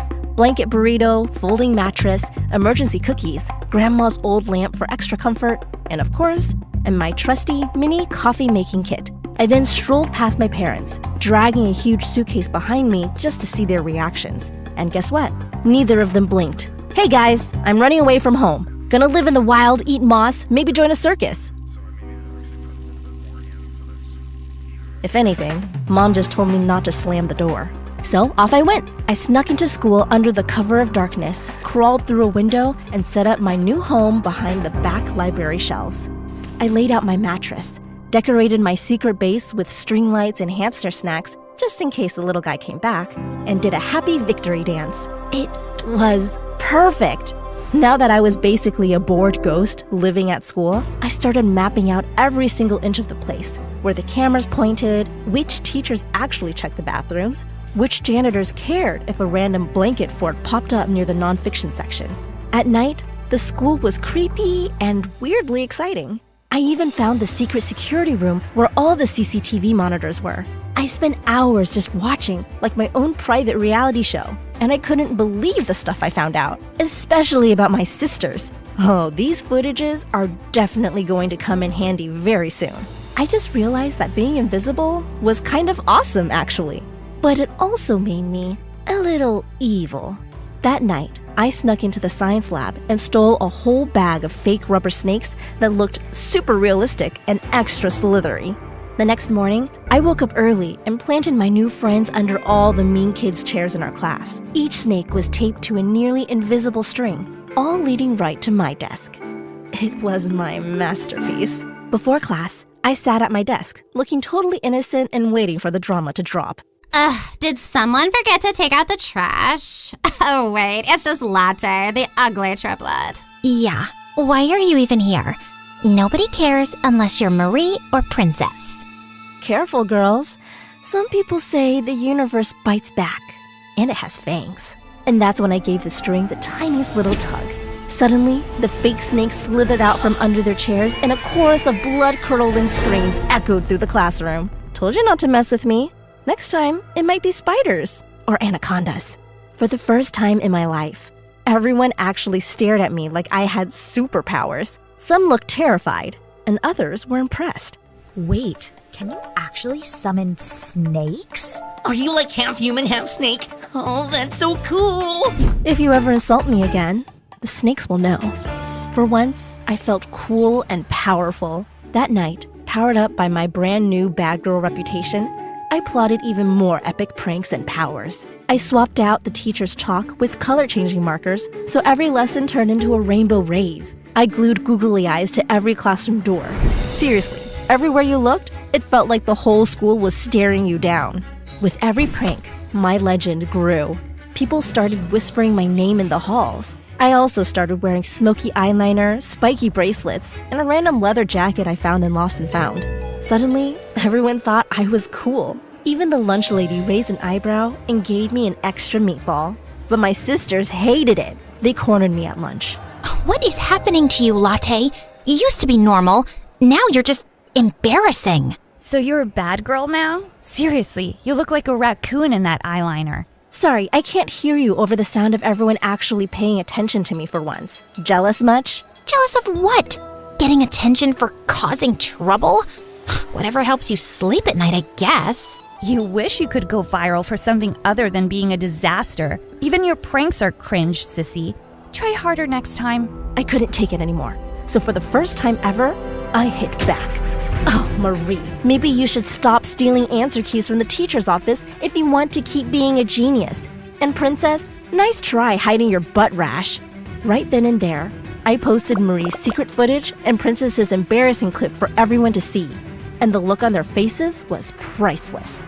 But after a few days of watching them get roasted and ghosted at school, I actually felt awful. For once, they were the invisible ones, and it hurt to watch. It just made me feel worse. Being the bad girl was starting to lose its sparkle. Later that day, I was at my locker when Bryce showed up right next to me. Hey, troublemaker. Hey, Bryce. He leaned against the locker, studying me for a second. You really went full savage mode, huh? Saw your pranks. They were a lot. Guess people finally notice me now. But is that what you really want? I kinda like the old you. The one who helped lost kids like me. That hit me hard. Suddenly, all the hurt and loneliness spilled out. You don't get it. All my life I've been invisible. Nobody ever picks me. I'm just the extra triplet, the backup plan. It sucks, Bryce. I just wanted to matter, even if it meant being a little evil. He looked at me like he really saw me. Not as a joke, not as an extra. Well, I notice you. You're kind of impossible to ignore, you know? My cheeks went red. I tried to act chill, but I felt like melting right there. Hey, wanna see something cool? I grabbed his hand and dragged him through the hallway until we ducked into the back of the library. Welcome to my secret lair. No parents, no sisters, no drama. Just books, coffee, and fairy lights. I don't think you're allowed to live here. But not gonna lie, this is pretty cool. I know, right? Here, sit. I made him a cup and handed it over. My hands were shaking a little. He took a sip and his eyes went wide.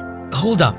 Did you put magic in this? This coffee literally slaps. It tastes so good. It was the first time my coffee got validated, and I felt like bouncing across the clouds in happiness. It's my thing. Started making drinks with my grandma when I was little. It always made me feel less invisible. Well, here's to you. You're not invisible to me. We sat together, just sipping coffee in the soft fairy light. For the first time, I felt seen, and maybe even special. Since then, Bryce and I started getting closer. We'd talk between classes, share snacks, and sometimes I'd sneak him my best coffee under the table. Of course, my sisters were not happy about it. Every time we talked, I could literally feel their jealous stares burning into the back of my head. It wasn't long before they finally cornered me in the hallway.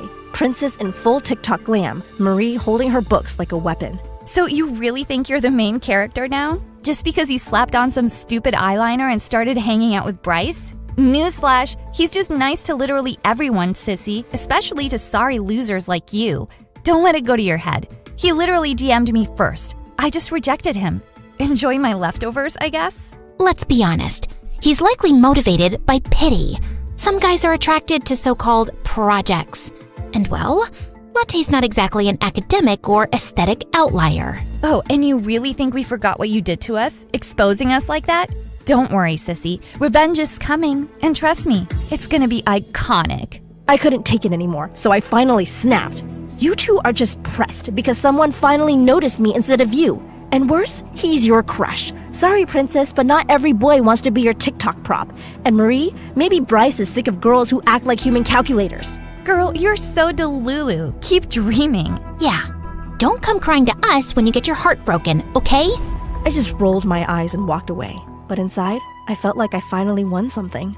For once, I had the upper hand. One night, I was sneaking past the admin office when I heard someone talking on the phone inside. I took a peek and realized that it was the principal, and she sounded super sketchy. I need that designer bag, but the donation funds aren't enough yet. Well, I already used the last batch to pay off my car. Just all the library people if they ask. My jaw dropped. She was literally blowing school donation money on herself. That money was supposed to be for the library, not for her luxury car or designer bag. I ran to tell Bryce during lunch. Bryce, guess what? The principal is a total scammer. She bought her car with our school's donation money. Seriously? That's messed up. But do you have any proof? No. I forgot to record it. But I swear I know what I heard. Don't worry, I believe you. But what are we supposed to do about it? Easy. We prank her. Teach her a lesson, make her squirm. I then leaned in closer and whispered my plan. Latte, are you sure about this? I mean, it's kind of illegal. Cat poop isn't illegal. Plus, she deserves it. Fine. But if we get caught, you owe me a year's worth of coffee. Deal. That afternoon, we snuck out of class and spent way too long hunting down and collecting cat poop around the campus. We then found the principal's car, and after Bryce awkwardly fumbled with a bobby pin, we finally popped the door open. We spread the poop into her fancy leather seats, trying not to gag or laugh too loudly. Just as we were about to sneak away, we heard footsteps. It was the principal. Bryce panicked, grabbed my hand, and pulled me down into the back seat. We were suddenly squished together, barely breathing. And not just because of the cat poop. His face was so close I could count every single freckle on his nose. To my relief, the principal just grabbed her wallet from the dashboard and left without noticing a thing. As soon as the coast was clear, Bryce grinned at me, still a little breathless. That was close. I mean, us getting caught. Not that I'd mind getting stuck with you again. I shoved him, pretending to be annoyed, but I couldn't stop blushing. The next day at school, I was still replaying the whole cat poop adventure in my head and low-key still blushing about how close Bryce's face was to mine, when suddenly the intercom buzzed. Would Latte and Bryce please report to the principal's office immediately? Uh-oh. I shot Bryce a panicked look across the hallway. He just gave me a tiny reassuring smile, and we both walked to the office together. When we walked in, I was surprised to see my parents there, and they looked furious, while the principal looked like she just sucked a dozen lemons. Sit down. I assume you both know why you're here. She turned the monitor around. There it was. Full HD footage of us pranking her precious car, plus even more clips of me setting up my other pranks. Care to explain this, you two? Especially you, Latte. Before I could even open my mouth, Bryce jumped in. It was me. I planned the whole thing. Latte didn't want to do it. I forced her. I was bored and I dragged her along. If anyone should be punished, it's me. My jaw dropped. Was he really trying to take all the blame for me? Wait, that's not true. Nice try, son. But you clearly don't know our daughter. You chose the wrong triplet to cover for. Latte is the queen of trouble around here. Marie is the genius, Princess is the angel, and Latte's the one always causing chaos. Honestly, you should stay away from her. She's a bad influence. Seriously? I've spent my whole life trying to be good, helping out, doing everything for you guys to notice and love me. And the second I mess up, that's all you see? Ugh, don't be so dramatic. We're just telling it like it is. Maybe if you continued to behave, things would be different. I fought back my tears and tried to defend Bryce, but they weren't having it. Enough. I don't care whose idea it was. Both of you broke the rules and vandalized school property. You're both suspended for a week. I hope you use this time to think about your choices. I even tried to speak up about her corruption and the missing donation funds, but everyone just stared at me like I was making it up. Oh, please. You don't even have any proof. Bryce and I left the office super frustrated. I'm really sorry for all of this, Bryce. You got in trouble because of me. Hey, don't worry about it. I've got your back. His words comforted me, and before I knew it, I broke down and told him everything. How my family never saw me, how I tried so hard to be good, invisible, even a little rebellious, and none of it mattered. Nothing worked. I was just done. That was when I made my decision. I was moving out for good. Bryce offered to let me stay at his place for a while. Honestly, I wanted to say no. I didn't want to be a burden. But what choice did I have? I had nowhere else to go. So I left. No more trying to fit in or waiting to be noticed. I was finally choosing me. When I showed up at their house, I tried to act chill, but his mom saw right through me. She pulled me into a warm hug and handed me a tissue. You're always welcome here, Latte, as long as you want. And if you're hungry, dinner's in 10. Bryce's dad gave me a fist bump and told me not to worry about anything. I helped set the table, did the dishes, and even tried folding laundry. Every little thing I did, someone actually noticed. And then there was the coffee. I started making it for everyone. Bryce, his parents, even their neighbors, and they all loved it, like actual compliments. This is the best cup I've had all year. You put all the coffee shops to shame, kiddo. One morning, Bryce's dad announced that his boss was coming over for a super important meeting. The whole house felt like it was prepping for royalty. I noticed there were like 6 new bags of fancy coffee beans in the kitchen, but I didn't think much of it. When the boss finally arrived, Bryce's parents asked me if I could make coffee for everyone. I happily obliged and made my best. Helping me with math! But she wasn't listening. So Andrew climbed down the tree outside the window and left. The next day, I passed the exam and was over the moon. I ran to him and threw my arms around him. I did it! I passed the math exam on my own! Then, before I knew what I was doing, I kissed him. And what an utterly stupid thing to do that was! Because the minute our lips touched, he froze. I was so embarrassed. I let him go and stepped back. I'm so sorry. Jane, I had no idea that you felt this way about me. I'm sorry if I gave you the wrong idea, but I was just looking out for you. You know, like a little sister. You're just not my type. Wait, what? I never felt so humiliated in my entire life. Without another word, I just turned around and fled. And that was my real first heartbreak. I refused to go down for dinner that evening and shut myself up in my room. A little later, the widow knocked and came in. Do you want to tell me what's wrong, Jane? I burst into tears and told her everything. You were right. Boys ruined everything. From now on, I'm just going to focus on me. I'm going to get a university scholarship and leave this stupid place. And for the first time ever, the widow hugged me. It was really awkward, but also kind of nice. I'll send you to any university you want. You just focus on studying really hard. And that's what I did. I really focused on my lessons. And at home, the widow started to help me out too. She also had her chef make me really healthy food and gave me multivitamins regularly. She helped me out with all my college applications, and for the first time since Dad, I felt like I did have a parent. As I was about to graduate high school, our student counselor called me one day to her office to give me some really amazing news. You got into your dream university, Jane! Congratulations! I squealed in excitement and hugged her. In my excitement, I knocked over my bag, and my bottle of vitamins fell out. Just then, the counselor picked up one of the pills, looking confused. Jane, why are you eating these? Oh, they're just multivitamins. No, they're not, Jane. These pills are given to kids with ADHD to improve focus. No one should be taking these unless a doctor prescribes them. I couldn't believe it. Why would the widow do this? I rushed home and barged straight into her room, throwing the pills on her bed. Why have you been lying to me that these are vitamins? Why are you feeding me pills I don't need? Are you trying to poison me? The widow looked stunned. Then she said, Jane, just let me explain. I was only trying to help you get better. Oh, so you thought I'm so dumb that I needed pills to make me smarter? I only want what's best for you, Jane. That's all I ever wanted. And then I said the words I would regret for the rest of my life.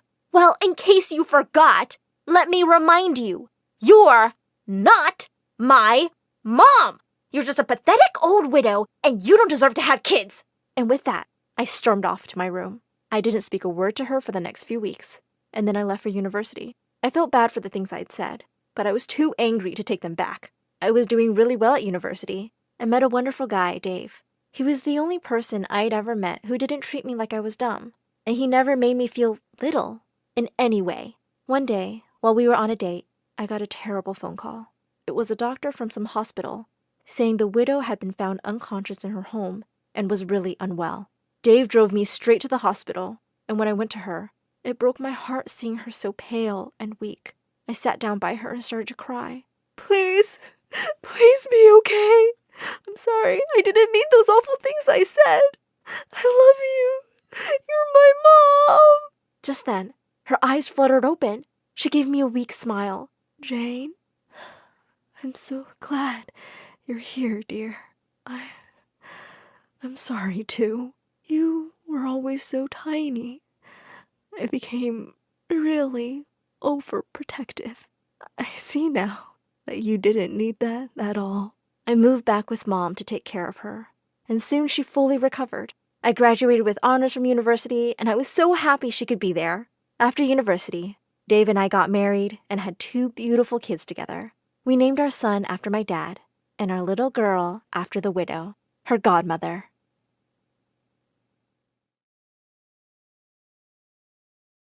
Hi, my name is Tulip, and I have had anger issues since I was 3 years old. Please like and subscribe. I think it all started the day my father left us. He hated family life, and he just took off. I was so mad at him, and since he wasn't around, I took it out on everyone else. One time, a lady in the supermarket pushed my mom to cut in line, so I ran up to her and bit her. Tulip, you can't just bite people. She pushed you, Mommy. You have to use your words, sweetie. It was really hard for me. I felt like everything in my life made me mad, except for my mom. I spent all my free time with her, helping her with her job as a gardener. Mom took care of a huge yard owned by a billionaire. He was so rich that he let us live in a 2-bedroom outhouse in his estate. Life was good when I was there, until Evan, my worst enemy, would show up. Evan was the boss's son, and he was a total idiot. He and his friends ran around like crazy in the garden, stomping on all the freshly planted flowers. Are you crazy? You're crushing the plants. The ground is for walking on. Do you have any idea how hard it was to grow those? He reached down and plucked another flower. You mean this? Ah! I jumped on Evan and wrestled him by the collar. We both rolled around in the dirt until my mom showed up and pulled us apart. Tulip, you should never fight with that boy. You have to apologize. I'm not apologizing to him. He destroyed our hard work. They're his flowers to destroy. This is his house. If you don't apologize, he could tell his dad and I could get fired. Why was life so unfair? I made myself march up to that brat and forced out a sorry. He gave me a smirk. I'll accept your apology, Red. Red? Because your face gets all red when you're angry, like right now. My name is Tulip. Okay, Red. Ugh, he was so annoying. I really wanted to control my anger, but one day I just broke. I returned home from school to find the entire front lawn totally ripped up. I picked up some mud in my hands and marched into his house with actual steam coming out of my ears. The second I found Evan, I threw the mud at his face. Then I started yelling, and I didn't stop until he literally put his hand on my mouth. I didn't rip out the lawn, you idiot. We played a football match. Wait, what? That's when I noticed a huge group of boys sitting behind him, all sweaty and dirty. I'm so sorry. I was so embarrassed. I just ran out of there. Red, wait! I didn't dare turn back. I couldn't believe so many people saw me having a total meltdown. I was so scared that Evan would get my mom fired for what I did. I just had to avoid him at all times. I started spending all my afternoons in the public library. And that was where I first met Theo. I think he was the most amazing guy I knew. He walked in and gave the librarian a fresh bouquet of flowers. So sweet. He always helped little kids get their books down from the shelves, and he helped the staff clean up even though they asked him not to. I'd never met anyone like him, and I had to talk to him. The only problem was he was obviously rich, and I was not. One look at his fancy coat and his expensive watch, and I knew I had to lie about myself. My parents are rich, very rich. They sell diamonds. Wow, diamonds? That's so exciting. Yes, they're the best rocks. I think I really liked Theo because I lied to him a lot. If he was into anime, so was I. If he liked mint chocolate ice cream, I'd force myself to have some. I even started dressing up for him a little bit. Most importantly, I had to be calm and collected around him. He was the gentlest person I had ever met. If he saw the real me, he would hate me.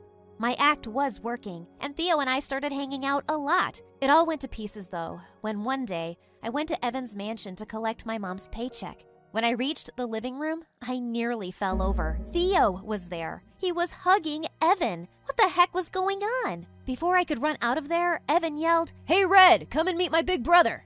No way. Big brother? Tulip? What are you doing here? Theo, Do you know each other? Yes. I told you about my friend from the library, right? The one who has a diamond mine? That's her. Evan's jaw was on the floor.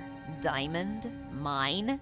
Oh no. I wanted to throw up. I need to go home. Bye now. Evan, come with me. I dragged him out with me, and he was laughing hysterically. Diamond mine? Diamond mine? You'd better not torture me. Why did you lie to Theo? Is he the person you've been meeting all these days? Is he the one you've been dressing up for? Wait, do you have a crush on my brother? Stop guessing everything. So you do? Wow. He's your brother? But I've never seen him here. Evan told me how his parents got divorced and they were forced to choose between them. Evan chose his dad and Theo chose his mom. Mom didn't allow us to meet here, so we only met outside. That's why you never saw him. Now my mom's broke, so he has to move in with us. He's going to know I lied. I can't hide. Sure you can. This place is huge. If I help you, he won't find you. Really? You want to help me? Yes, for a payment. What do you want? He wanted a lot. He made me get him fresh juice every morning and walk him to his fancy school. In the afternoons, he made me do half his homework, play games with him, and he even made me go shopping with him. I had to sit there while he tried on 100 outfits and give my opinion on each one. In return, Evan hid me from Theo carefully. He distracted him if he tried to go into the gardens while I was working. If I went out with Theo, Evan would meet me afterwards to help sneak me into the compound. One time, Evan was helping me get over the wall, and I slipped. I fell and landed with a soft thump right into Evan's arms. I was just about to get off when Theo showed up out of nowhere. Evan, Tulip, what are you doing? I instantly jumped out of Evan's arms and made up an excuse for being here. Theo did not look happy. I'll drop you home, Tulip. Come on. Oh no, I can go home by myself. You can't walk home alone. It's late. I'll take her, bro. Don't worry. Evan slapped him on the back and pulled me away. We waited for the right moment, and he sneaked me into the house. Phew, that was close. I was about to shut the door when I heard Theo's voice. Evan, we need to talk about Tulip. Yeah. What about her? Do you like her? You guys are together all the time. You were carrying her today. She just fell. Nothing's going on between us. Good, because I like her. I want to ask her out. Oh my God, he wanted to date me? I was gonna faint. You can date her. I don't care. Then stop hanging out with her all the time. Don't tell me what I should do. She's my friend. Well, she's gonna be my girlfriend, so I'm more important. Just back off. They stormed away, and I let out a guilty sigh. I didn't want to make two brothers fight. The next day, Evan called me out for a new set of tasks to do all day. I put my foot down. We can't hang out like this anymore. I don't want Theo to think there's something between us. You like him that much that you don't even want to see me? Why? What's so great about that jerk?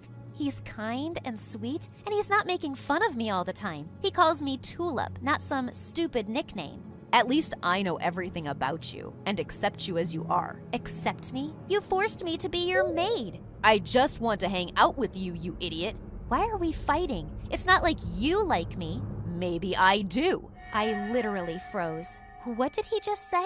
I'm happy when you're around. I laugh when you laugh. I'm sad when you're sad. I think about you all the time. That's gotta mean I like you. Before I could reply, Theo appeared out of nowhere. Did you just tell Tulip you like her? After I told you I wanted to be with her? You jerk! He jumped on Evan, and they started wrestling on the ground. I had to use all my strength to pull them apart. Stop it, both of you! Tulip, I like you more! I want you to date me, not Evan. Oh my God, this was not how I had pictured this moment. I wanted to say yes to Theo so badly. Instead, I blurted out the truth. Theo, I lied to you. I don't watch anime, I think mint chocolate ice cream tastes like toothpaste, and I don't have a diamond mine. You what? My mom is a gardener. She works here, for your dad. We live in your outhouse. No way. Evan's been helping me keep it a secret. I know it's dumb that I lied, but I really liked you. I still want to go out with you, but I can't lie anymore. So, you're poor. You're a servant. So what? She's still a nice person and a good friend. She's a liar. She acted like she was a princess. I can't believe I ever liked you. Don't talk to her like that. This time, Evan attacked Theo. They started wrestling again, but I didn't care. The first guy I ever liked hated me. I ran home and locked myself in my room. I felt so stupid. Evan tried to get me to come out, but I ignored his calls and his frequent knocks. I just laid in bed for days and didn't even help my mom with gardening. For the first time in my life, I didn't even feel angry. I was just sad. Things didn't change until November came. This was the month my mom planted her favorite flowers, tulips. I had to help her. I forced myself out of bed and went to the garden, only to see something shocking. Mom was already planting the tulips, and Evan was helping her. He was digging and putting in the buds so gently. What are you doing? You seemed busy, so I thought I'd give this a try. Want to help? I sat down next to him and started digging. You were right, Red. Growing plants is tough. Sorry I gave you such a hard time about it all these years. That's okay. You weren't so bad. He had some mud on his face, and I wiped it off. He grabbed my hand before I could pull it away. I'm really sorry about what happened with Theo. You don't need to be. It's my fault for lying to him. I just wanted to be the perfect girl. You are perfect. You care about people. You're the funniest person I've ever met. He's an idiot if he doesn't see that. I don't want him to see me anymore. Like you said, he never liked me for me. You did. He turned red and let go of my hand. I felt a strange urge, and I leaned forward and gave him a kiss on his cheek. What was that for? I just wanted to see what it would be like. Then you should at least give me a proper kiss.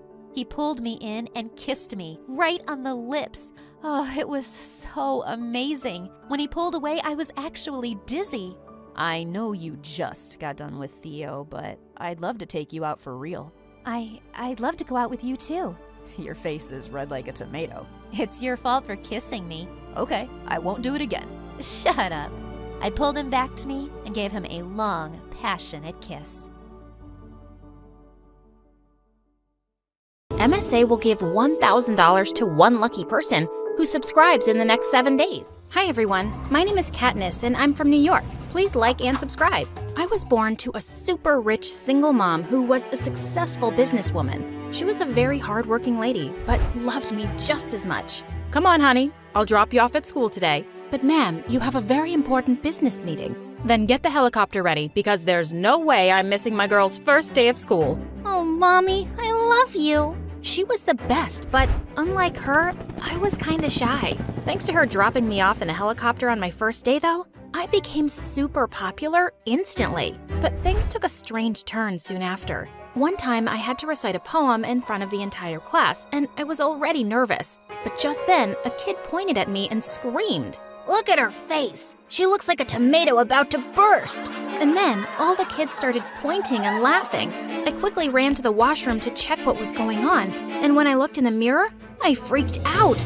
Ah! My face was really red. The teacher immediately called Mom and she took me to the doctor. I'm afraid she has flushing disease, which means every time your daughter is nervous or excited, her face will blush a lot. No! Why? I felt really sad when the doctor said there was no permanent cure. Mom tried to cheer me up, but I wasn't feeling so good about myself. When we got home, I ran to the garden because I wanted to be alone. But there I saw Liam, a maid's kid, struggling to climb up a tree. What are you doing here? My ball got stuck on the tree and I can't get it back. I said I'd get it for him if he gave me a leg up, but as soon as I took the first step, my foot slipped and we both fell to the ground. Embarrassed, my face turned red, but instead of laughing at me, he said, "Wow, you can change colors like a superhero. You're awesome." And his words gave me so much confidence. After that day, Liam and I became really close. Since Mom was mostly busy, we spent all our time playing together. And he was really smart too. He helped me with my homework. And when Mom saw this, She enrolled him at my school too. But as we grew up, the kids at school always made fun of him for being a maid's son. Oops, I spilled orange juice. Liam, why don't you go call your mom to clean it? Well, since your mom's the Minister of Cleanliness and Sanitation, I'm sure she can do the job better. You witch, how dare you! She looked like her head was on fire, but I didn't care. No one was gonna say a thing to my best friend on my watch. But with time, my flushing disease started to bother me more. Liam would tell me not to pay so much attention to it, but he was a boy, what did he know? So I came up with a way that would help me control my blushing. Every time I'd see a guy I had a crush on, I'd imagine my grandmother in a funny costume, and that would calm my excitement. One day, I was walking with Liam in the garden when Mom called me in, and I found her standing next to a really cute guy my age. Katniss, this is James, my friend's son. He's new here. Maybe later you can show him around the city. We started talking and he seemed like a nice guy. Liam's mom walked in just then with a tray of juice and glasses, and suddenly she tripped on the carpet. The glasses went flying straight at James, who leapt up from his seat. You stupid maid! Are you blind? Gosh, look what you've done. My dry cleaning's coming out of your salary. Just then, Liam walked into the room angrily. But before he could say anything, his mom signaled him to stop. She immediately apologized to James, and Mom told her to go. As James went away to change, I wish I'd said something, but I didn't want to make a bigger scene. And later, I took him out reluctantly to show him around the city. As we were walking down a street after dinner, he suddenly took my hand. Katniss, I had a great time with you today. How about we end this beautiful night with a kiss? No, thank you. Ah! What happened to your face, weirdo? My face was all red because I was so mad, and I slapped him. This was the worst evening of my life, you moron! Stay away from me! Later that night when I reached home, Liam was nowhere to be seen, and I knew where I'd find him.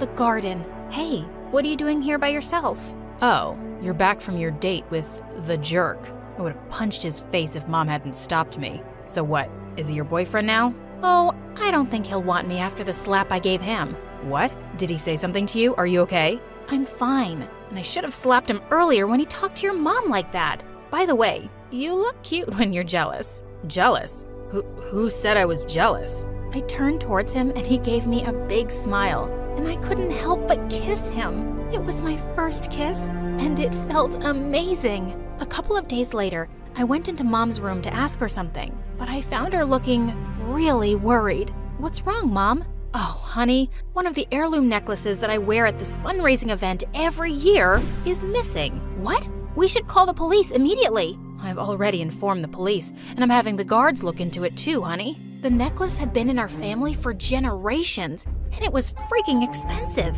Mom had the security team looking into the CCTV footage, and it turned out that Liam was the one who'd entered and left Mom's room late at night. No, it couldn't be.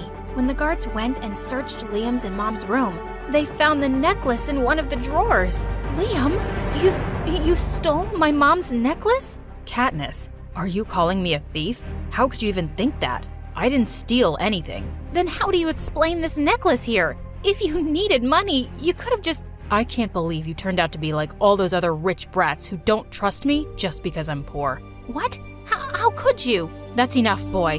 Katniss, honey, you go back to your room. I couldn't believe he had the nerve to talk to me like that after what he did. I stormed back to my room. I didn't want to talk to him ever again. Only my wish came true. Mom told me that evening that Liam and his mom had confessed to their crime. Since Mom had the necklace back, she called off the police, but she fired them. They were gone. Of course Mom had to do that, but I felt devastated. The next few days, I didn't feel like doing anything, except staying in bed and watching MSA videos. Mom came in and tried her best to cheer me up. Oh, sweetie, I can't see you like this. Do you want to go on vacation or go shopping? No, Mom, I'm fine. Summer break was almost over, and I decided I wasn't spending any more time moping over that loser. I was really gonna focus on my studies in the last year of high school. But as soon as I entered my class, I bumped into this new girl who shouted, "Watch where you're going, moron!" Excuse me, watch your mouth first. She scanned me from top to bottom and then pushed me.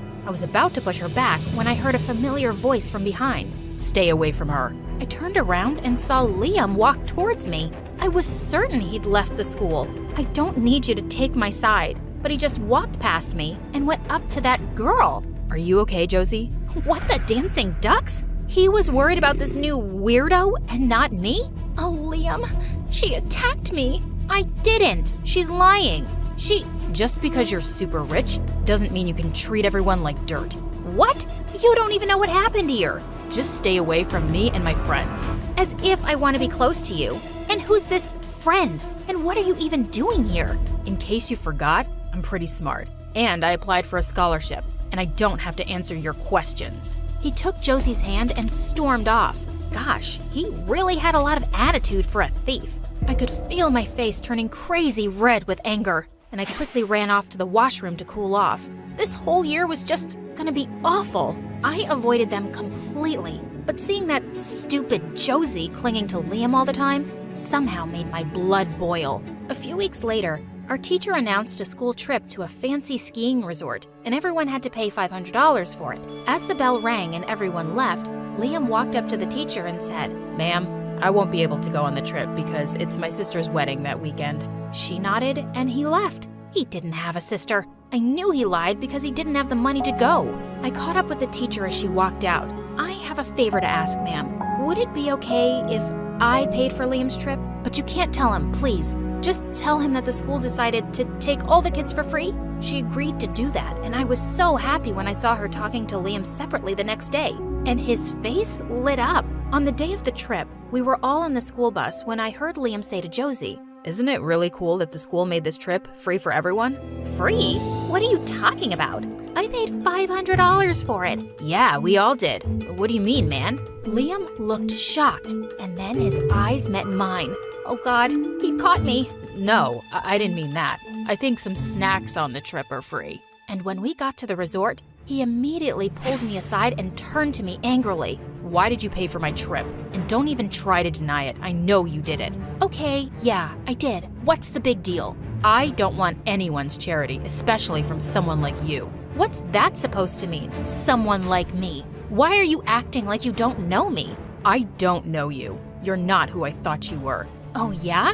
You neither." I walked past him with angry tears. Why had I even bothered? A few days later, there was a dance in school for all the high school students, and my mood instantly turned sour seeing Josie pull Liam onto the dance floor and wrap her arms around him. I was so annoyed that I picked a random guy and pulled him to the dance floor too. Whoa! The entire time, I could see Liam glaring at me every time I inched closer to that guy. Perfect. But this guy was starting to get a little too comfy, so I pushed him away and walked out. But he followed me outside. "Come on, what's the rush, baby girl? We're not done dancing yet." "Yes, we are. Can you please back off?" But he didn't, so I kicked him hard in the knee. Just then, Liam came from behind and punched him. "How dare you try to touch her, you moron." I pulled Liam away before he could hurt him anymore, and the guy ran for his life. "You had to pick the biggest sleazeball to dance, leaving my mom's room the night before on the CCTV camera, and they found the necklace in your room." "What?" "I went there because your mom called me to discuss your birthday surprise. I have no idea how the necklace got into my room." "What? Mom called you? So why did you confess to the crime if you were innocent?" "Confess? No, we didn't. Your mom threatened to throw us in jail if we didn't leave immediately, so we did." "What? Was he telling the truth? Why did Mom do that?" I had to find out the truth. When I got home, I went straight to the most trusted maid we had and asked her what really happened. She reluctantly confirmed what Liam had already told me. He and his mom had never admitted they stole the necklace, and Mom had simply made them leave. I went straight to Mom's room. "Oh, honey, you're home. How about, is it true that you called Liam into your room the night before the necklace went missing?" "What? Who said that?" "And they never admitted to stealing the necklace, but you said they did. I want to know the truth, Mom. Please, no more lies." The look on her face suddenly changed as she fell back into her chair. "Yes, I did. I did all of that to keep you away from Liam. That's why I introduced you to James, but even that didn't work. When I saw you kissing Liam, I had to do something drastic. I just didn't want you to suffer like I did." "Suffer? Like you? What are you talking about?" "Your father was the son of my dad's driver, and I was so madly in love with him. But soon after I told your dad I was pregnant with you, He ran away with all the money and jewelry in the house. I didn't want you to end up like me. These poor people are all the same. That's so unfair, Mom. I'm sorry about what you went through, but what you did to Liam and his mom was terrible. They're good people who didn't deserve any of it. I'm not gonna forgive you for that. Katniss, please don't say that. I did it because I love you, honey. Well, you don't make people suffer when you love them, Mom. I shut myself up in my room, refusing to open the door for Mom. And the next day at school, I spotted Liam on his way to class, and I ran to him and hugged him. Oh, Liam, I'm so sorry. Katniss, what happened? I'm just so sorry. I should have trusted you. And then I broke down and told him everything. I thought he'd be so mad, but he just hugged me. It's okay, Katniss. It's not your fault. What your mom did was awful, but maybe I'll be able to forgive her one day. And you will too. Let's put it behind us, because I've really missed you. I've missed you too, Liam. Let me start making up for lost time.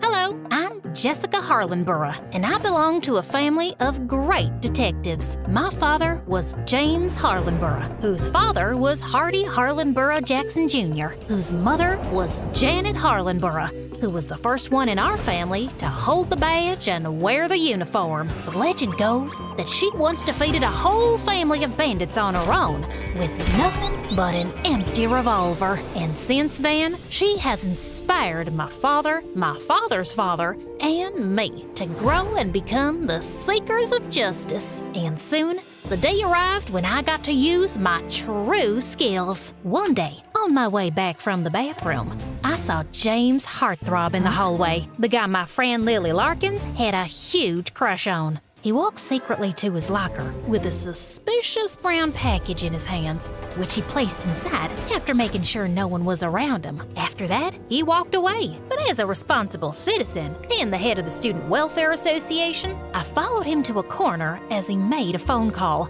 and I heard every word. I secured the package. Good job. We will execute our plan tomorrow at noon. If everything goes well, we'll not only succeed in our goals, but we'll also leave enough money to be comfortable for the rest of our lives. As soon as he ended the call, he looked sideways again. I made sure I was hidden from view. Then I noticed him take out a pair of glasses with a golden frame from his pocket. He clicked on them, and a holographic display of a building appeared in front of him. It looked super familiar, but I couldn't quite place where I'd seen that building before. What was he planning to do there? After staring intently at it for some seconds, James put the glasses back into his pocket and walked away quickly. As I was still processing everything, Lily suddenly popped up from behind me. Hey, Jessica, what are you doing? Come on, we need to go. The football match is about to start, and James Heartthrob is leading the team. I can't tell you how excited I am to see him play. Yeah, I'm doing nothing.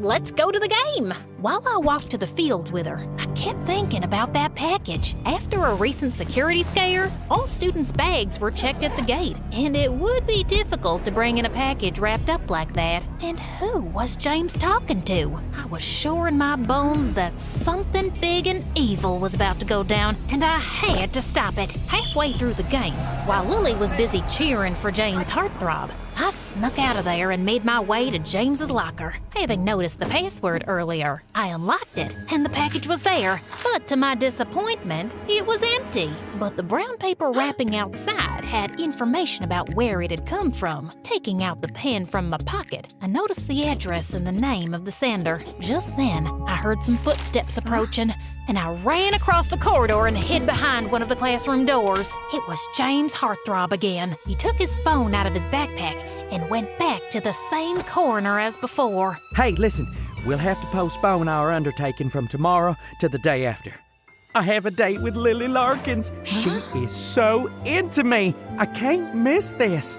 Our plan is ironclad and will still work no matter which day we carry it out. I'm sorry for this, but she's really hot. Now I had another problem to deal with.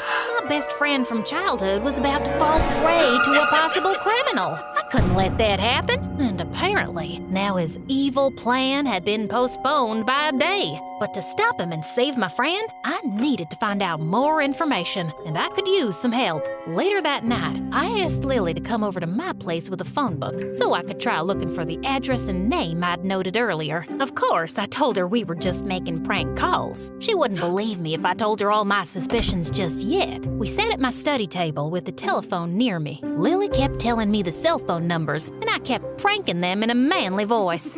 Hello? Yes. Is this Jack Trades? I'm Heartthrob. James Heartthrob. Oh my God, why are you using his name? That's so funny. Most of the calls just led to dead ends, but when I made the final call... Hey, James!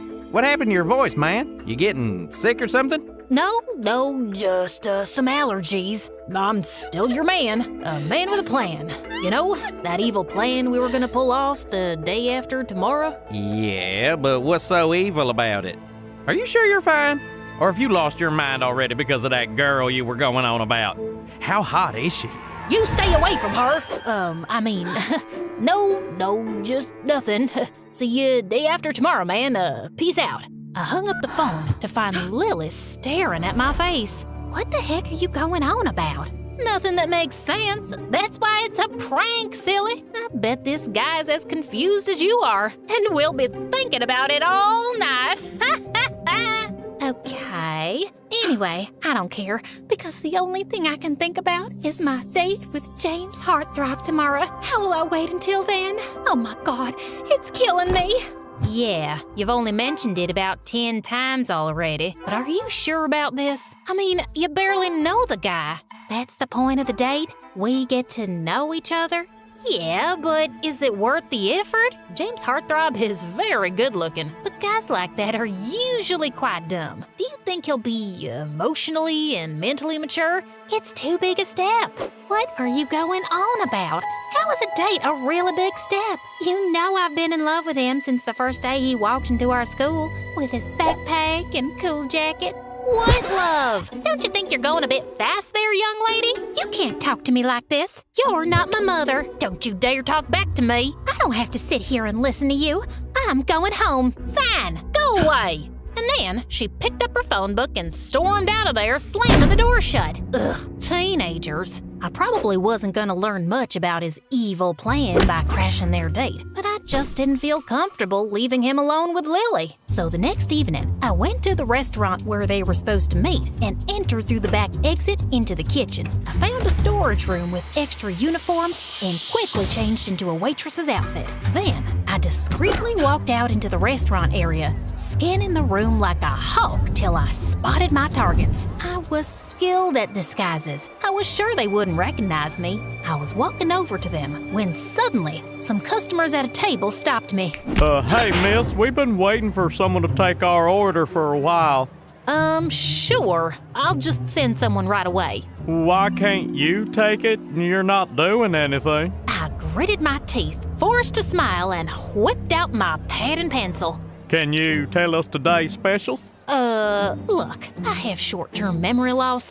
I can't remember any of this stuff. Just, select something from the menu. How are you even a waitress? Fine. How about this side salad? Is it good? It's amazing. Great choice. What's it served on the side of? I guess on the side of your plate. Are we done here? My family hasn't even ordered yet. Get us another waitress. You're useless. I told you that 5 minutes ago. I walked off and went back to my mission, annoyed that I'd lost precious time. As I got close to Lily and that heartthrob, I pretended to be working when I felt someone tug at my skirt. It was the annoying customer's kid. You didn't take my order? Not now, kid. Go away. I'm hungry, you witch. I want a piece of chocolate cake. Just buzz off, will ya? I pulled my skirt away from him, and he suddenly dropped onto the floor and started bawling loudly. She pushed me. She pushed me so hard.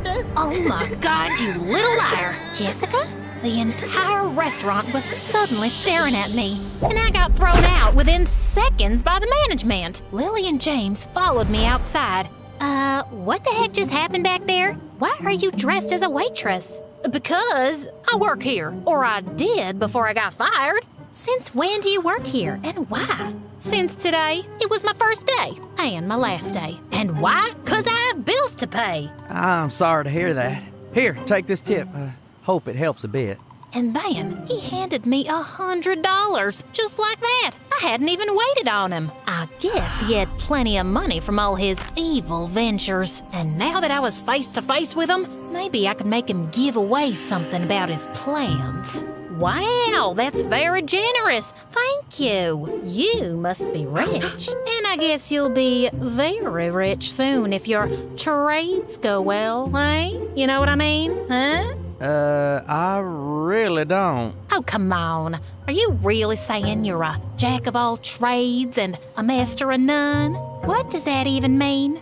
Wait a sec. Are you talking about Jack Trades? Do you know him? Are you a friend or a girlfriend? No, I don't know any Jack Trades. I just remembered. I have a movie to catch in 15 minutes. I'll see you tomorrow, Lily. And with that, I ran off. Wow, this guy was cunning. Instead of giving anything away, he'd started questioning me instead. As I was walking down the street, I passed by a building and then suddenly stopped in my tracks. I slowly walked back to face the building from the front, and then it hit me. Texas State Bank. That was the building that had been in the hologram. And then it all clicked into place. James Heartthrob was planning to rob Texas State Bank with Jack Trades as an accomplice. Of course that would make them super rich. But I was gonna get him. Oh, I was gonna get him good. The next day, I was at the bank 5 minutes before noon, but I walked in to find James and Jack already there at the bank manager's desk. They seemed to be having some intense conversation. What if those two were holding the manager hostage at gunpoint? Or he could even be an accomplice. Just then, James Heartthrob got up from his seat and reached into his pocket, and I couldn't wait anymore. I rushed towards them and threw myself at James, tackling him to the ground. Ow! What do you think you're... Shut up, James! Just then, I spotted another accomplice carrying a gun, and I tackled him too. His gun went skidding across the floor as I sat on him and tied his hands behind his back while the receptionist called the police. I thought James and Jack would try to make a run for it, but they were just standing there looking shocked. So, James Heartthrob and Jack Trades, I believe you can now tell us all your evil plan. What evil plan? Your plan to rob the bank? What else? You got the package from this Jack Trades, giving you the holographic projection of this bank, giving you all the escape points. You two were banking on getting very rich, weren't you? Banking.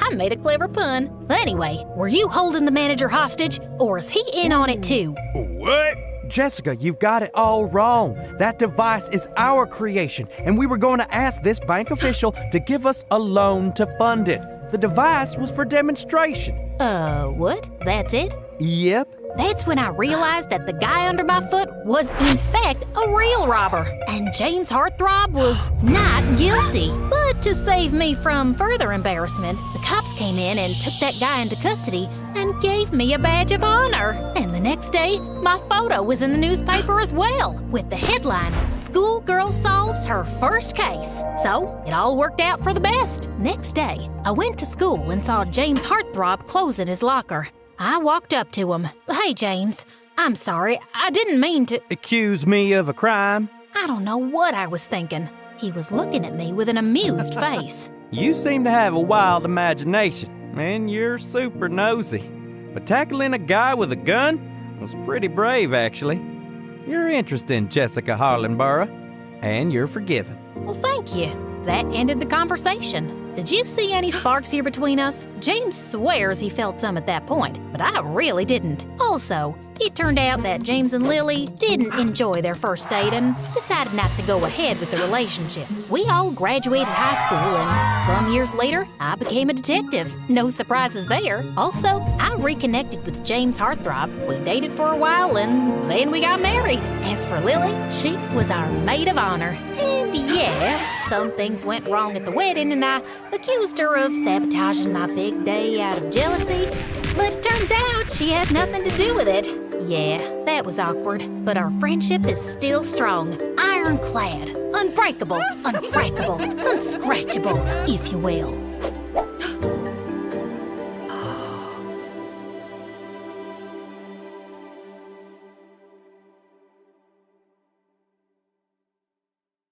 Hi, my name is Ashlyn and I'm from Brooklyn. Please like and subscribe. My twin sister Brooke and I were born to a single mother, and we were the prettiest set of twins with gorgeous blonde hair. Oh dear, I've always wanted a daughter, but each time God gave me these good-for-nothing devils. How about you give me one of your girls? Just then, I bit the woman on the hand and she ran for her life. Brooke, how many times have I told you not to be so violent? I'm Brooke, Mommy. Ashlyn! Mom was shocked because usually Brooke was the one with the nasty temper and I was the well-behaved child, but I just couldn't help it. People always tried to take us away because of our super long hair, which even Mom thought was gonna make us super famous one day. But I wasn't very fond of the whole famous thing. I was a studious kid and I loved books, and Brooke was the polar opposite of me. Everyone at school was her friend, and she was head of the drama club with a huge fan following. In the 6th grade, I topped my grades, and Mom took us to a fun fair as a treat. But on our way, she bumped into a friend, and while I checked out the stalls, Brooke went on to buy some ice cream. But minutes later, I heard her scream. I ran to check, and some guy was fighting with her over the last piece of ice cream flavor they both wanted. I was here first. Let go, you crazy witch. Hey, leave my sister alone. Give it to me now, or both of you will go home crying. Suddenly, Brooke took the ice cream and shoved it into his face, and the guy went bonkers. He took out the biggest ball of gum I had ever seen and shoved it straight into the back of Brooke's head. OMG! I kicked him in his knee and he fell into the pig pen in the petting zoo. But now, Brooke's head looked like a bird's nest, and Mom almost fainted when she saw Brooke. She immediately took her to the hairdresser, but even the hairdresser freaked out when she saw the giant mess. There is no way we can remove this. We'll have to cut it all. What? No! But since there was no other option, they gave Brooke a buzz cut, and she looked devastated. The entire way home, I tried to cheer her up. It's just hair, Brooke. It'll grow back in no time. But she didn't say a word, and when we reached home, she ran up to her room and locked herself in. So I tried different ways to cheer her up this time. I baked your favorite cookies, Brooke. Open up. I asked Mom to buy tickets for the BTS concert, and she agreed. I'm gonna be a mom, Brooke. And that's when she finally opened up. God, you're so dramatic. So are you. Could it be we're related? Days later, when the school reopened for the new session, I made Brooke wear a wig. But since it was summer, Brooke kept scratching her head like crazy the entire time. Oh God, please stay away from me. I think she has lice. How dare you even say that? She does not have lice. Right then, the boy sitting behind Brooke noticed her wig coming off, and he pulled it off. Oh God, she's a baldy. Wow, we can finally tell Brooke and Ashlyn apart. The pretty-haired one is Ashlyn, and the bald one is Brooke. All the kids burst out laughing, and Brooke looked furious.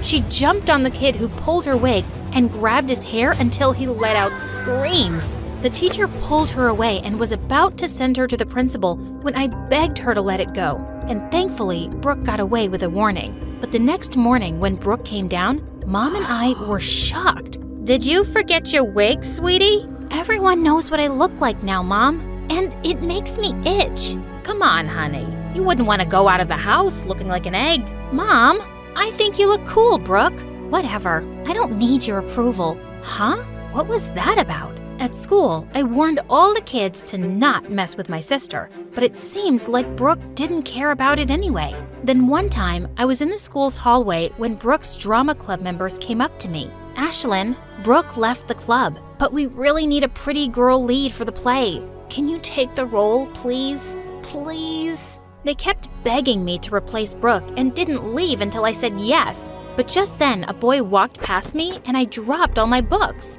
Hey, watch it, dude. But when he turned around, I was shocked to see it was Brooke. Oh, I'm sorry. I thought I didn't see it was you. Yeah, that's the thing, Ash. Saying that, she just turned around angrily and walked away, and I felt so stupid for not recognizing her. After that day, something changed in Brooke, and she started to talk to me less and less, and Mom only made things worse. every time we'd go out, she'd made Brooke wear a cap. A few weeks later, when we got home from school, Mom was screaming with joy. Oh, honey, I have great news. Some weeks back, I had sent Brooke's photos to a company that was looking for a new model, and guess what? They selected her! For the first time in ages, I saw a huge smile on Brooke's face. And then Mom said, but now Ashlyn will have to play the part. What? What are you saying, Mom? Mom told us that the company wanted to use a model for their new hair products.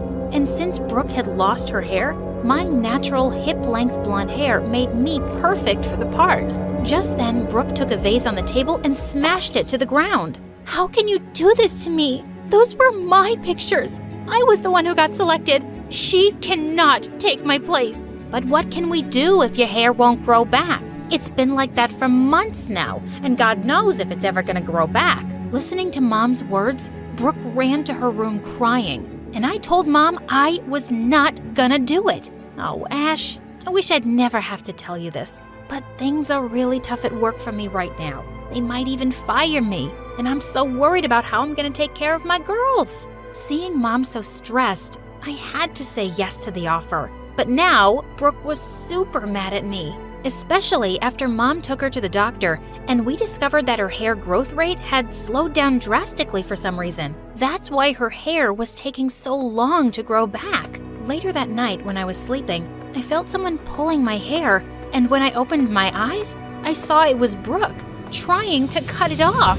OMG, Brooke, are you crazy? Yeah, I'm crazy, and now I'm gonna turn you into me. Luckily, Mom came in just then and pulled her away. She scolded Brooke real hard, and after that day, Brooke stopped talking to me. The next week, Mom took me to the audition, and when I got the part, we had to fly to Los Angeles for the whole year. But Brooke was not happy about moving at all. I don't understand why we have to leave everything behind just because of her. Why can't you be happy for your sister, Brooke? This is a huge deal. And honestly, it's not like you have a lot of friends here. You could use a fresh start too. Despite Brooke's protests, we moved to LA. The campaign I did became a huge success in no time, and my ads were everywhere, on buses, on billboards, and on TV. By the time I turned 15, I had a huge portfolio of modeling work, and Mom had become my manager. And she decided to enroll me into a private school.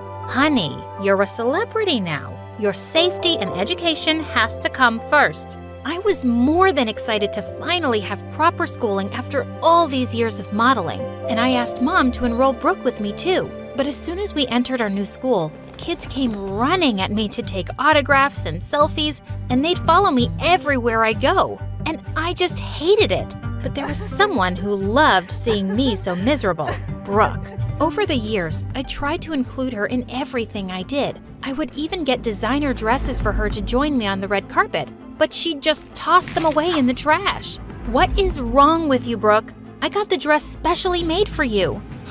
I don't need your charity, Ash, especially when everything you are right now is because of me. I hated the bitterness Brooke had in her heart for me, and I wished I could just remove that. Don't you worry about her, sweetheart. You have no time for her jealousy. You just focus on your work. Time went by, and Brooke grew confident in her own look and joined a local modeling agency. And I decided I was gonna leave the world of fame and finally focus on my studies. But the same day, Mom told me that I'd been cast as the lead for a huge movie. But Mom, I told you I didn't... Oh, honey, this is the last time, I promise. It's just that I made an agreement, and now if you say no, we'll have to pay a huge sum of money for canceling it. Okay, but it's the last time. A few days later, we had the announcement party for the movie, and Mom was taking me shopping for it when a card fell from her bag. It was an invitation card for Brooke's first play at the theater where she was playing the lead role. Mom, we should definitely go to cheer Brooke on. This will mean so much to her. It's the same day as the announcement party of your movie, and that's more important. But I totally disagreed. I left Mom at the movie party and slipped off to see Brooke's performance, and she was awesome. I didn't find her in the dressing room, but I left flowers for her and left. My movie started shooting soon after. And I was a bit starstruck when I met the male lead actor, Tom. He was a super famous movie star at the age of just 20, and he had a huge fan following. But he was really nice and instantly made me comfortable. And over the course of the shooting, we became really good friends. On my 18th birthday, Tom even surprised me with a cake and congratulated me. But just then, I noticed Brooke outside my dressing room. I stepped out to see her, but she was already gone. And then, I didn't see her the entire day. But the next morning, I woke up to the worst nightmare of an actor. My phone was buzzing like crazy, and pictures of me hugging Tom and rumors of our link-up were all over the news. But there was no way anyone from the set could have leaked those pictures. And that's when I remembered seeing Brooke on the set the day before. Holy freaks! I couldn't believe she'd stooped so low. Later, when I came out of the house, there were paparazzi everywhere, and I had to disguise myself to go for the shoot. When I reached the set, we were about to start shooting when Tom's girlfriend came on set and threw the newspapers in my face. You homewrecker. How dare you try to steal my boyfriend, you ugly-faced lizard. I didn't steal anyone. It's all fake news. Babe, can you please calm down? But she didn't calm down and tried to attack me. Just then, Brooke came from behind and dumped a slushie on that witch's head, and security pulled her away for trying to create chaos on the set. Brooke, what are you doing here after ruining my reputation? What? What are you talking about? Oh, stop it. I saw you at the set yesterday, and I know you're the one who sent my pictures with Tom to the media. Have you completely lost it? I wasn't the one who did it. It was Mom. What the freaking Funyuns? Mom was the one who sent your pictures to the media. I heard her talking on the phone this morning. That's what I just came here to tell you. But I saw you on the set last night. 'Cause it was our birthday, dummy. You came to see my play even when you had a huge movie party, and it meant a lot to me. So I thought I'd repay the favor by visiting you, but as soon as I reached here, I received an important call and I had to go back. But that wasn't all. Brooke told me she had doubts that Mom had been up to no good, and when we investigated it, we found out that Mom had been stealing from me and filling her bank accounts. Holy freak, she was a blood-sucking mosquito. The next day, Mom came screaming with joy at us. I've got the best news, Ash. I signed you up for 3 more movies, and we're gonna be super rich now. So, that's why you sent my pictures to the media? What? Who told you that? And even if I did, look at the bright side. All that publicity and dating rumors with the superstar have got you 3 more movies. But you sold your own daughter for money. Shut up, Brooke. Enough, Mom. We are not kids anymore whom you can manipulate so easily. Yeah, you broke our trust and stole from your own child. You're the worst lying butt manipulator that I've ever seen in my life. Oh no, don't say that, Ash. I did everything for you guys. You're a liar, Mom. You did everything for yourself. And that's why I have canceled all your contracts and removed you from my manager's position. No, you can't do that. Guess what? We already did. Suddenly, Mom completely lost it and tried to attack me. But thankfully, Brooke had called security and the cops, and they took her away. I'm so sorry, Ash. I always thought you were a bad person and always blamed you for everything. But Mom was the real devil and played with us as she wished. It's all right, Brooke. You have nothing to apologize for. But yeah, I don't think I can continue to shoot this stupid movie. How about you take my place in it? Really? You mean it? Of course!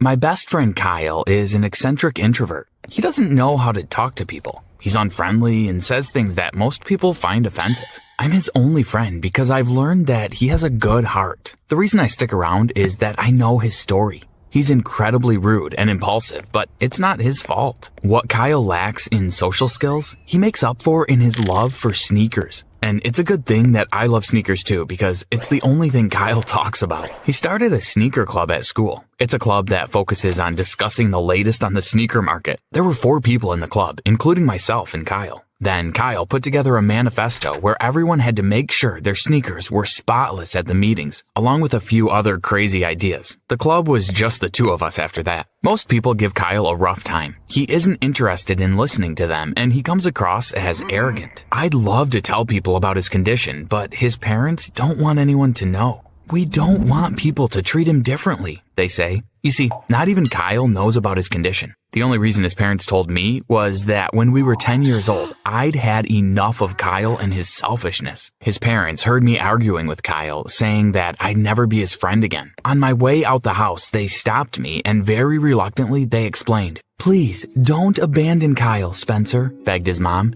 "You're his only friend. I know he's not always the nicest person, but there's a reason for it." They asked me to promise not to tell anyone. Kyle had an accident when he was very young. Ever since then, he's been different. It's as if the part of his brain responsible for understanding people stopped working. Please, don't abandon him. After that, I agreed to stay. I finally understood Kyle's mood swings and his selfishness. Kyle lived in a bubble, one that was only big enough for his parents and I. But what about his sneaker obsession? I asked. Where did that come from? His parents shrugged. The doctor we went to go see after Kyle's accident told us that sometimes when one part of the brain is damaged, another part of the brain kicks into overdrive. The part of his brain responsible for creativity is running fast, and its only focus is sneakers. Kyle's parents are not the type to interfere in his life. They didn't ask for much, and they always made sure that we had snacks and plenty to do. But when Kyle turned 16, they asked me for a big favor. The older we get, the more we worry about Kyle, said his dad. Once we go, who's going to look after him? I froze. They must have seen my expression because they started laughing. No, Spencer, we don't expect you to look after him. We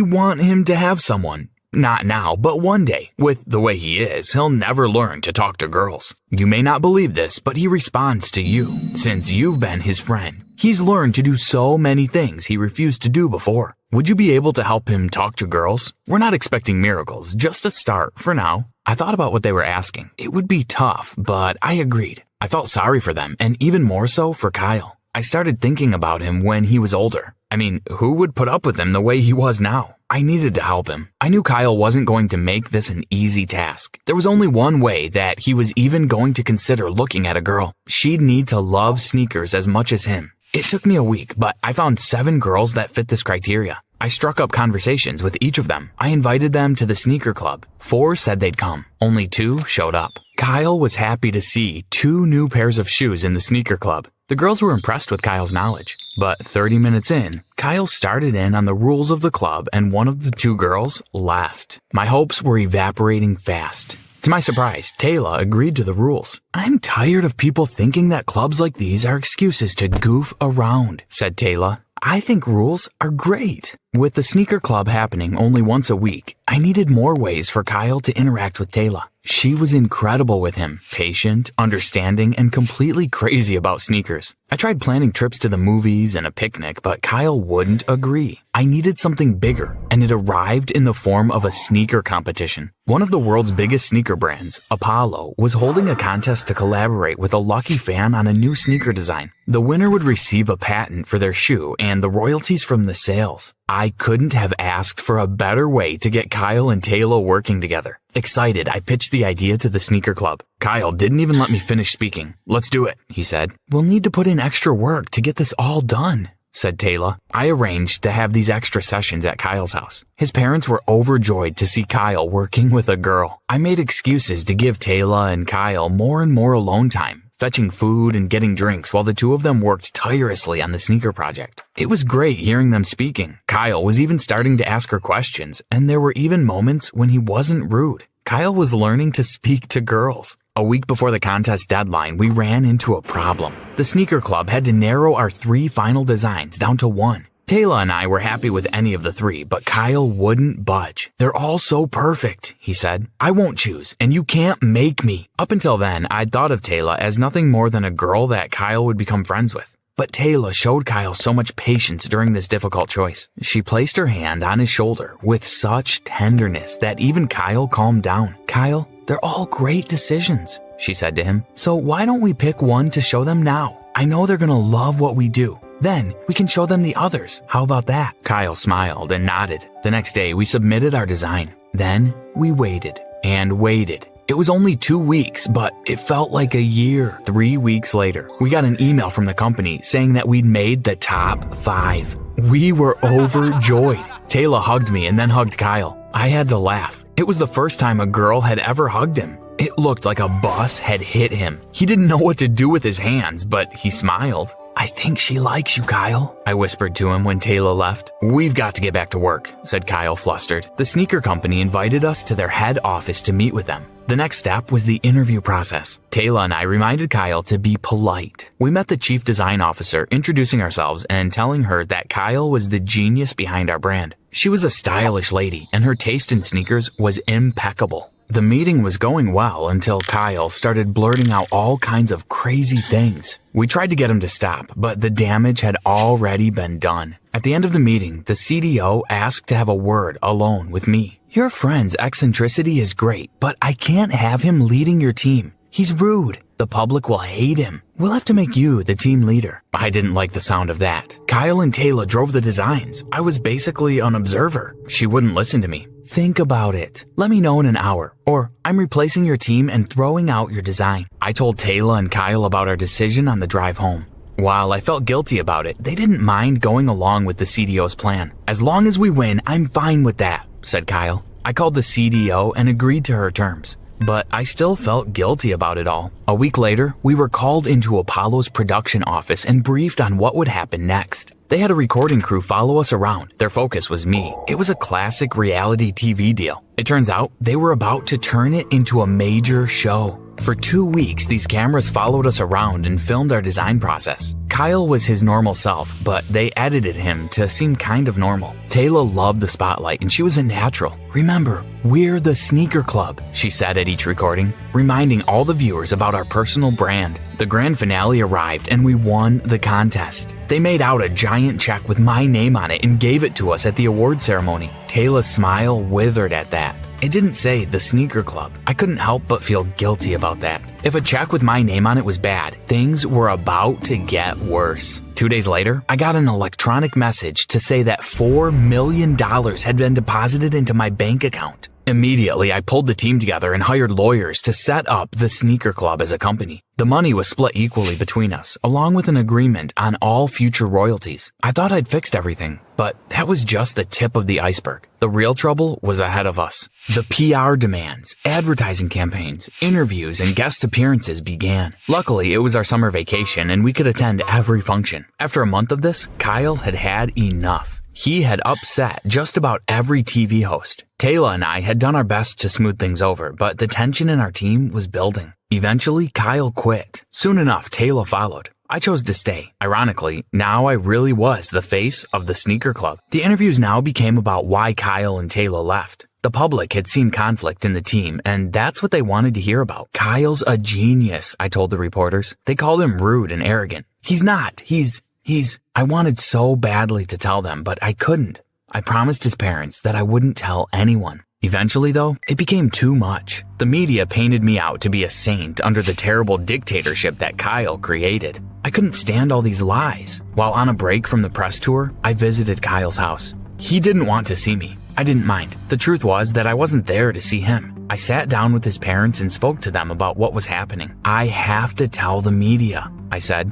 They're turning Kyle into something that he's not. I have to tell them the truth. They listened patiently, but still they shook their heads. That's not a good idea, said his mom. Kyle's doing just fine the way things are. I don't think he'll be able to handle the whole world knowing. At that moment, I realized that this had nothing to do with Kyle. This is about you. You don't want the world to know that Kyle's different. That's not true, said his dad. But I could tell he was shaken. The world doesn't need to know about our son, and I think it's time that you leave. I refused. Everything was beginning to make sense now, and if I was irritated with the media and the press, I was disgusted with Kyle's parents. You're ashamed of him. We're not ashamed of him, said his mother, tears pooling in her eyes. We're ashamed of what we did to him. She asked me to sit as they gave me the whole truth, the real story behind Kyle's condition. Everything was fine until Kyle was 3. He was a kind, gentle little boy, but we'd spent 3 years with him every day. We needed a night out. You have to understand. We just wanted one night out, a chance to be adults again. So we hired a recommended babysitter and worked up enough courage to leave our son for a few hours. We went out to dinner, watched a movie, and enjoyed the quiet. When we got home, the babysitter was asleep and Kyle was laying at the foot of the stairs. He had fallen down 2 flights and hit his head several times on the way down. We rushed him to the hospital, praying that he would be okay, but he was never the same again. Spencer, we still blame ourselves for trusting that stupid babysitter. It's our fault that Kyle is the way he is. We're terrible parents. Kyle's father consoled his wife as she cried. Besides the doctor, you're the only person we've told. We don't need people to know about our failings as parents. So if you tell anyone about Kyle's condition, you will not be allowed back into this house, said his father. And we will tell Kyle you betrayed him. Understand this, Spencer. We will do whatever it takes to protect our son. No one can know what we did. Most of all, Kyle. He'll hate us for what we did to him. The interviews started up again, and they were hard to get through. I was torn between letting the world know and losing my best friend. Because that's what he was, my best friend. The thought of losing him hurt, but the thought of people thinking he was a monster